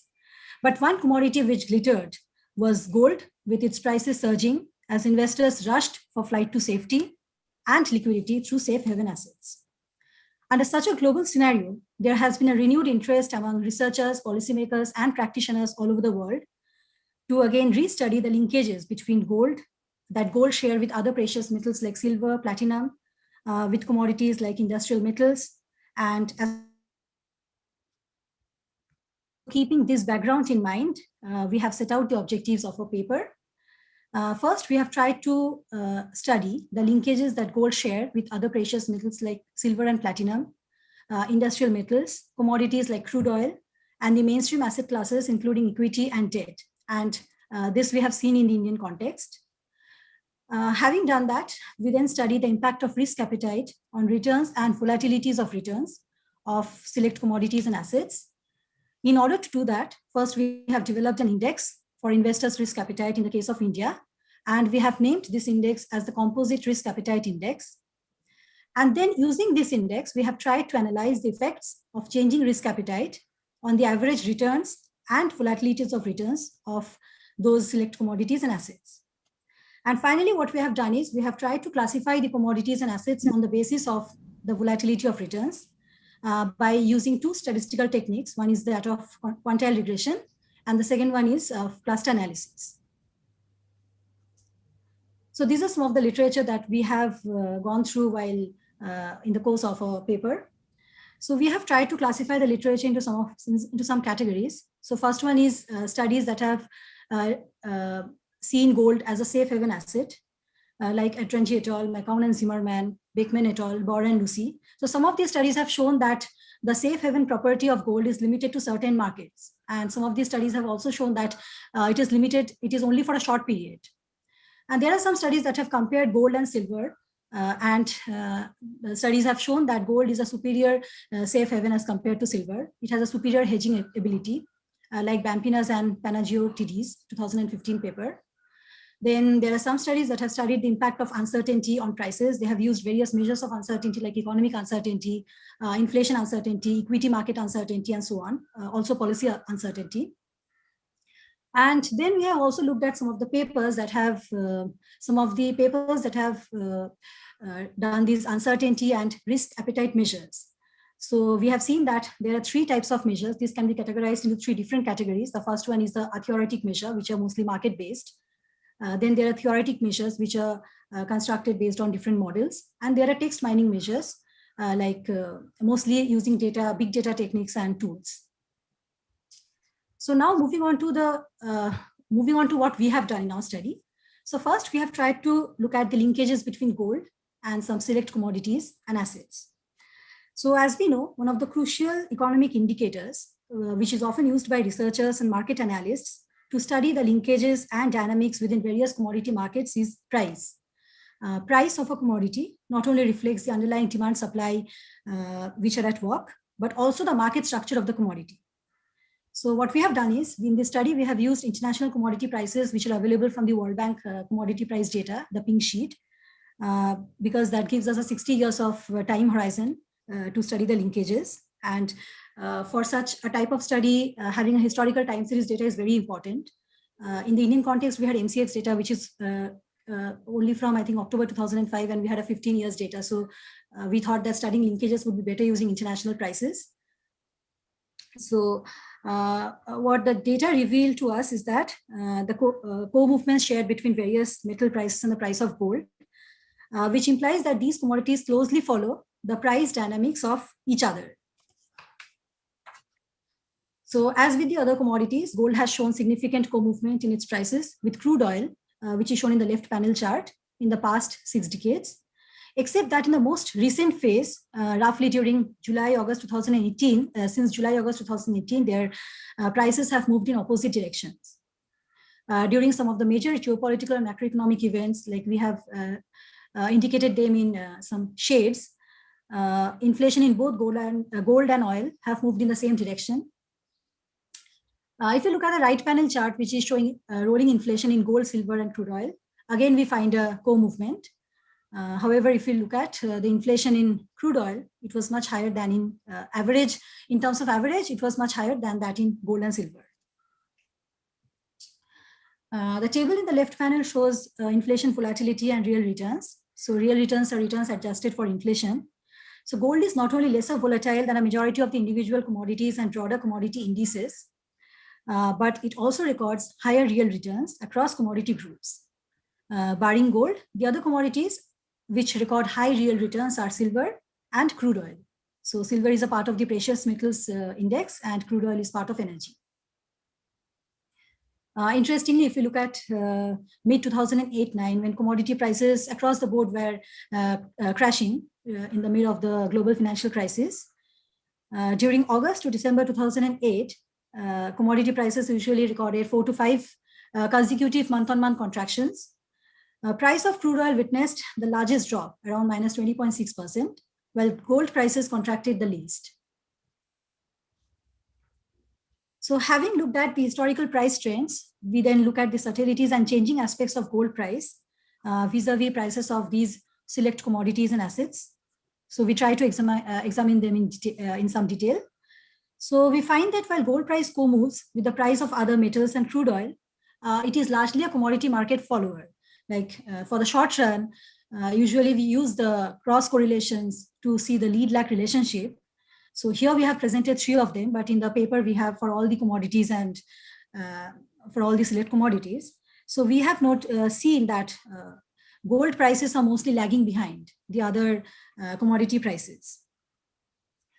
And in order to see whether the short-run relations are valid in the longer term, we have used commodity price super cycles. So these are, I think, super cycles. It is one of the possible ways of looking at the long-run behavior in commodity prices. The super cycles are long period cycles. In the literature that has studied super cycles, they mostly say that they take around 20 to 70 years to complete, like from a trough to another trough or from one peak to another peak, around 20 to 70 years. So we had a data of 60 years horizon. So we have used the entire data. So the low and high periods were chosen to be 20 years and 60 years respectively in order to find out the super cycles. So,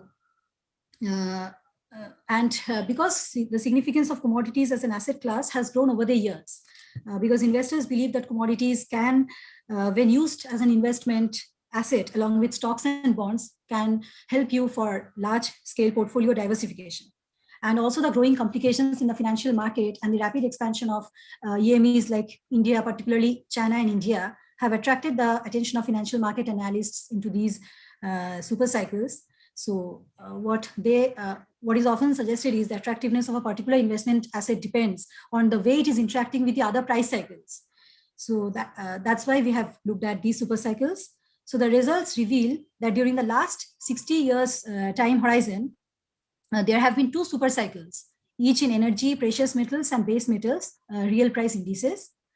The longest super cycle was for base metals, which is of 43 years. And seemingly for all the 3 indices, currently we are in the downward phase of the super cycles. Furthermore, the super cycle of precious metals is found to occur with a lag with respect to the other 2 super cycles, which are of crude oil, that is energy, and base metals. So this way we have, this also shows the short-run relations which we try to see using the cross-correlation coefficients are valid. Then moving on to linkages between gold and some of the select assets in the Indian market, financial markets like equity and debt, we find that gold plays a unique role in portfolio diversification, as it usually shares a lower negative correlation with most of these assets that are held by the investors.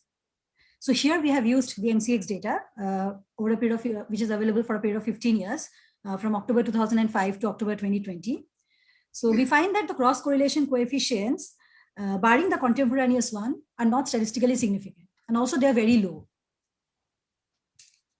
So however, importantly, it has been observed historically that the correlation which the return on gold shares with the return on equity tends to become more negative when there is a downturn in the equity market.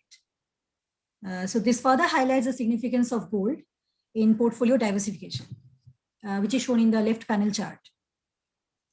And when we considered absolute returns like returns of October 2020 over October 2005, we saw that gold had a higher absolute return as compared to silver or Sensex.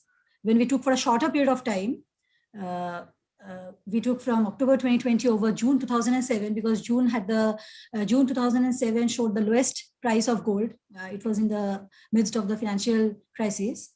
So in that case too, the absolute returns of gold were higher than that of Sensex and silver. Then moving on to the volatility of asset returns. Volatility of gold returns has been much lower as compared to that in Sensex. Further, it can be seen that silver recorded the highest volatility of returns during the period of October 2005 to October 2020.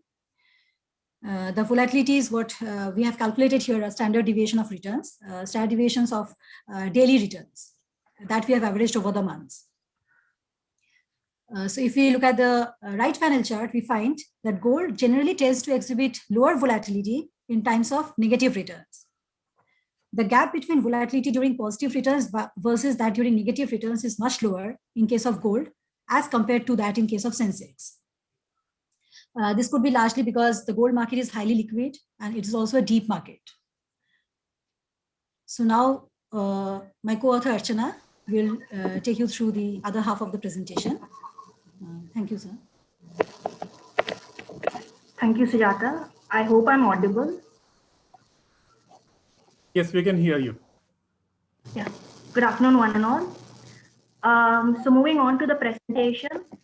So in order to measure the risk appetite that is prevalent in the Indian financial markets, we have created an index which is called the Composite Risk Appetite Index, or in short, we have termed it as CRI. So in order to arrive at this index, and the main idea for creating the index was that there is no other measure that is available in the Indian context that gives the risk appetite that is prevalent in the financial markets for a time period that is as long as October 2005. So we decided to construct an index on our own. And for the construction of this index, we have made use of 10 market indicators. And like Sujata had mentioned earlier, we have made use of the market-based approach. And these 10 indicators, we have kept in mind that they cover different aspects of the Indian financial markets. So the first 3 ratios are based on equity. So that we have included the advanced decline ratio, then we have the price to earnings ratio, and then also we have considered the ratio of market capitalization to GDP. And then we have considered 4 market spreads, and these spreads are pertinent to different components of the Indian financial markets, and it even includes the money markets. So the 4 spreads that we have used includes the swap spread, the AAA spread, credit spread, and what is called the TED spread. And then we have other indicators that measures FII activity, the uncertainty in the forex market, and also the demand for the safe haven demand. So we have arranged these variables in such a way that an increasing order denotes an increase in risk appetite. And in the next step, we have normalized using the min-max approach and using the principal component analysis. That is, I think we have used around 5 principal components, which explain around 72% of the variation. And we have finally arrived at the CRI. Sujata, next.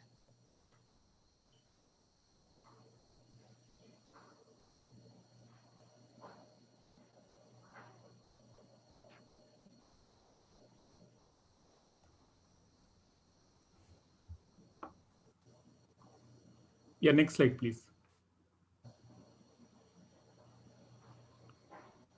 Sir, I'm not able to go to the next slide.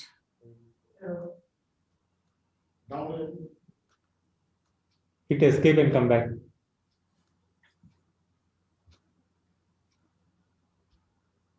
Hit escape and come back.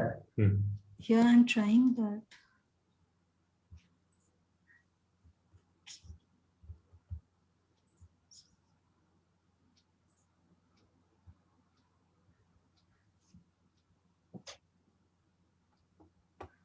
Close this and open it again.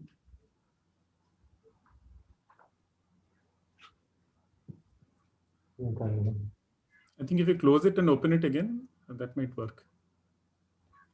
Yes, sir. Okay.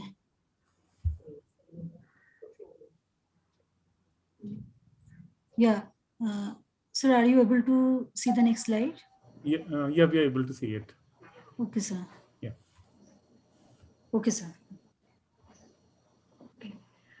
So what we have constructed is a monthly index, and the first chart gives the pattern of the movement of the CRI. So in order to check about the efficiency of our index, we have compared the pattern of CRI against some real life events that happened. So we can see low risk appetite during events of global financial crisis and the beginning of the pandemic, especially when the lockdown was declared in India. And also high risk appetite can be seen in the beginning of 2017.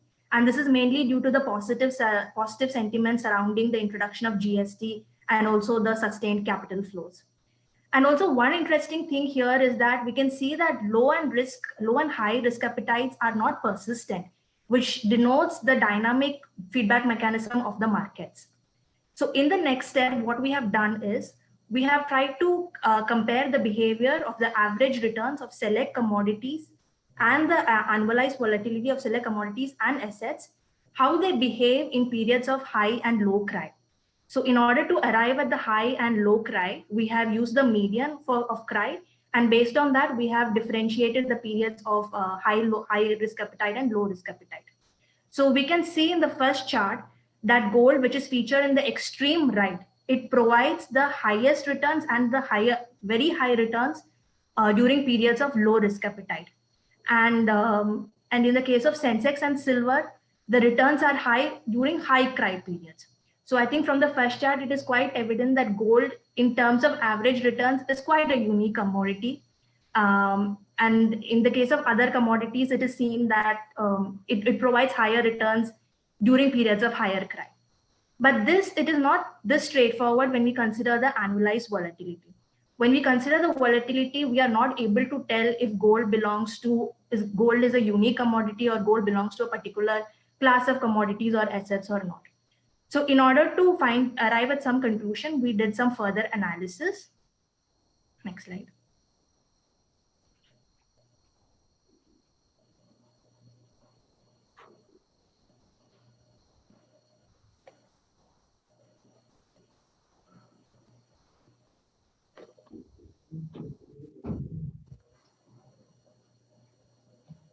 Yeah, so we have done some basic OLS regression.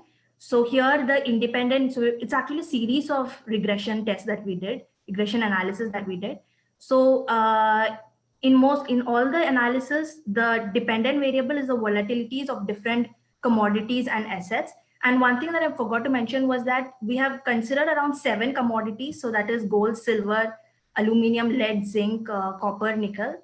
And then we have, in the case of assets, we have considered the important financial assets, that's equity proxied by Sensex, debt market, both the GSEC and the corporate bond, and money market, that is proxied by certificates of deposit. So we have considered the independent variable as the volatilities of these commodities and assets, and the main independent variable is the CRY. And then we have also used 6 control variables, and we have controlled for like important factors like global events. So that is being proxied through crude oil price changes and exchange rate changes. And also like domestic activities like IIP growth, inflation volatility, and FII inflows. So from the results that are presented here, we can see that CRY is significant across the board for all commodities and assets. And here, one thing is interesting is that it shows a negative coefficient for in the case of gold, silver, and Sensex. And in the case of other commodities and assets, the coefficient is coming to be positive. Next slide.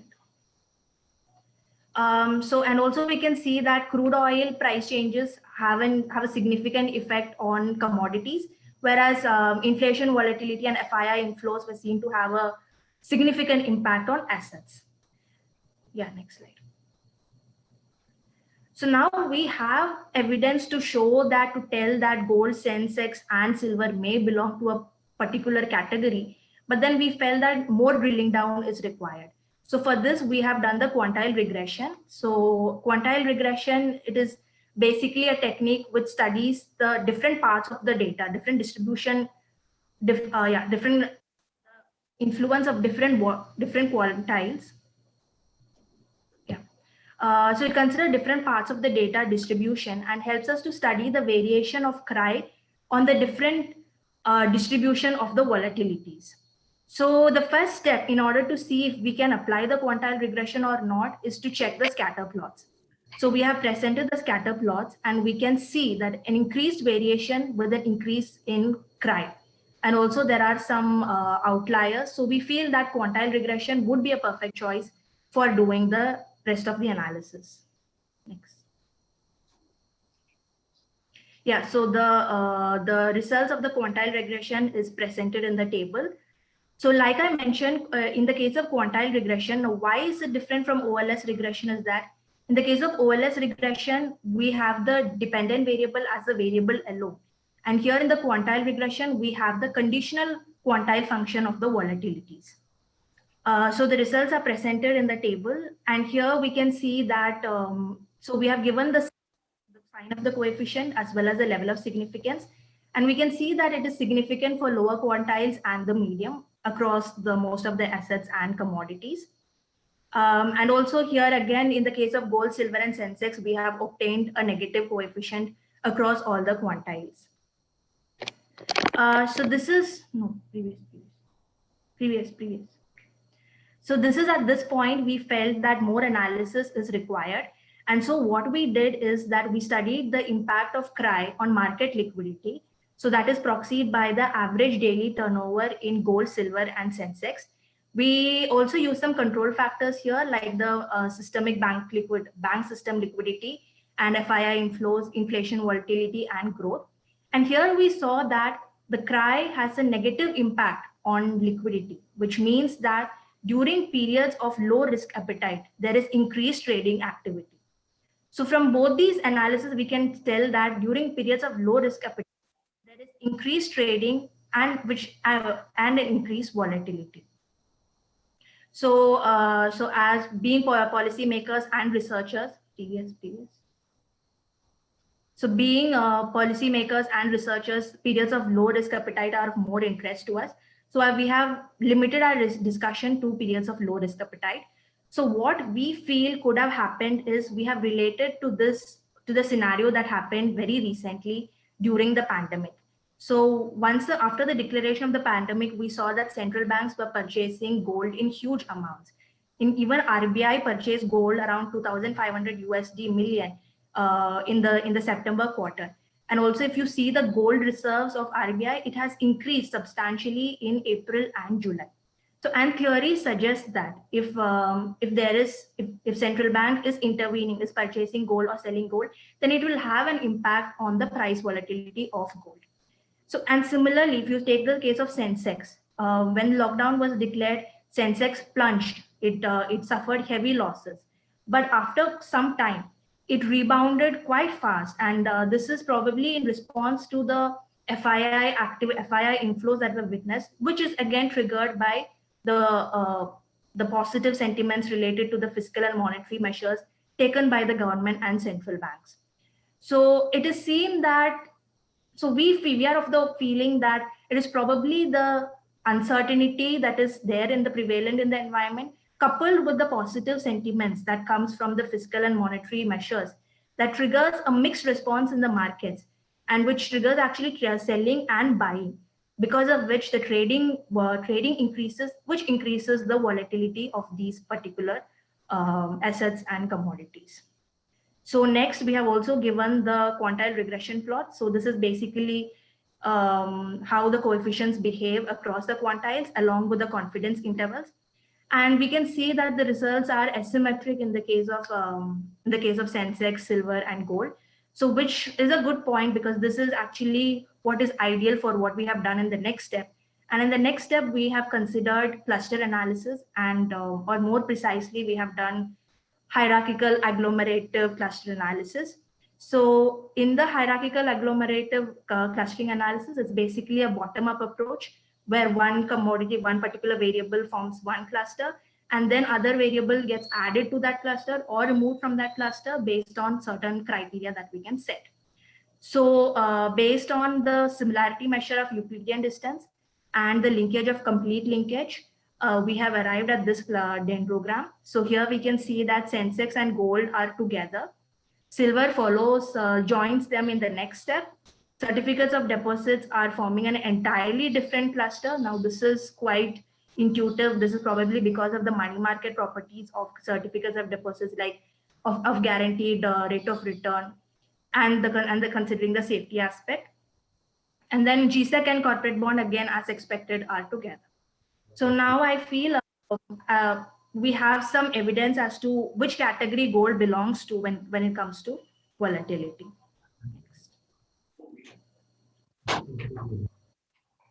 So I conclude here with this important summary of findings. So all these have been mentioned in our presentation. So some of the important points would be that gold is a commodity market follower. Periods of high and low risk appetite are not persistent, and they reflect dynamic feedback mechanism of markets. And the impact of CRY on Sensex, gold, and silver were seen to be negative and asymmetric.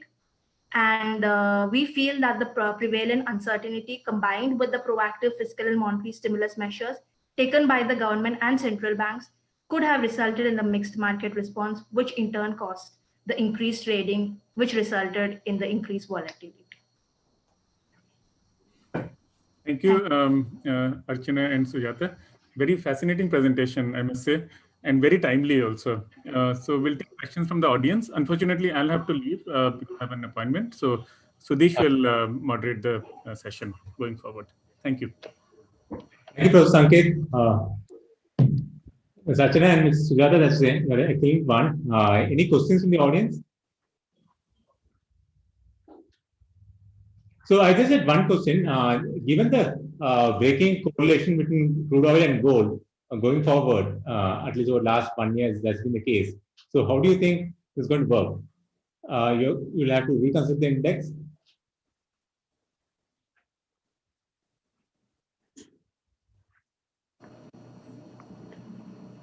So that I think it is difficult to say at the moment, because since there is so much of volatility, both gold and crude oil markets are highly volatile. So depending on how the market and crude oil has factors. Yeah, and crude oil has a different sort of market dynamics, a different sort, altogether different factors which determine the price movements in crude oil. So I think with more and more data, we need to keep updating our index, what you have calculated, and match it with the prevailing macroeconomic developments that are taking place. So Nilesh, there's a question from Nilesh. He's trying to get to a conclusion of your presentation. So do you conclude that gold is much superior than the every other commodity? That's what a question coming from Nilesh.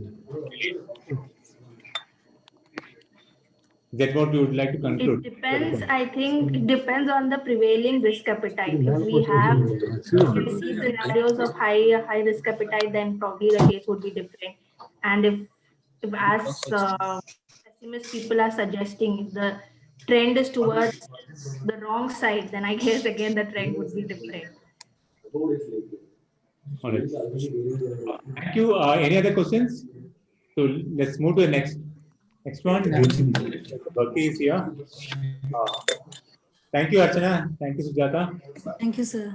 Thank you, everyone. Thank you, sir. Thank you.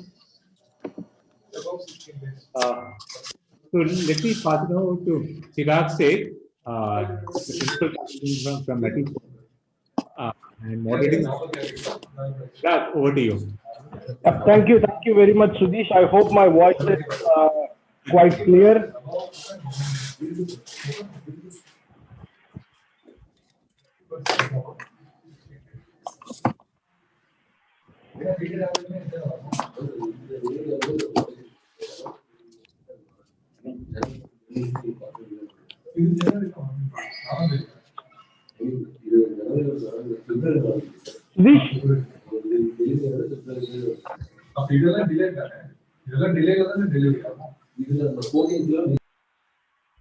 Right.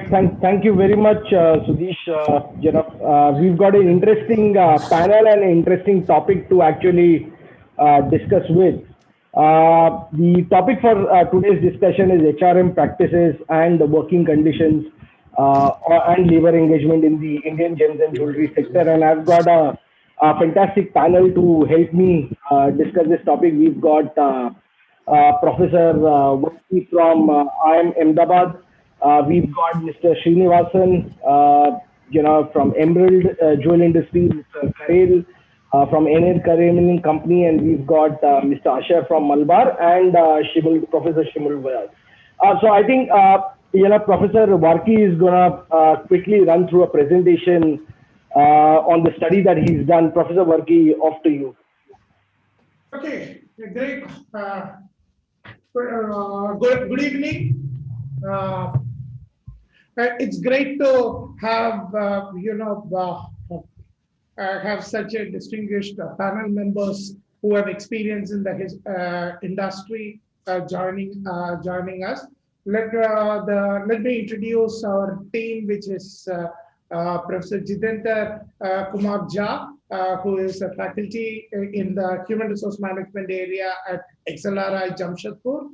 Then we have Ms. Novel Ansari, who works as research associate in the project at IIM. We have also Dr. Sunny Wadwania, who works as a research associate in IIM in the HRM area. He works on decent work and other related areas with me.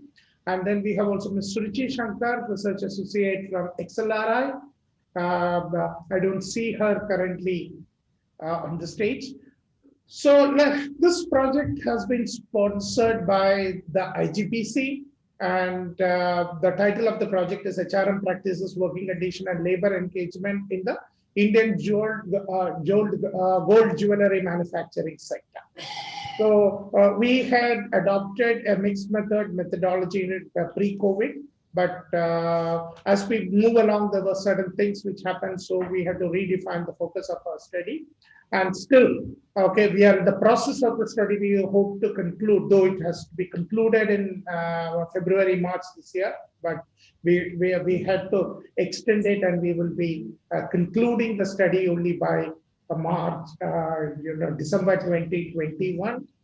But the preliminary findings we would like to share. And the presentation would be shared between me and Professor Jitendra Jha. I will give the initial background of the study and how we proceeded to it. More details, our analysis would be shared by Jitendra. And of course, Novel would chip in as and when required, because she is the person who is, she and the other members of the team are the people who are really deep into the analysis and the interactive part. The objectives of the study is, general, because we found that very few structured systematic studies have been found in this sector, which is pan-India. Though there are, small studies which have been reported in journals, project reports, a lot of anecdotal reports, writings which we could collect. So the first objective is explore HRM practices, employment relations, and work conditions for the labor employed in gold jewelry manufacturing units across different segments. Then the second is that our findings we expected that it will end up developing a framework to increase HRM effectiveness and labor engagement in the gold jewelry manufacturing industry. And then, of course, based on insights from these two, we wanted to actually evolve certain regulatory policy, labor management, or enterprise level suggestions aimed at improving working conditions and ensuring business sustainability. Because as the mandate of and the philosophy with both me and Professor Jitendra believes is that what happens is that the HRM and the business have to go hand in hand, and good business requires good HRM, and good HRM definitely helps in creating sustainable growth.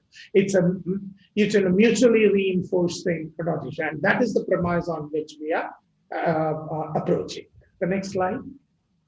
Yeah, the methodology was we would look at three sectors of the industry. One is the formal registered units paying taxes, formal contract with workers. There are characteristics of the formally registered big ones.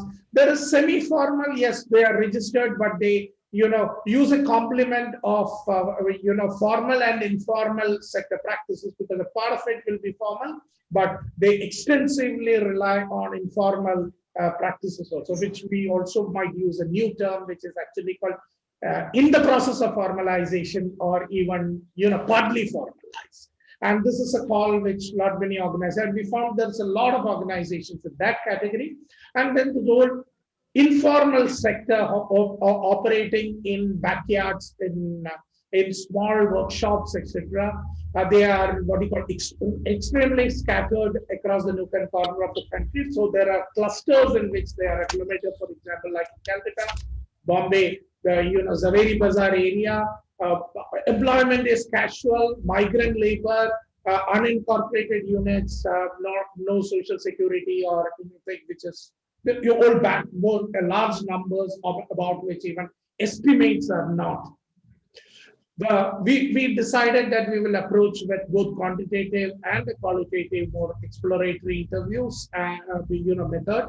And the participants for our sample study were top management, owners, association representatives, and even workers. And the study was also supposed to be in 2 phases, but then post-COVID, the scope and focus had to be decided. We actually found it extremely difficult to reach out to the informal sector, and even the formal and the semi-formal sector, because of the nature of the industry handling extremely high value, community-oriented, or we would call it what you call as clannish in a way, and trust-based. It's to break barriers, get information, it takes time. And though we were lucky enough to get connected to a lot of enlightened entrepreneurs and senior leaders, owners and other leaders of formal, particularly formal and some part of semi-formal sector through this methodology, the informal sector is something which we had to really leave out for the time being. And then we will come back with an appeal to all of you to help us to connect. And we don't know post-COVID what would be the shape of that old informal sector organizations which are going to come. The next one.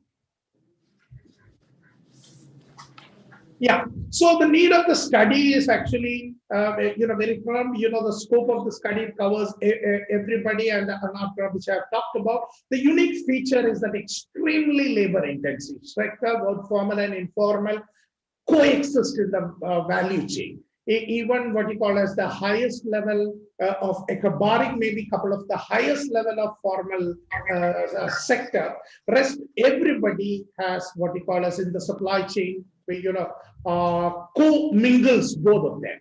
And particularly down the supply chain, a large number of people are migrant workers, predominantly earning from certain specific geographies of the country. To such an extent, we would actually say there is a geographical fixation to that employment and natural chain of movement of people according to that, particularly in the manufacturing thing. It offers an extremely unique work context for the laborers as it's also a mix of mechanized as well as non-mechanized units. Okay, even within the operations, we would find certain level of mechanization and a lot of very rudimentary type of operations. And since the value involved is extremely well, the need to understand the coexistence of both formal and informal jobs, and there is resource and skill dependency between both the sectors, and create and then try to say that how it can be innovative, how it can be sustainable is a big challenge. Yeah, the next slide. Okay, and what we actually learned is that the first is certain policy implications in terms of this labor-intensive sector, and which is a futuristic sector, because the value of what you call as the craftsmanship and the value of what the Indian gold jewelry industry can derive, is multifold, and we believe that labor becoming an extremely important stakeholder in the organization, because anecdotal evidences. Whenever we move around, one of the very, very critical areas is talking about the issues, challenges related to attracting talent into the organization, and then that becomes something like a, deciding factor for the future. In fact, all the industry needs. This is one very focused area. We believe that certain policy level implementation could be this. And then the formal manufacturing regularly is actually more advanced and as extremely good places to work, and some of them have actually been known for very, very advanced and modern gold standard human resource practices, which have actually been quoted in even the textbooks which we have written and used. Even we found that an old section of studded jewelry manufacturers and semi-formal and others are also creating better work conditions. Okay, which actually means that the formalization and the value for better labor management practices is in a way seen across what we call percolating down in the value chain. But traditional informal conditions are extremely poor. That is based on our preliminary observations. What we can tell, we have not gone much into it. So what you call as the responsible supply chain, concept may not be efficient in the latter. Okay, well, like textiles, like this thing is that the responsibility being also being viewed by the customer may be a far-fetched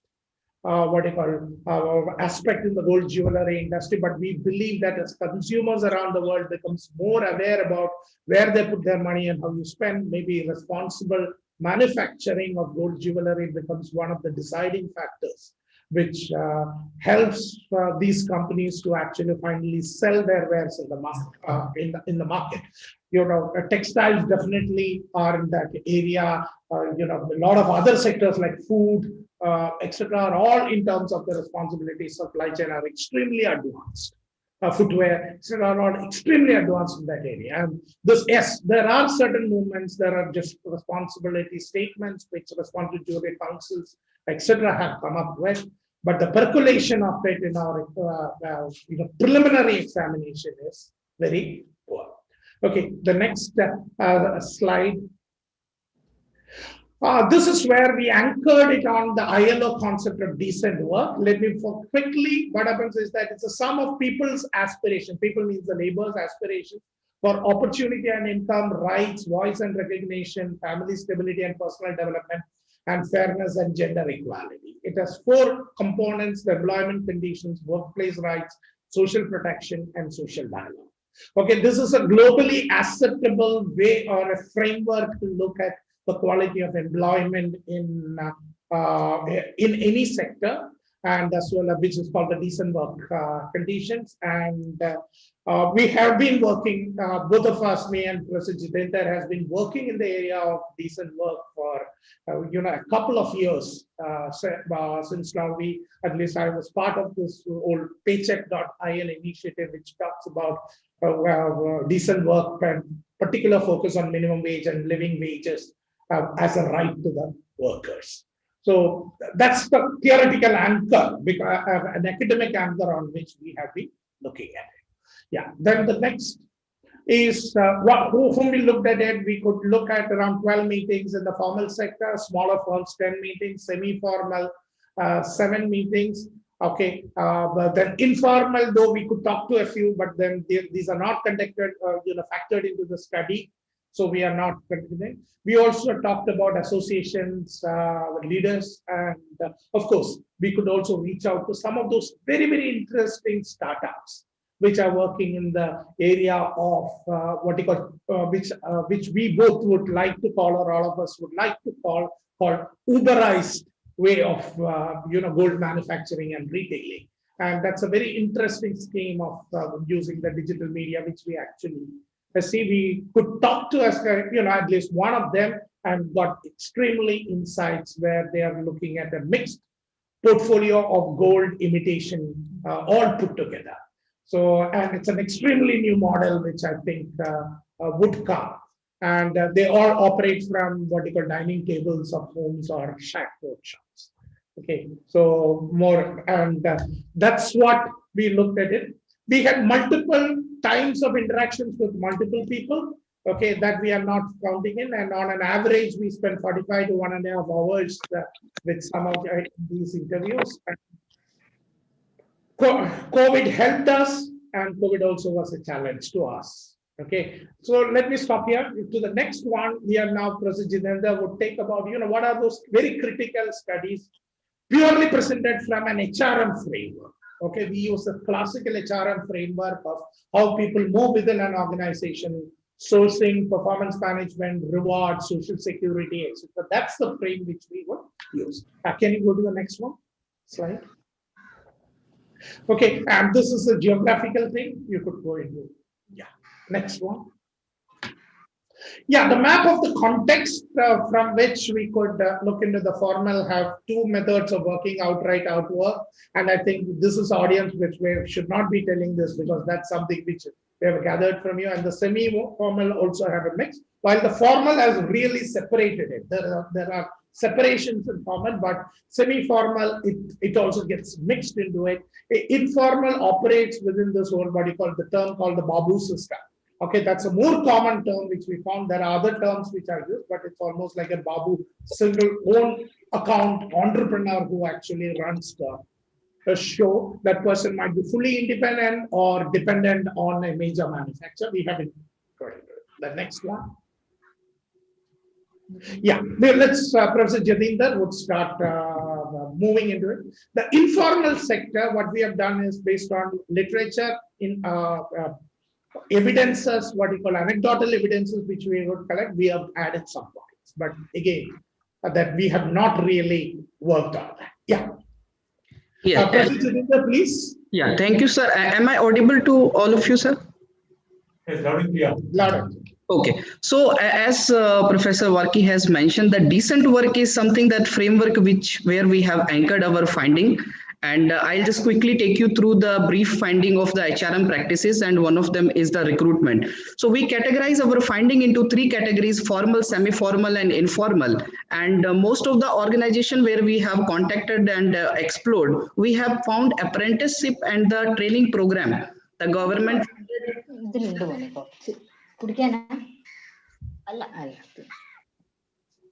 Yeah. Yes. So I think. Yeah, continue. Yeah, Professor, please continue. One of the major source of the recruitment of the karigars and the artisan is the apprenticeship in the formal sector. Second is the employer reference, where the experienced people are also recruited based on the employer referral in the formal sector. Average age that we have seen the people where they start their journey in this industry is 18 to 20 years. So one of the logic that we have found why at this stage, so many people responded by saying the much early stage you are starting in this jewelry because of the creativity and the skill which is required, it's better to start at the early stage. So therefore we have seen most of the organizations prefer to have employees starting their career at the age of 18 to 20. Then all employees on roll in the formal sector, but when there are requirement based on the season, some contract workers and the seasonal workers are also hired. In semi-formal, it's a mix of both. It's a mix of both, as we have mentioned the work engagement model earlier, outright and outwork. So basically some part of their workers are permanent, they are employed in this organization, and the large section of the work is also given to the Babu system, which we have heard a lot in this particular industry, where it's a kind of you can say the gig worker, where you are giving the work, they are independently working and coming back with the finished jewelry. Informal sector, as Professor has already highlighted, we have not explored much, but this is particularly work is given, the gold is given, it is measured, design is given to the head karigar, and he has his own team where he is working in the workshop, wherever he has the workshop, and then finally he come up with the design and hand over to the organization which has given that work. So these are the three types of sectors, and in informal recruitment is purely based on the relationship, because head karigar whosoever is in the relationship, or maybe the relative, maybe the friend, because it is purely trust based industry. So they are handling very precious metal. So therefore, in informal sector, we have seen, in fact, in the whole industry, trust is very critical.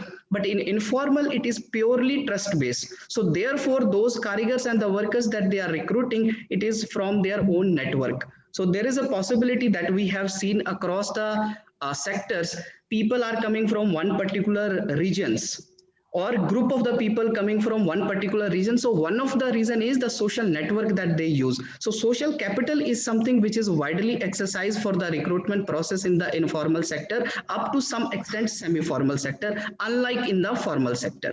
Can you go to the next slide?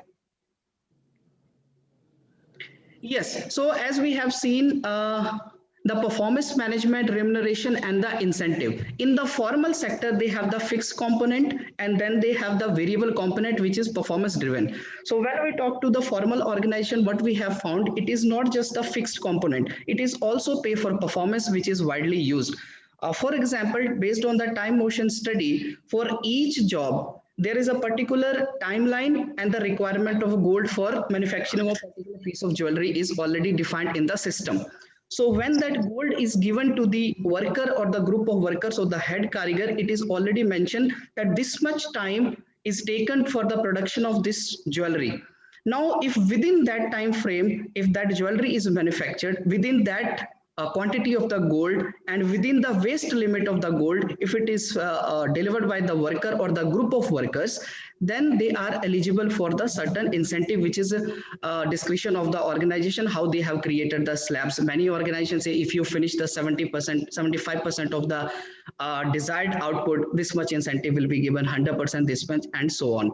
So one more interesting insight that here we have seen in this industry, the work group are based on specialized skill. So your whole workforce is divided into specialized groups, and the task interdependence within the group is very high. So therefore, in this industry, in the formal especially, we have found it's not only the individual incentive which is very commonly used. In addition to that, your group-based incentive is also used to motivate the employees and for the higher production.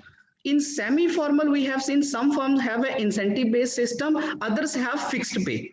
As we said, semi-formal has basically the feature of both formal and informal, and slightly they are inclined towards the informal employment conditions. So therefore, we have seen they go for the fixed, the salary. In informal, as this is not from the primary sources that we have collected the information, wherever we have got the information about the informal employment conditions and employment contract, we have found their incentive is not in terms of monetary terms, rather it is based on the waste.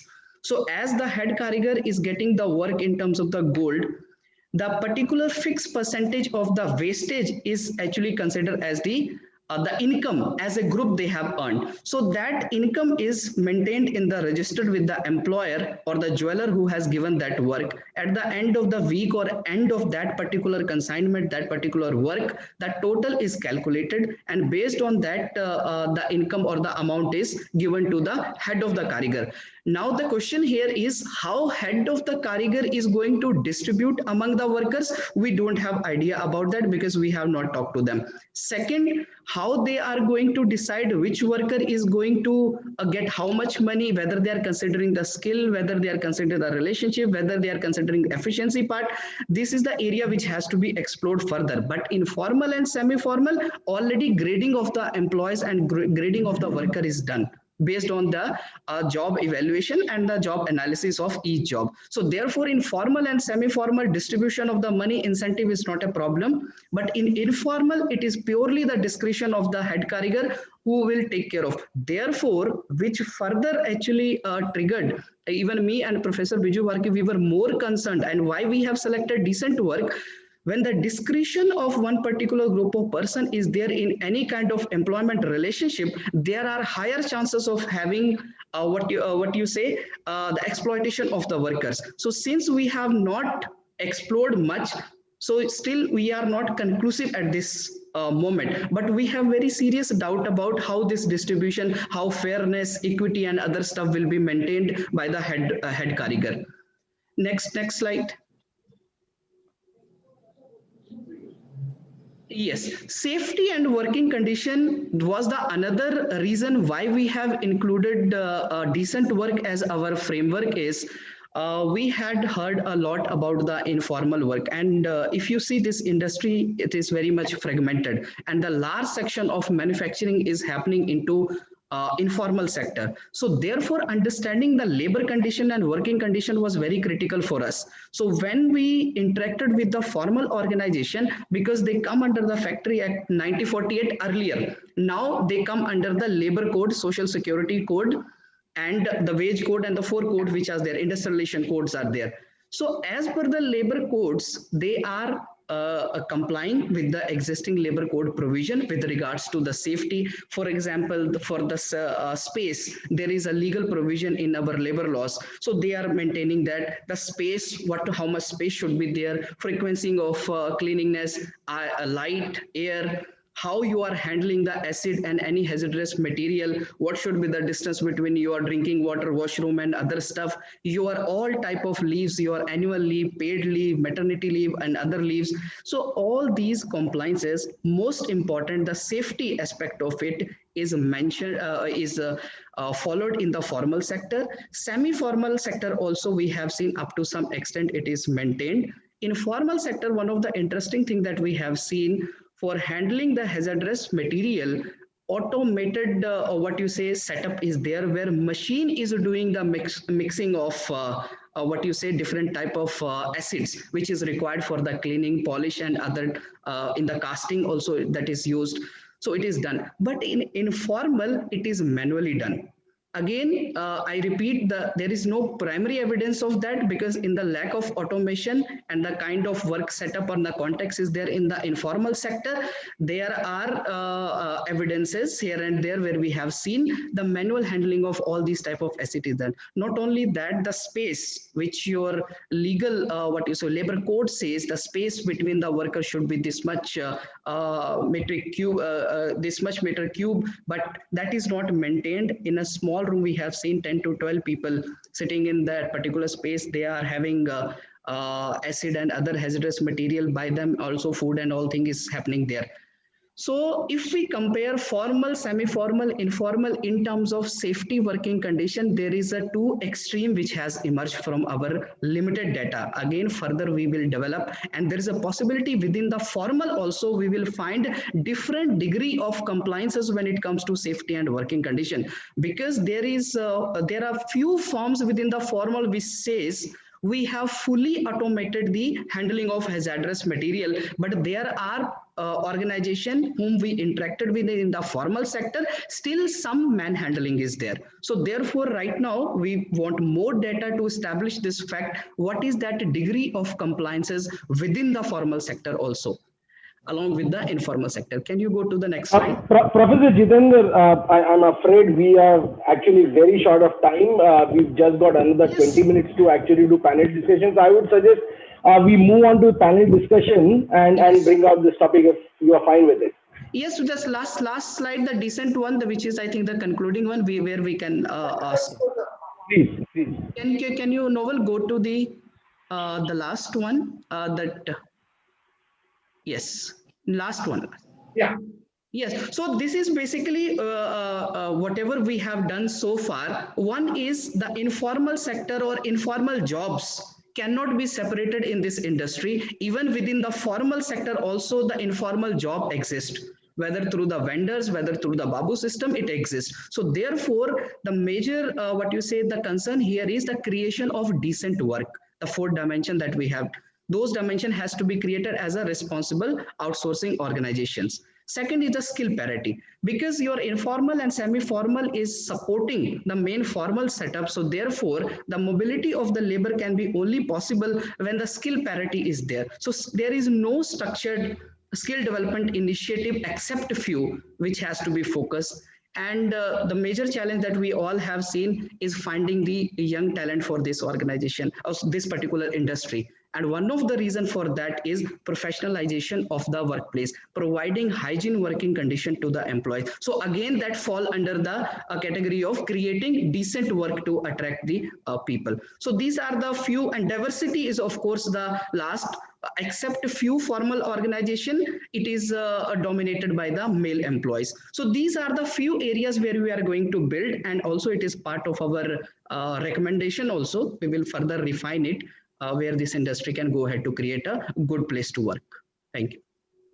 Thank you, Professor Jitendra, and I'm extremely sorry for curtailing the presentation. But yeah, this is an interesting one, and actually my first question is to Srinivasan sir and Mr. Karel, two organized manufacturers in this industry.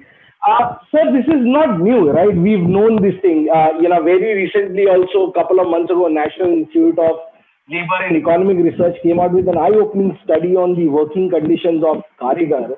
And given to an industry which actually boasts itself as handmade jewelry, which is marketing itself for design, the working condition of karigars is actually appalling, isn't it? So why is it that we only talk about karigars in conferences and in events, but actually do very little? Maybe Srinivasan sir, if you could first start, and then Karelji, if you could come in. Thank you. Once upon a time, this industry was unorganized. Now, actually, more and more retail chain, more and more organized manufacturers are coming. Now we have to take responsible and see that actually, total we will convert this industry into an organized one. As a GJPC, actually, we have taken a step. To first, we are coming out with a jewelry park. That is the one thing we are doing. Then each and every manufacturing center, we are planning to develop one model workshop. So which industry should copy because of that, this benefit. See, this actually, there is a limitation. GJPC doing and the government of India is doing, there is a limitation. But as an industry, actually, now everybody making a profit, everybody having a CSR funds. As an industry, we put together and we have to discuss and we have to help this goldsmith to come up. Otherwise, actually, this process will be very, very slow. And now organized manufacturers, organized retailers are growing. Definitely, we actually we have to join together. And actually, we have to address this problem. Then we can come out with this unhygienic, actually, this, that, and all. Compare with the other industry, I agree. Actually, we are well behind. Actually, we have to work hard. Then only we can achieve. Karelji, if you could just Make your comments, please. I have been in this kind of a discussion earlier as well with Professor Varkkey, and if he can remember, we covered a lot of topics, subjects where I had highlighted the apathy from the industry towards the changing scenario, working conditions of their people. And I always see the first thing when we point finger towards others, I always tell my people, my colleagues, my friends and associates, but before pointing your fingers towards others, always look at yourself, what we are doing. Industry in general, they have categorized industry in three parts: formal, semi-formal and informal. But in my opinion, majority of the production and the supply chain is still controlled by the informal operators in the country. That is the first thing. And to be honest, we are one of the worst violators of human rights in this skill area, at least in my opinion. Because the industry doesn't want to look at itself. Then the next challenge before the industry is the majority of the industry operates on an unfair competitive platform where the unfair players or the gray market operators are always like on an advantageous turf, which is you and we all know that it is gifted away by government in behind the veil of high rate of custom duties. When the finance minister announced the custom duties revision or rationalization in this budget, they quietly introduced an additional levy of 2.5% through AIDC, which has levied across many more sectors and many more products. But in my opinion, I always tell this thing, number one roadblock or the hurdle in our way is the apathy of industry. That is the attitude or the approach of the industry to understand, foresee the problems and work towards solutions.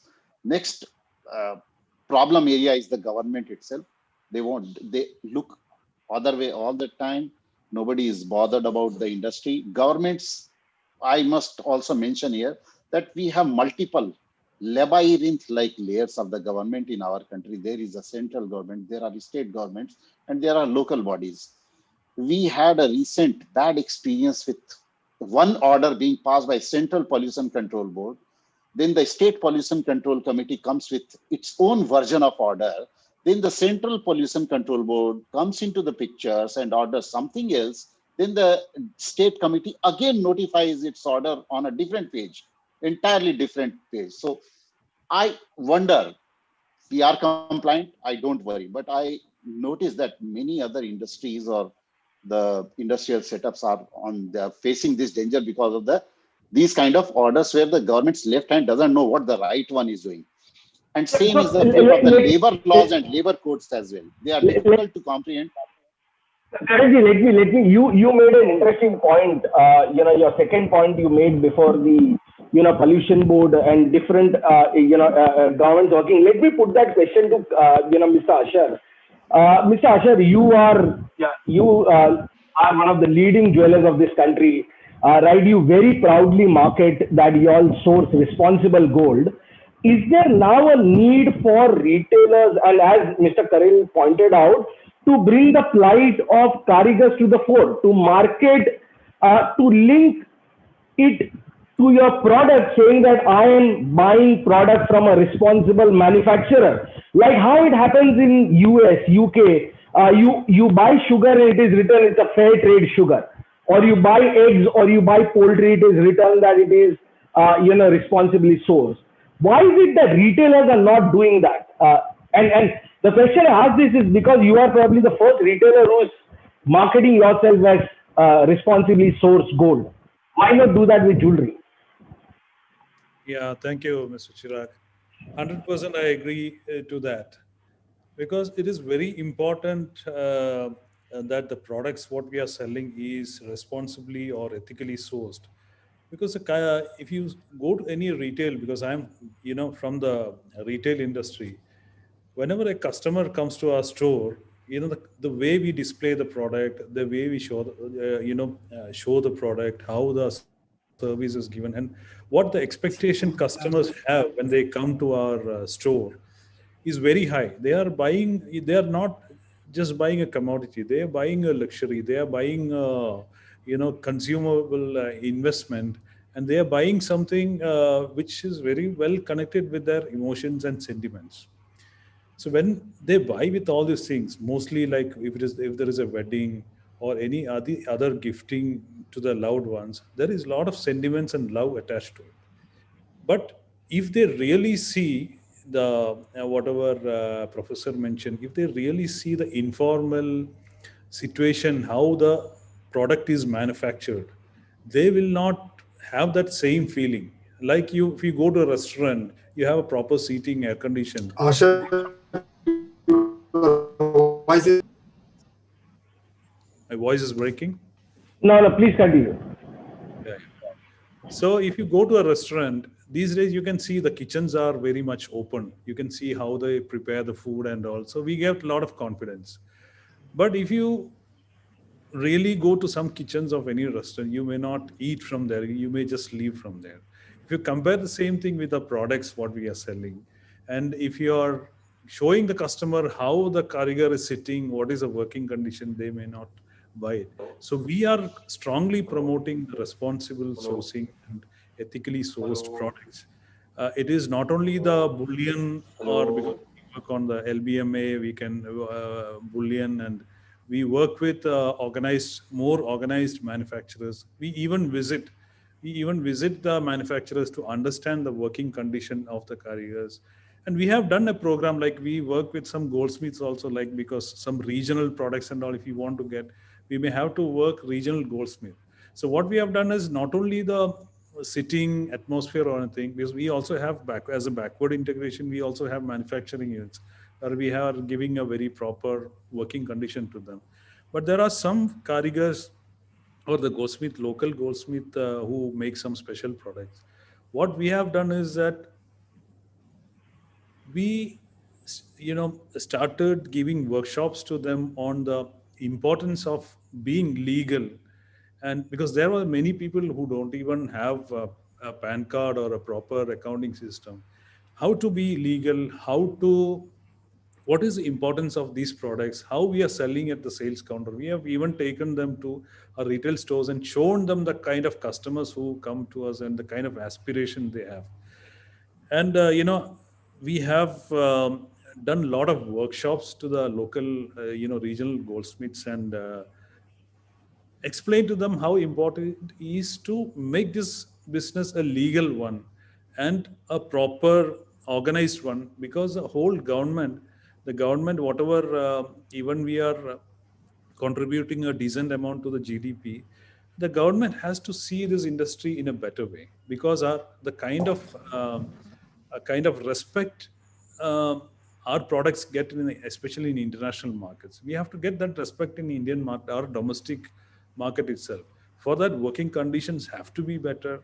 And as Mr. Srinivasan and Mr. Karel said, it is very important, because the whole value chain has to be very clean, and the back end, from back end till the front end, everything has to be clean and well organized. And also, as Srinivasan mentioned, as a group, we are seriously thinking of, because we keep aside 5% of our net profit towards the CSR, though it is 2% we keep aside. So we are seriously thinking and trying to talk to GJC and GJPC to how to support the karigars and the people who are really working, the person who touched this raw material and making this to a beautiful product, how to support them, make them happy, because that happiness will be converted to a happy product, a beautiful product. So we are in the process of allocating certain amount for that. And if Mr. Asher, if I can ask you this question and then put Srinivasan ji and Karel ji on spot. You said that you are trying to work very closely with GJC and GJPC on how to uplift the karigars. Why not have a self-regulatory organization, an independent self-regulatory organization, which kind of audits each and every manufacturers, and the retailers then showcases these trust marks or whatever you want to name it. Why not start that? And that will force a lot of manufacturers to have better working conditions.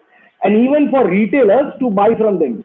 Mr. Asher, if you could start first and then, Shivasinji and Karenji could come in.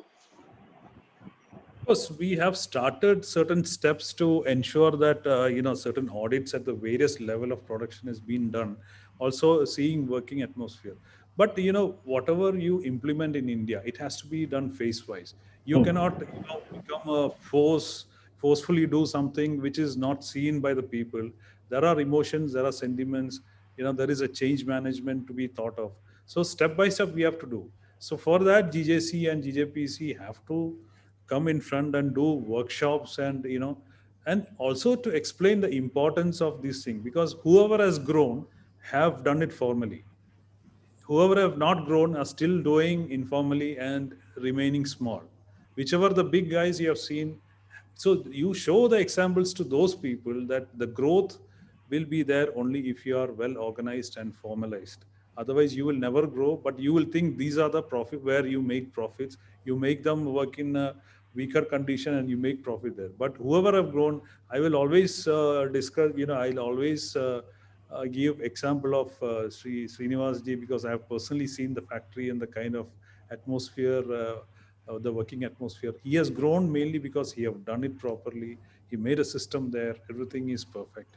So that has to be certain, those kind of examples have to be shown to others, mainly the growth, because he has grown with all this, proper organized working. And we kind of, the brands like us or many other chain stores, we discuss, our chain stores, we discuss internally. We always promote these kind of manufacturers, and that example have to be shown to the other informal manufacturers also, because everybody wants to grow, everybody wants to have a happy working atmosphere. So these workshops and examples have to be shown to others also. This is my thought. Srinivasan sir, Mr. Asher made an interesting point. He said, showcase these examples. If you get organized, you will grow, and that's absolutely correct. So my question is, you are a great example of how an organized manufacturer could actually grow. Why not GJC, GJPC come together, do these workshops, educate manufacturers, and then work towards improving the karigars' working condition? Why has that not happened in so many years? Actually, it is. I agree. This is a mistake. As an industry, we are not taken a step. But right now, actually, GJP has taken a step. As rightly said, model workshop we are going to do along with the local associations. Definitely, they can follow. Second thing, actually, this jewelry parks. Jewelry parks will have all kind of infrastructure under one roof. That is also second great example for the industry. Definitely, industry follows. Definitely, they will grow. See, everything we can show, but actually, the thing is, people has to realize. See, what is happening here is actually fighting with organized and unorganized. Actually, those who are unorganized, actually, their cost of production is less, and actually, they are keeping a small profit and they are selling. In the jewelry sales side also, there is organized and unorganized. They actually know these organized people has to fight with the unorganized people. Actually, unorganized manufacturing, these unorganized retailers, they are buying and they are selling for the throwaway price. Then organized retailers, they are not in a position to compete. As an industry, we have to come forward. Now it is the right time. We have to address this issue. Actually, no, if we taken care of these basic things, our industry growth will be very, very high. Now, actually, if you go to Italy, actually, when you want handmade shoes, you have to pay more money. But here, handmade means actually cheaper. So the actual things has to change. Actually, they are putting their sweat and they are taking so much effort. But actually, they are selling for a cheaper price. They are actually they are violating everything. This informal section, they are not doing anything. Only they are talking with money. That's all. So now it is our prime responsibility. We have to educate informal sector. Actually, no, this is the way you have to do. Then only you will grow. You see, actually, only because of lack of this education only, next generation people also not entering to this industry because they are thinking IT is best. But actually, jewelry is better than IT because here we can do lot of creativity, which they are not realizing. But we actually know we are not showing the roadmap, path, and all. So that is the very big fault of our industry. As you rightly said, yes, this is a huge responsible GJC and GJEPC should take and see that actually very soon as domestic council also will now. I think Srinath sir, your line is breaking, but let me just move on very quickly to Mr. Karel and Shimul. Mr. Karel, you've been part of Skill Council. Shimul, you are part of a very august organization. And Srinivasan sir pointed out that the second generation doesn't really want to come into this industry. And this is true about second generation, not only at the Karigar level, but we've also seen at the retail level, the second generation doesn't want to really come in. If Shimul, if you could just very quickly, talk about how do we address this situation, and then I'll move to Mr. Karel, Sure. Yes, Chirag, very much. No, I'm very glad. I do want to pick up the threads from what Mr. Srinivasan has said. And I would like to take a step backwards. And I want to start at, the entry point wherein, a young budding aspirant enters the industry. Now, if we talk of training, and I'm focusing largely on the informal, sector, because we all know that the gold segment is still heavily, into the informal sector. The route of training or acquiring skills is more through apprenticeship, where 8 to 10-year-old kid who's going to school in extra time, come back from school, you are initiated into the practice of the craft by an elderly in the family who's himself a master craftsperson, or somebody elderly in the community of the goldsmiths. Yeah. So here what happens is that beyond a point of time, the kid is going to leave education and get into the practice. And definitely, as Dr. Jitendra, Professor Jitendra said, the younger the kids are, for training, the better it is. Now, here to me, what happens is, and the other approach is where in the mechanized sector, you have, training that happens on the job. Yeah. So basically, when on the job training happens, it's also about trial and error kind of things. And, you learn as you proceed and you start doing more complex things. Now, the question that is, bothering me is that in both the scenarios, whether it's apprenticeship or learning on the job, basically, I see a great conflict between acquiring training related, to jewelry making versus pursuing formal education. So we are saying कि अगर आप jewellery में आओगे तो आप college नहीं जा सकते, आप बैचलर्स नहीं कर सकते, आप मास्टर्स नहीं कर सकते. Now, this is not going to be agreeable, and to me, this is the greatest barrier, which is not allowing, the next generation of workforce to come in jewelry, and goldsmithing, and it's not aspirational for them at all. So therefore, what I would like to recommend, and since GJPC and everybody is very cognizant and they are taking very proactive steps, I do feel that there is a need for formal education in goldsmithing. Okay. And why is formal education important compared to the way it has been going on already through apprenticeship mode or learning by doing and learning as you move along? I think what formal education in goldsmithing would do is it will take the candidates through a more structured learning, and it will bring them to a skill parity. It will introduce them to methods of learning and other things which are very universal in approach, and that will bring them on a level playing field. I think the second very important aspect of going through a formal education where you have recognized qualifications and all that is, it's going to also help the artisans at a softer level. And here what I mean is that it's going to give them greater self-esteem and confidence, to take on the task. It's going to yield them better income, because if they are formally trained through a structured program in different aspects of, gold jewelry making, I think most likely they would end up acquiring or, gaining better kind of economic returns. And it also leads to their social recognition in their community and all of that. Sure. So for me, I think a formal program that is based on the verticals of, say, design. Not all artisans may want to practice. They might be even more creative and innovative. Can we have design program for them? Some may be inclined towards manufacturing, and third, towards the aspect of management, business, retail, entrepreneurship, whatever we may call.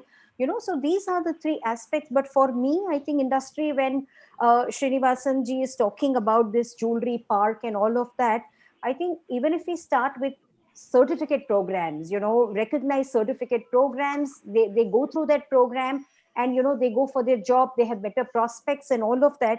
I think we do need to, it's time that we start considering this very, very seriously. Otherwise, I think as jewelry industry, as gold segment, it's going to be extremely difficult to attract the next generation of talent. Karanji, very quickly, if you could point out what is the role that Skill Council is playing at this moment, and how does it plan to probably attract the next generation? Before I move on to last question to Professor Varkkey. About Skill Council, I would like to clarify that I left the council around in 2020, early 2020, and I am absolutely away and kept myself away from all these councils, bodies, and trade bodies, because I have taken a principled stand on this. About the working conditions, I would like to second the idea of Srinivasanji. I wanted to say the same thing. This kind of distinction has to come from the retail side of the industry to manufacturers, where they display their intent clearly, whether they wish to deal with the responsible manufacturers or the ones who are having a responsible business model, or they want to work with only those people who are still not responsible or not wish to formalize anything in their business or operations. That is their choice. But again, this choice, in my opinion, in the country, in our country, as Mr. Asher was mentioning growth of various manufacturers, Srinivasan himself, I would like to mention clearly that growth, a path to growth or a road to growth in our country is treacherous, quite treacherous for those who are responsible. Srinivasanji would agree, and is very smooth for those who do not wish to do anything formal. That is the defining line, and that is the differentiating idea behind the jewelry supply chain in this state in our country. That is, to sum up this, I would like to say, the retailers or the customers have to take a call, what exactly, where from they wish to purchase or source their jewelry. That is the basic thing. Sure, that's an interesting point, and I think that is something that we'll have to probably look at it, over the coming years, is how the consumers and the retailers put their foot down in terms of to organize the industry. So yeah, that's a complete debate that we can have some other day. But since we've got positive time, one last question that I would like to ask Mr. Asher and Professor Varkkey, and maybe Mr. Asher, since he's to leave for a meeting, may come in first. Sir, we've seen that, recently over the last 5 or 7 years, there have been MBA institutes coming out with courses on retail, especially focusing on, branded retail, focusing on FMCG products. But there are very little courses which have come out on jewelry retail or on the jewelry side. Given the fact that, and I think something that Professor Shimul Vyas pointed out, that a lot of learning is happening on the job, right? And that has also impacted incomes of people who are working over there. That has also, to some extent, impacted the kind of talent that we are attracting. Is it now need of the hour that institutes should have a specialized retailing course for these high-end luxury products? Because you also see in the West, people selling luxury products have got a different complete mindset, different way of thinking. Is that a need of the hour? Maybe, Mr. Asher, if you could start first, and then I'll have very quick comments from Professor Varkkey and Professor Shimul. Sir, you are on mute. Mr. Asher, you are on mute. Oh, sorry. for any industry or for anything, education or training is very important to do it properly, because there are a lot of people doing things wrongly. If there is a proper education and training program or workshops or awareness programs done, the things change.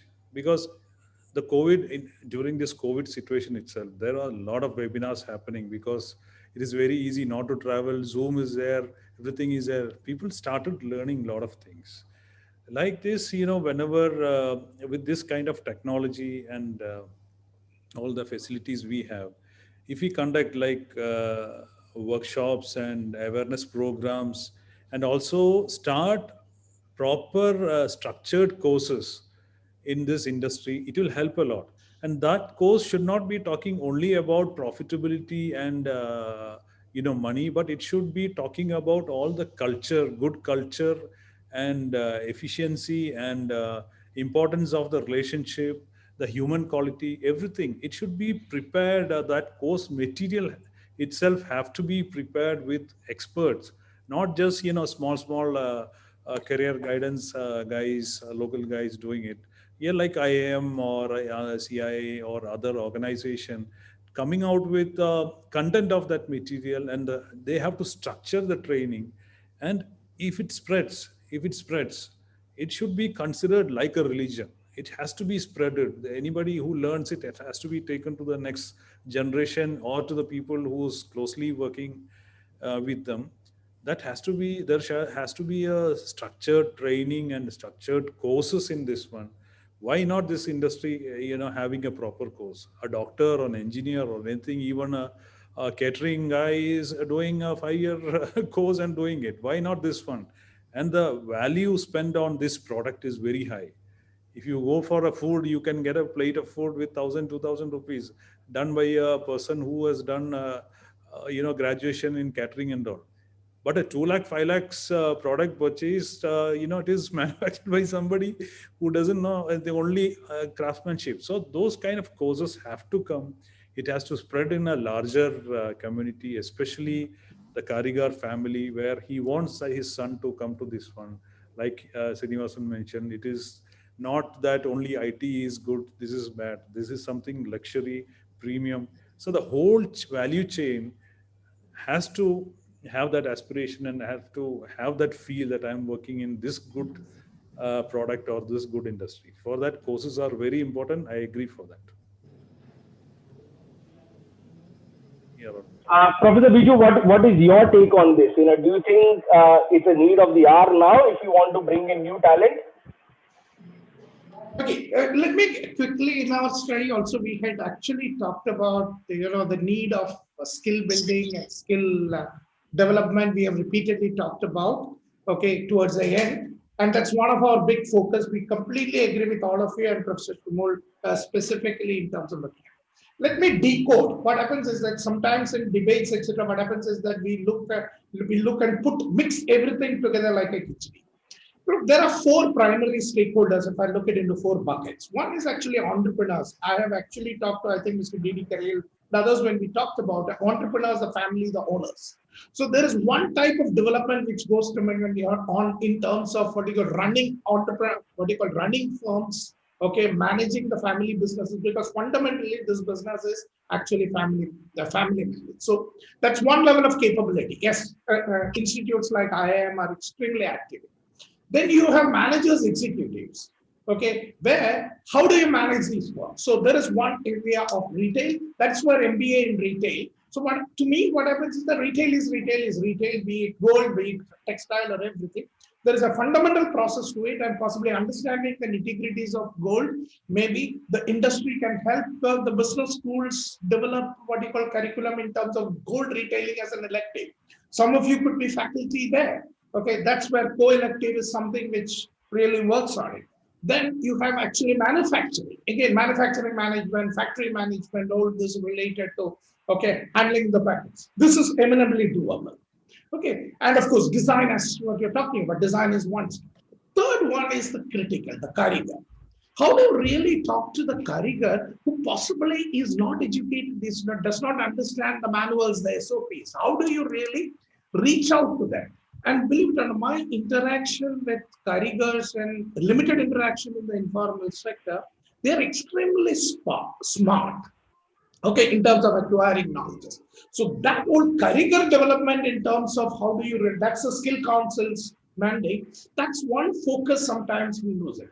You exactly have to have them. How do you certify them? How do you possibly, it's like laboratory technicians went through the same thing.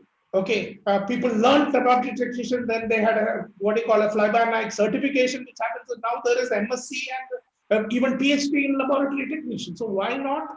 You know, you have a stream through universities like Open University systems in terms of getting into a diploma, a graduate degree, and a technical skill. Look, understand that these are technicians, these are craftsmen, these are technical area to actually. And the last one is educating customers about importance of responsible buying. But this does not actually mean that the big ones will edge out the small ones, because the small ones to actually come up to their levels would require time in terms of capacity building, in terms of putting those facilities, etc. So it's not an overnight task. The small ones require a lot of incentives, initiatives, support from the large ones and others in the supply chain. I'm sure a lot of organizations are successful in creating it down the value chain and bringing their capabilities up, and where customers can actually play a very important role. Okay, that's the core level which I wanted to talk about. Would like to definitely talk to all of you in terms of it, continue to engage with all of you. Great. I think we've absolutely run out of time. I see Sudesh, pointing at me, so we've absolutely run out of time. Thank you very much, everybody. It was indeed a amazing discussion that we had, and I think there are some pointers that have surely come out with industry can look at. Thank you, Sudesh. Thanks. Thank you, Chirag. Thank you, Professor Shimul, Sir Nidhi Karel, and Srinivas sir. Thank you so much for accepting the invite, and it was a really very insightful discussion, and we'll continue with the engagement on and take this project forward. Let's see how we can work on this.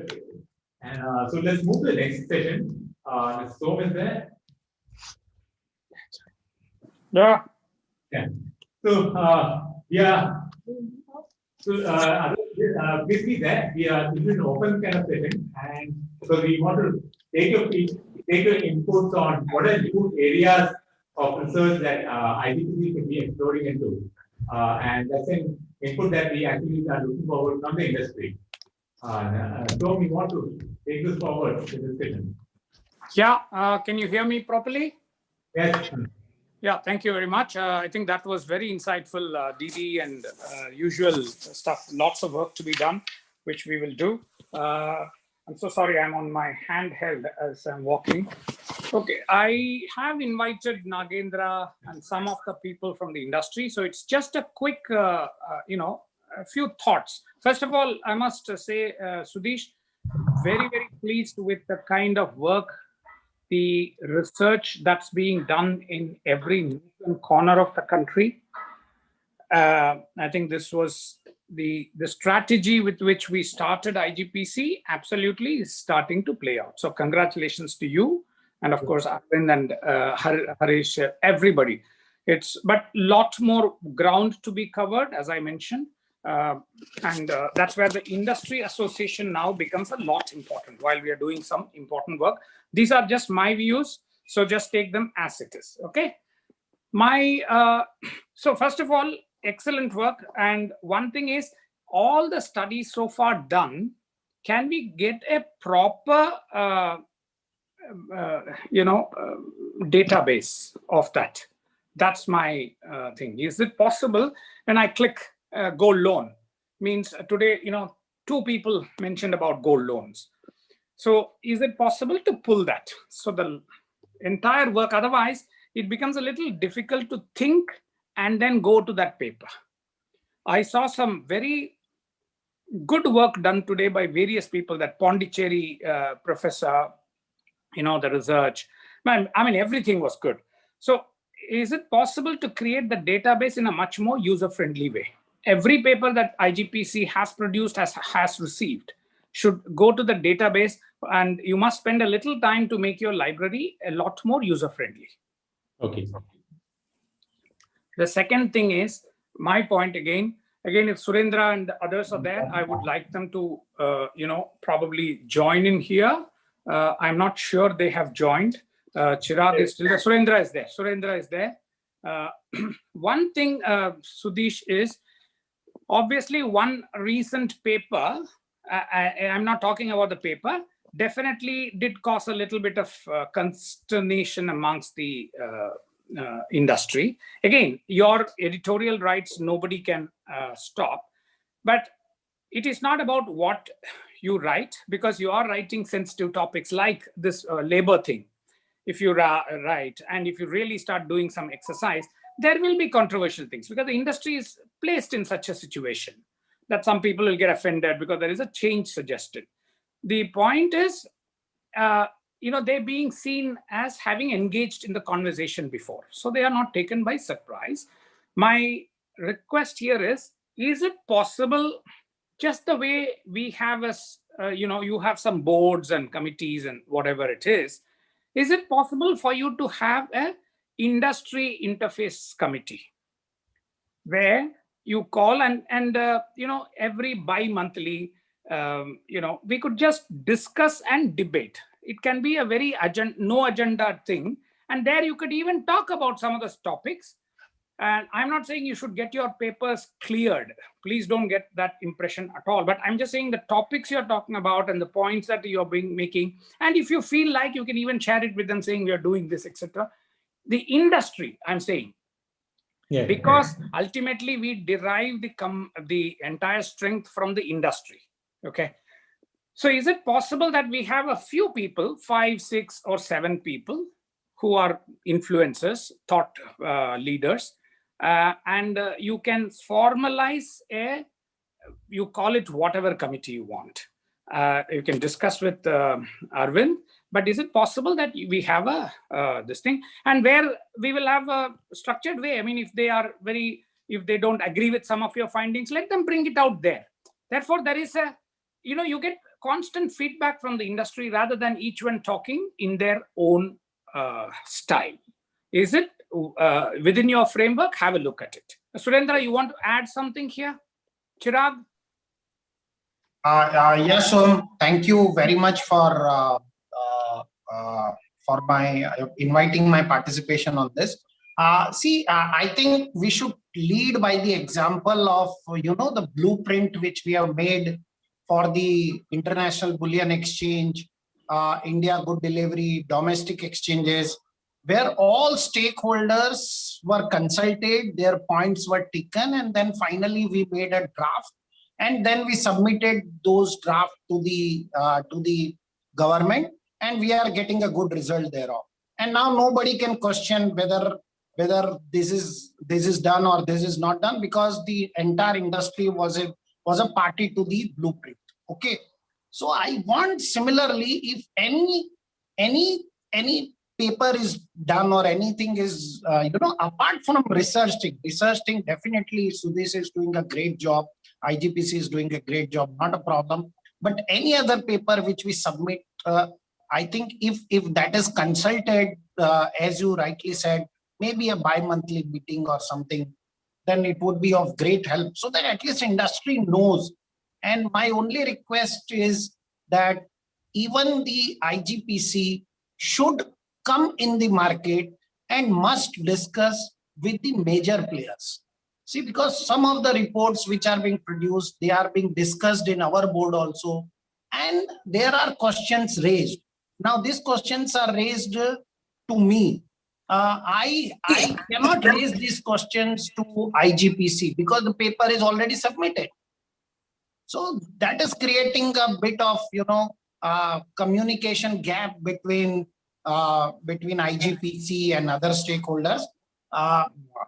Whatever has happened has happened, but henceforth my request is that please involve all the stakeholders, and we go by the formation of committee, stakeholders consultation, a kind of a blueprint.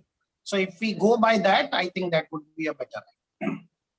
Point taken. As I said, Sudesh, As I said, Anna, I don't think this should be taken as a, nobody need to clear the paper. Nobody's point is that. I once again reiterate, IGPC is independent to take its own views, but a feeling of consultation is important, particularly when we talk on policy areas. But again, editorial is yours. I don't want you to pre-clear or anything. That's not the whole idea. But a constant engagement itself, in my opinion, will take away a lot of, what I would say, follow-up questions on anything, because it will deemed to have been consulted.